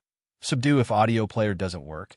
Press stop, then play button. Again, the wildness in Zavnik's eyes vanished. Their blackness disappeared, and the whiteness that returned enveloped his entire iris. He had entirely lost consciousness, standing there wide-eyed and unable to believe it. He slowly fell backward, collapsing to the ground with an anticlimactic thud. Ooh, scary, Lionel shuddered. Aina was more powerful than even he had thought. The moment her manifestation came out, her strength soared. It seemed that it was even more powerful in the 7th dimension than it had been in the 6th. It might as well have been an entirely new ability. The most shocking part was that she hadn't even used her battle axe or her blood sovereign abilities. Although she was in her demon form, one of her more powerful abilities, it seemed to have been a lingering change from her battle with Soraya. She just hadn't bothered to disperse it. Lionel had a feeling that victory would have been just as easy with or without it. Lionel stood with a smile, seemingly about to pat Aina's shoulder. But before he could, one of her black feathers zipped by, forcing him to retrieve his hand. Lionel laughed. It seemed that she was still a bit mad. Umph. Aina harumphed, walking away. Wait, wife, don't leave without me. Aina continued to ignore him without a care in the world. Her speed was exceptional. Unless Lionel used his spatial force, he probably wouldn't be able to catch up with her if she didn't want him to. Without a choice, Lionel could only laugh and give up, returning to the battlefield. Amory still seemed to be in the process of healing, having not even regained consciousness, while Zavnik and the Shadow Woman had separated again. Lionel stood in silence for a long while, wondering what he should do. Zavnik was a difficult choice, obviously. Although he had deduced that he was a problem, killing a member of his own family under the eyes of so many would be difficult to explain. With Zavnik defeated, it was clear that the winner of the patriarch position of the Morales for this generation was none other than himself, Lionel Morales. If he chose to kill Zavnik right now, especially when Aina was the one to have defeated him, it would be hard to convince others. And since the Shadow Woman was obviously Zavnik's close companion, it was also difficult to kill her just because. Aina had obviously known this. Since she was so much more powerful than the two of them, if she had still ended up killing them, then she would be seen as cruel. As for Amory, Lionel's reason for not taking action immediately was very different than it was for Zavnik. He didn't fear what the backlash would be for killing him. He was ready for war. Plus, it was he who had defeated Amory with his own hands. That was clear and obvious to everyone. In addition, he had already said that aside from his family, anyone who landed in his hands would die. Even with all of this set aside, he was also tempted by Amory's Gaia Force innate node. He didn't care much about the Dark Force innate node, but if he had this Gaia Force innate node, it would be a game changer. This issue here was actually his conscience. Setting aside what the Suyard family might be wrapped up in, Amory was someone worth his respect. He had had an advantage in strength for a long while, but the only time he had targeted Lionel was when only one of them could continue forward in the Dimensional Cleanse trial. Of course, that was only because Amory looked down on him and was extremely arrogant. But wasn't he also extremely arrogant? Someone who could stick to their principles like this, even after suffering a humiliating defeat with their strength suppressed, was someone who would definitely become someone great in the future. I think you should take a look at someone like Amory was needed for the coming storm. Lionel believed there was a very good reason those running this simulation had allowed him to meet those of other simulations during the tribulation.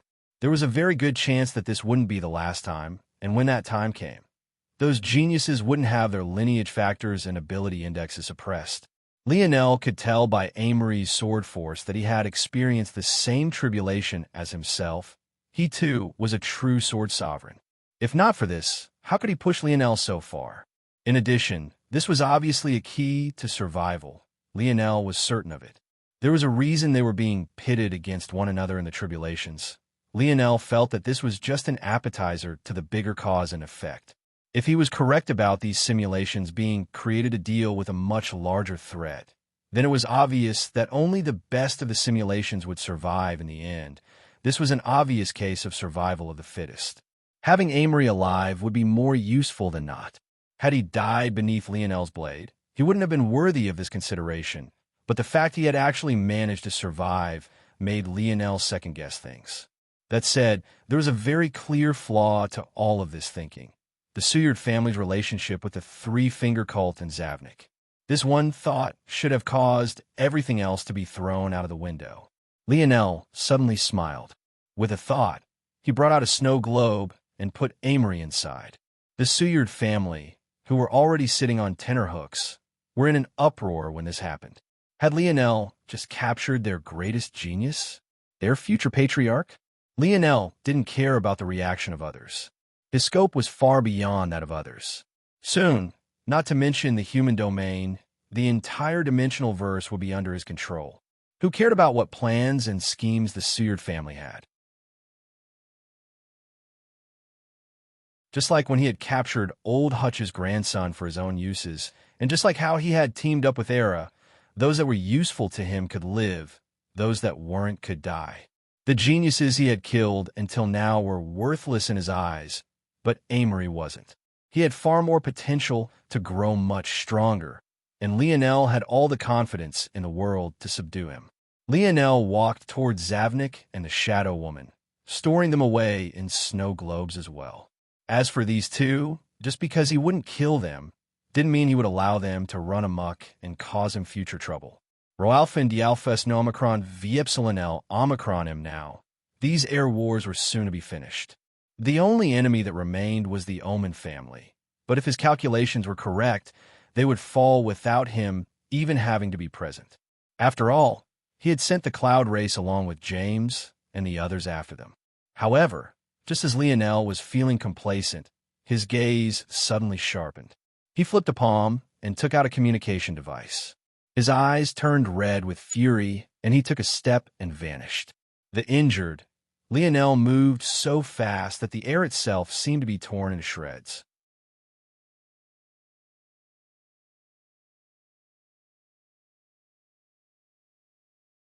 Chapter 2105. Published at 30th of August, 2023, 12:32 and 5 seconds p.m. Chapter 2105. Shameless if audio player doesn't work. Press stop, then play button again. The distance between the territory of the Seward family and that of the Omens wasn't small. It was easily thousands of kilometers. In addition to this, Lionel hadn't expected to need to take action himself, as he felt that the measures he had handed to James and the others were more than enough. While he was fighting against Amory, he had sent Zavnik's army to attack the spiritual's religion. Due to this, Soraya had believed that she was being attacked by a joint force of Lionel, Zavnik, and the pious family on top of that. Due to this, she didn't even have the presence of mind to consider the fact that Amory might also be in trouble. On top of that, because Amory saw that Lionel was the only threat before him, he hadn't cared to report this matter to Soraya either. Like this, the two supposed allies were separated like this. Because Zavnik never showed up personally, Soraya kept waiting for the other foot to drop, not knowing that the Black-Green Armored Army was nothing more than a FAA sectionade to keep her pinned down. While all of this was happening, Lionel had sent the others to deal with the Omen family. In his opinion, the Sky's family and Oryx, with the help of the Cloud Race, was an undefeatable force. It had to be remembered just how powerful Maya was. It wasn't an exaggeration to say that she was the most powerful existence in these air wars. Maybe only if Lionel broke through to the 7th dimension and then teamed up with Aina could they defeat Maya with any sort of confidence. This wasn't because Maya was so talented, but rather because she had used the special ability of the Cloud Race, exchanging her stored-up years for immediate strength and power. As a result, while she had only experienced about 20 or so years of life, she had the strength of an absolute genius of the Cloud Race that had practiced hard for decades longer than that. If Lionel had been willing to put her out in front, he might have won this war on day one before anyone could do a thing to stop him. The reason he hadn't was that, as he had said, this wasn't his end goal. As he saw it, the air wars were only the beginning, and its purpose wasn't just for him to win either.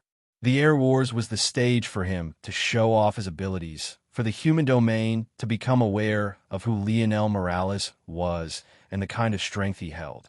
That way, when he conquered them in the future, they would have a deep-seated respect for him in their hearts already. He couldn't do that if he just let Maya run amok from the very beginning. In addition to this, Maya was a trump card he didn't want to reveal too soon. He wouldn't have even traded for her in the first place and brought her into the air wars if it wasn't for the sake of wanting to make sure the Cloud Race stayed in line and followed his orders. The talent of the Cloud Race when it came to controlling the mind and related matters was too high. Lionel wanted a foolproof plan to control them, so placing seeds into their minds wasn't enough. He thus took control of Maya's sons and then used Maya's prestige to keep the others in line.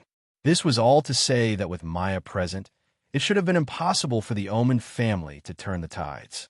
According to Lionel's orders, Maya should have only acted if it was strictly necessary. But, should things go left, he gave her permission to display her true strength. This was why he had been so confident. But what he hadn't expected was for the Omen family to be so shameless, though he should have. Rather than calling these the Air Wars, it was more like a battle between Lionel and the most powerful families of the human domain. It was absolutely ridiculous. The Air Wars were meant to test the connections of the younger generation and their abilities. It wasn't a place for powerful families to flaunt their resources. Everyone already knew that they were powerful, but they didn't seem to care about this. Lionel had caught a glimpse of this shamelessness with the Leo family. He knew for a fact that Conan and Gunter hadn't raised those beasts themselves, but they still brought them forward as though they had. And now, the Omen family had placed their full effort behind Crone Omen, the supposed best force crafter of the younger generation. This time, it wasn't just a small horde of beasts at the end of their lives. The Omen family had provided the heirs of the Omen family with all the resources they needed to build a Tier 2 star ship. It had to be remembered that when Lionel stole a Tier 2 star ship from Shield Cross Stars, Cross Elder Avon had been enraged to the point of throwing tantrum. That kind of wealth was astronomical. It was enough for even an organization of that size to feel the pinch. They even sent an 8th dimensional ancestor after Lionel to try and get it back.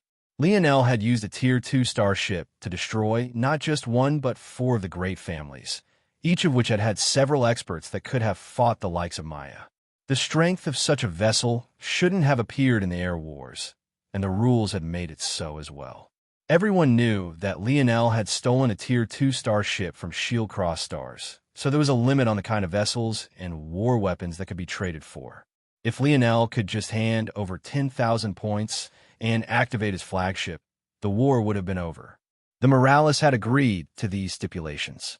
In years past, they hadn't needed such a rule because no one in the younger generation had the resources to build such a vessel, but they felt that it was a good rule to add as well since it would no longer be just the Morales participating now. But obviously, the Omen family had taken advantage of a loophole themselves. I think you should take a look at rather than trading for such a vessel. They built it from the ground up. Roalphin Dialfes en Omicron Vipsilonel. See Omicron M, the more Lionel thought about it, the colder his expression became. He activated his starry light domain, and his body began to leap through hundreds of kilometers at a time, flickering and vanishing with a speed that put the wind to shame. Only several minutes later, he saw the battle over the distance. The ocean seemed to have been extended by several kilometers, large swaths of flooding waters filling the once grassy plains. Bodies, or rather what remained of them, floated in the water.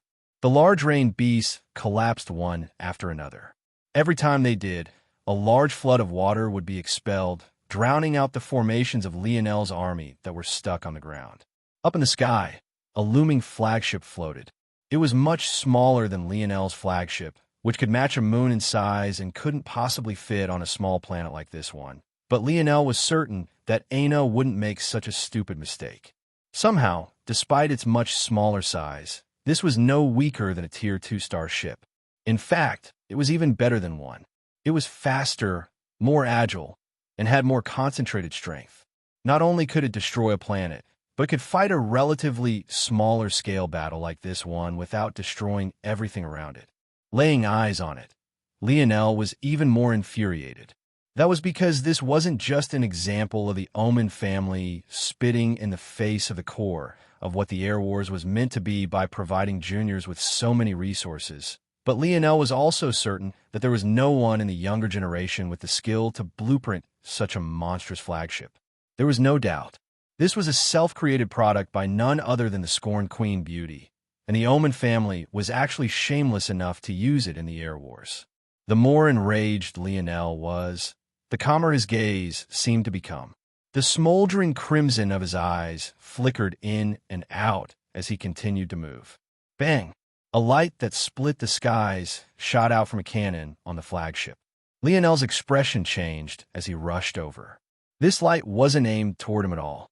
Aina's roar filled the skies as her manifestation appeared once again, this time easily tens of times more powerful than what she had used against Savnik. She swung her axe down with a mighty force, resisting against the blast. To the astonishment of those watching, she actually managed to hold it back for a brief moment. But not even a split moment later, she and her manifestation were enveloped. Aina catapulted backward, her body flying like a broken arrow. She couldn't seem to gather up her power again as the laser blasted by her obstruction, swiftly catching up to her body and seeking to destroy her entirely.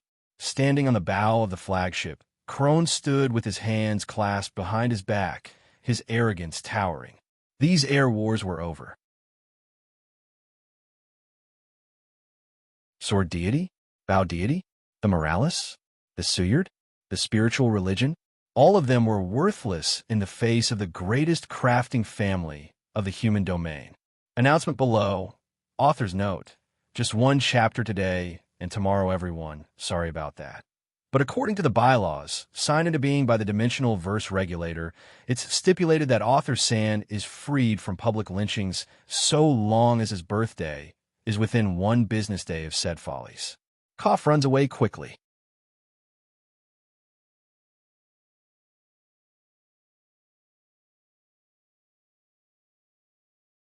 Chapter 2106. Published at 30th of August, 2023, 12:32 and 4 seconds p.m. Chapter 2106. Too late if audio player doesn't work. Press stop, then play button again. Lionel's expression changed. His speed hit a completely new state, a wild surge of light force and spatial force spreading over his body. He seemed to lengthen, his body becoming a blurred afterimage spreading across the skies. He caught Aina just before the beam appeared before them, but already felt too late to do anything after it. It almost looked as though he had rushed forward just to die along with her.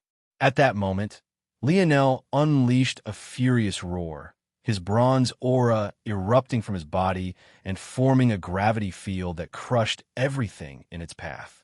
The ground, or rather large body of water below him, suddenly exploded, a pillar of invisible force crushing it as though a mighty fist had suddenly slammed against its surface. Bang! The beam of light smashed against Lionel's defenses and seemed prepared to destroy them even faster than they had Aina's. But right then, the wild fluctuation of golden and silver energies wrapped around Lionel's body suddenly surged as well. However, it was all helpless. Shoo! The laser shot past. The end of its body blinked before waning, like the final drip of water from faucet. It shuddered out of existence, and the beam of light disappeared into the distance, far out of the reach of their sight, until, boom!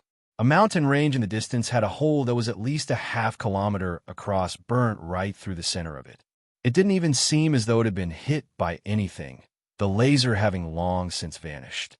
But it wasn't until the shock waned that people realized that the laser had moved so quickly that it had long since left the range of the mountain before they were aware of the damage that it had caused. The time it took for light to travel back to them was actually delayed enough that they didn't see the changes until after they heard the sound. This sort of impossible phenomena was too difficult to wrap one's mind across, but very few picked up on this subtle difference, as most had fallen into silence. Just moments ago, Lionel and Aina were standing tall, crushing everything in their path. They were two geniuses that the human domain had grown to root for, and no one seemed to believe that they were as arrogant as they had previously presumed. Their entrance just weeks ago was imprinted onto their minds, and they replayed it again and again, feeling that this sort of grandeur was only right for two geniuses of their level. But they had actually died. Just like that? Subconsciously, many began to feel some animosity toward the Omen family. While the lowest-level families wouldn't understand what it meant for a Tier 2 starship to appear, the middle-tier families definitely did. The high-tier families didn't care about fairness because Lionel had humiliated them all and even killed so many of their geniuses, but the middle-tier families, which made up the majority of the human domain, felt very different. This sort of indignance was something that had been in their hearts for the longest time, and now was on full display before everyone, and it left them feeling both helpless and enraged. Until suddenly a pillar of water that had ascended beneath Lionel's might collapsed. Lionel stood in the skies. His breathing was heavy, but his gaze was impossibly cold. He looked down at Aina in his arms, and her breathing was shallow and pained. Just the aftershock of the laser, without even hitting, was devastating. It superheated the air to the point that only someone with such high fire force attainments as Lionel could ignore, and it hit like a truck. It was one thing if you didn't resist, you just might die immediately. But the moment you did, the result could only be said to be devastating. The air subtly trembled around Lionel, his heavy breathing becoming the only thing he could hear. He looked down at the waters below. Corpses were strewn about, some face down, some face up, all floating and not a single one complete. There were limbs, incomplete torsos. There was even an individual who was nothing more than a head. Lionel took all of this in and finally looked up, his gaze matching Crone's, who was still slightly stunned that Lionel had actually survived. It had been close. However, in those final moments, Lionel had used his gravity field along with his spatial force and light force to slightly bend the laser around him just enough that he had the space to dodge. It was impossible to know if he could do it again, especially considering the state of his body. Although his current lineage factor allowed him to use instant recovery many times a day, that required him having a huge store of life force, life force, he had practically used the entirety of just now. He would need at least an hour to gather up more, or he would need Anastasia to give up a pure force crystal. Unfortunately, the segmented cube wasn't with him. It was still in his ocean territory. I think you should take a look at the only other option was to use the Dark Star half of his instant recovery ability, but that required sucking people dry, and the only people he could do that with were on the starship before him. Even knowing all of this, Lionel continued to stare at Crone, the coldness in his gaze growing to the point the space before his eyes crackled like shattered glass grinding beneath a boot. Crone continued to stand with his hands clasped behind his back. He was quite intelligent, so he had figured out how Lionel had survived. It was an easy enough deduction to make, but it was surprising nonetheless. Even so, once something before him was within his realm of comprehension, he had no need to fear it any longer. The upper hand was held by the Omen, and if there were no other tricks, they would be the ultimate winners. Better yet, this Lionel was right before him now. The only worry was whether or not he would shatter his badge before he could kill him. The Omen family had already made it clear that this young man had to die, but the original plan was for a sudden sneak attack that Lionel couldn't react to. He hadn't expected for Lionel to come to him like this. Seeing how enraged Lionel seemed to be, though, Crone sent a secret signal with his hands clasped behind his back, and his dignified expression turned into one with a sneer. "Lionel Morales, I presume? I can't tell if you're simple or stupid. Did you believe that sending your headless subordinates here would be able to deal with the Omen family?" Lionel didn't respond. Holding Aina in his arms, it seemed he didn't even dare to breathe too loudly for fear that he might hurt her more. But even so, his gaze never left Aina. "This is your woman?" Crone asked with a smile before looking down. "Those are your brothers?" Crone shook his head. A pity they were led by a fool. "Are you really the best that the Morales have to offer? I've already scanned this continent, and none of you remain here. I hope for their sake that there are others waiting on the day-side supercontinent." Crone didn't seem to care whether Lionel responded or not, but his words were sinister. They didn't carry the crassness one might expect, but they instead hit the nail on the head again and again. By targeting the Morales family, even if Lionel felt that it was all right to leave now since he had already secured the Morales airship, Crone's words made that accomplishment seem meaningless. Suddenly, the cannons began to pulse. Crone's sneer deepened. Lionel took a step forward and Crone erupted in laughter. In truth, he didn't believe that Lionel was so stupid. He felt that Lionel probably thought that he could rely on his spatial force to make it here, but he would be sorely mistaken. Back during Earth's second large-scale war against the Umbras and Radix families, Lionel had assaulted a frontier on his own. Even the Radix family, a mere six-dimensional family, understood how dangerous spatial force wielders were and had measures that made it impossible for him to teleport, let alone crafters on the level of the Omen. The distance between Lionel and the ship was over a kilometer, and even if Lionel managed to dodge this barrage of the lasers, the fluctuations of force in the area would become so volatile that even his badge wouldn't work anymore. This is why Crone had sent secret signals as he provoked Lionel. What he wanted was for Lionel to be unable to react by the time the larger cannons fired. But these larger cannons took time to warm up and shoot. Now, it was already too late. However, Crone, although he knew information like Lionel's use of spatial force, he clearly didn't know Lionel well enough. Rho Alpha and D Alpha SN Omicron V Epsilon L. See Omicron M, that was because from the very moment Lionel had stepped foot into these air wars, he didn't plan on anything weaker than first place. And the moment Aina had shed blood, Crone's life was already forfeit.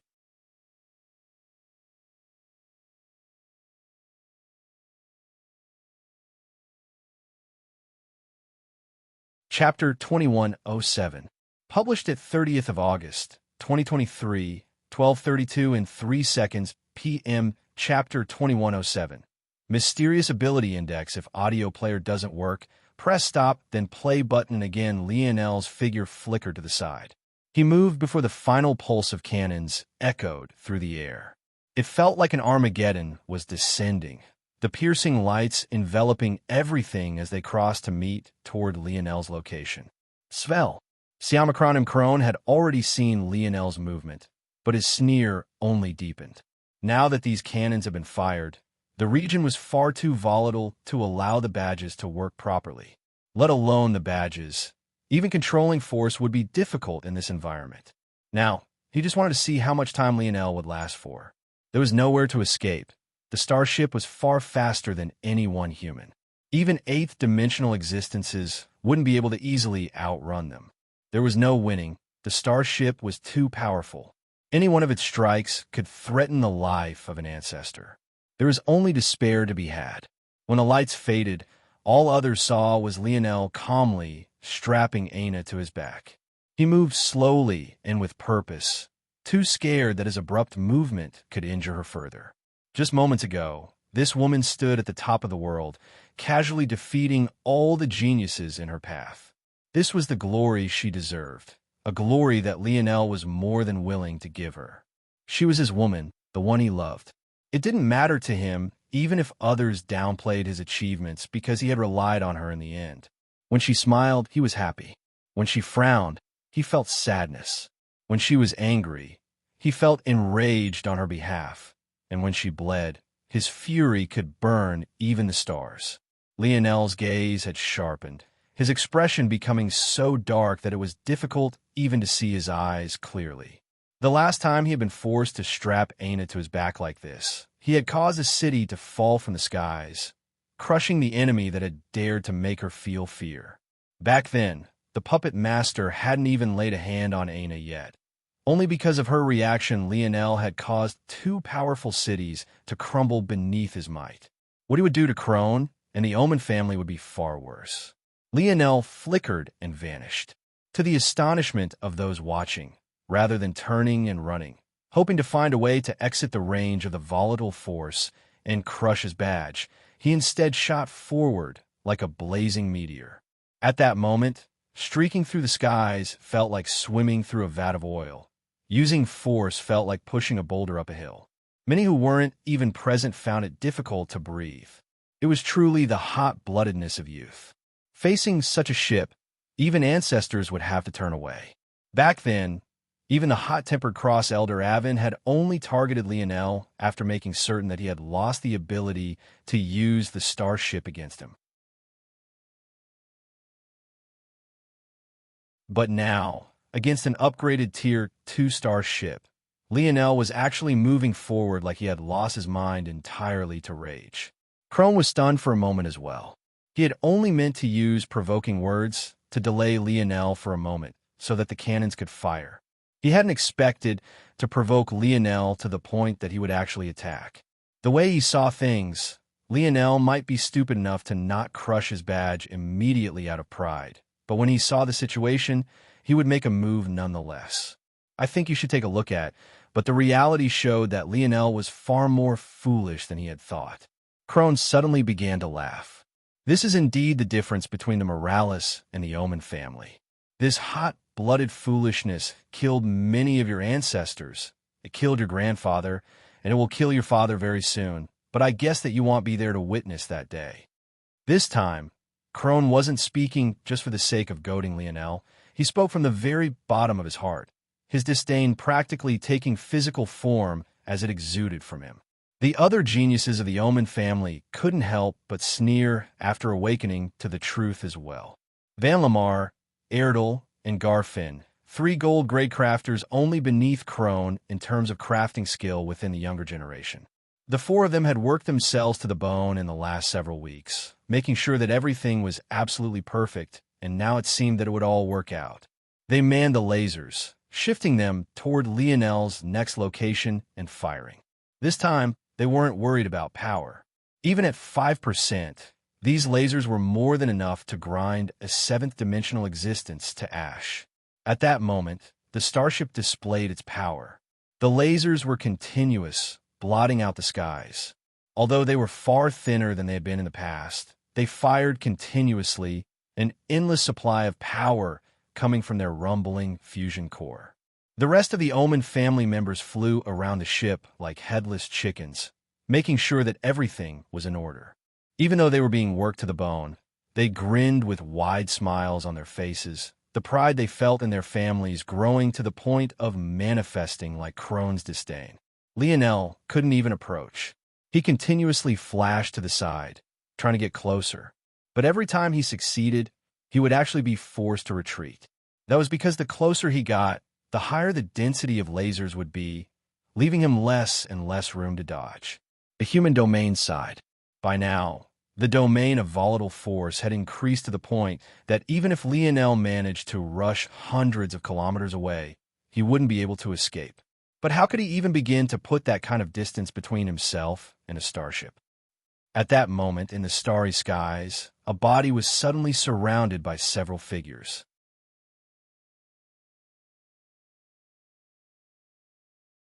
It was a young woman who had had her legs and one of her arms blown off. Even her beating heart could be seen. But she was indifferent to it all, looking toward the floating images before her. This woman was none other than Cynthia Oman. You're tuning into the Romance Rendezvous YouTube channel. We're so grateful for your support, and don't forget to subscribe to join us on this incredible journey through captivating stories. Your generosity through donations truly makes a world of difference, as it's the primary source of revenue that allows me to expand and enhance this channel for you. Thank you from the bottom of my heart for being a part of this adventure.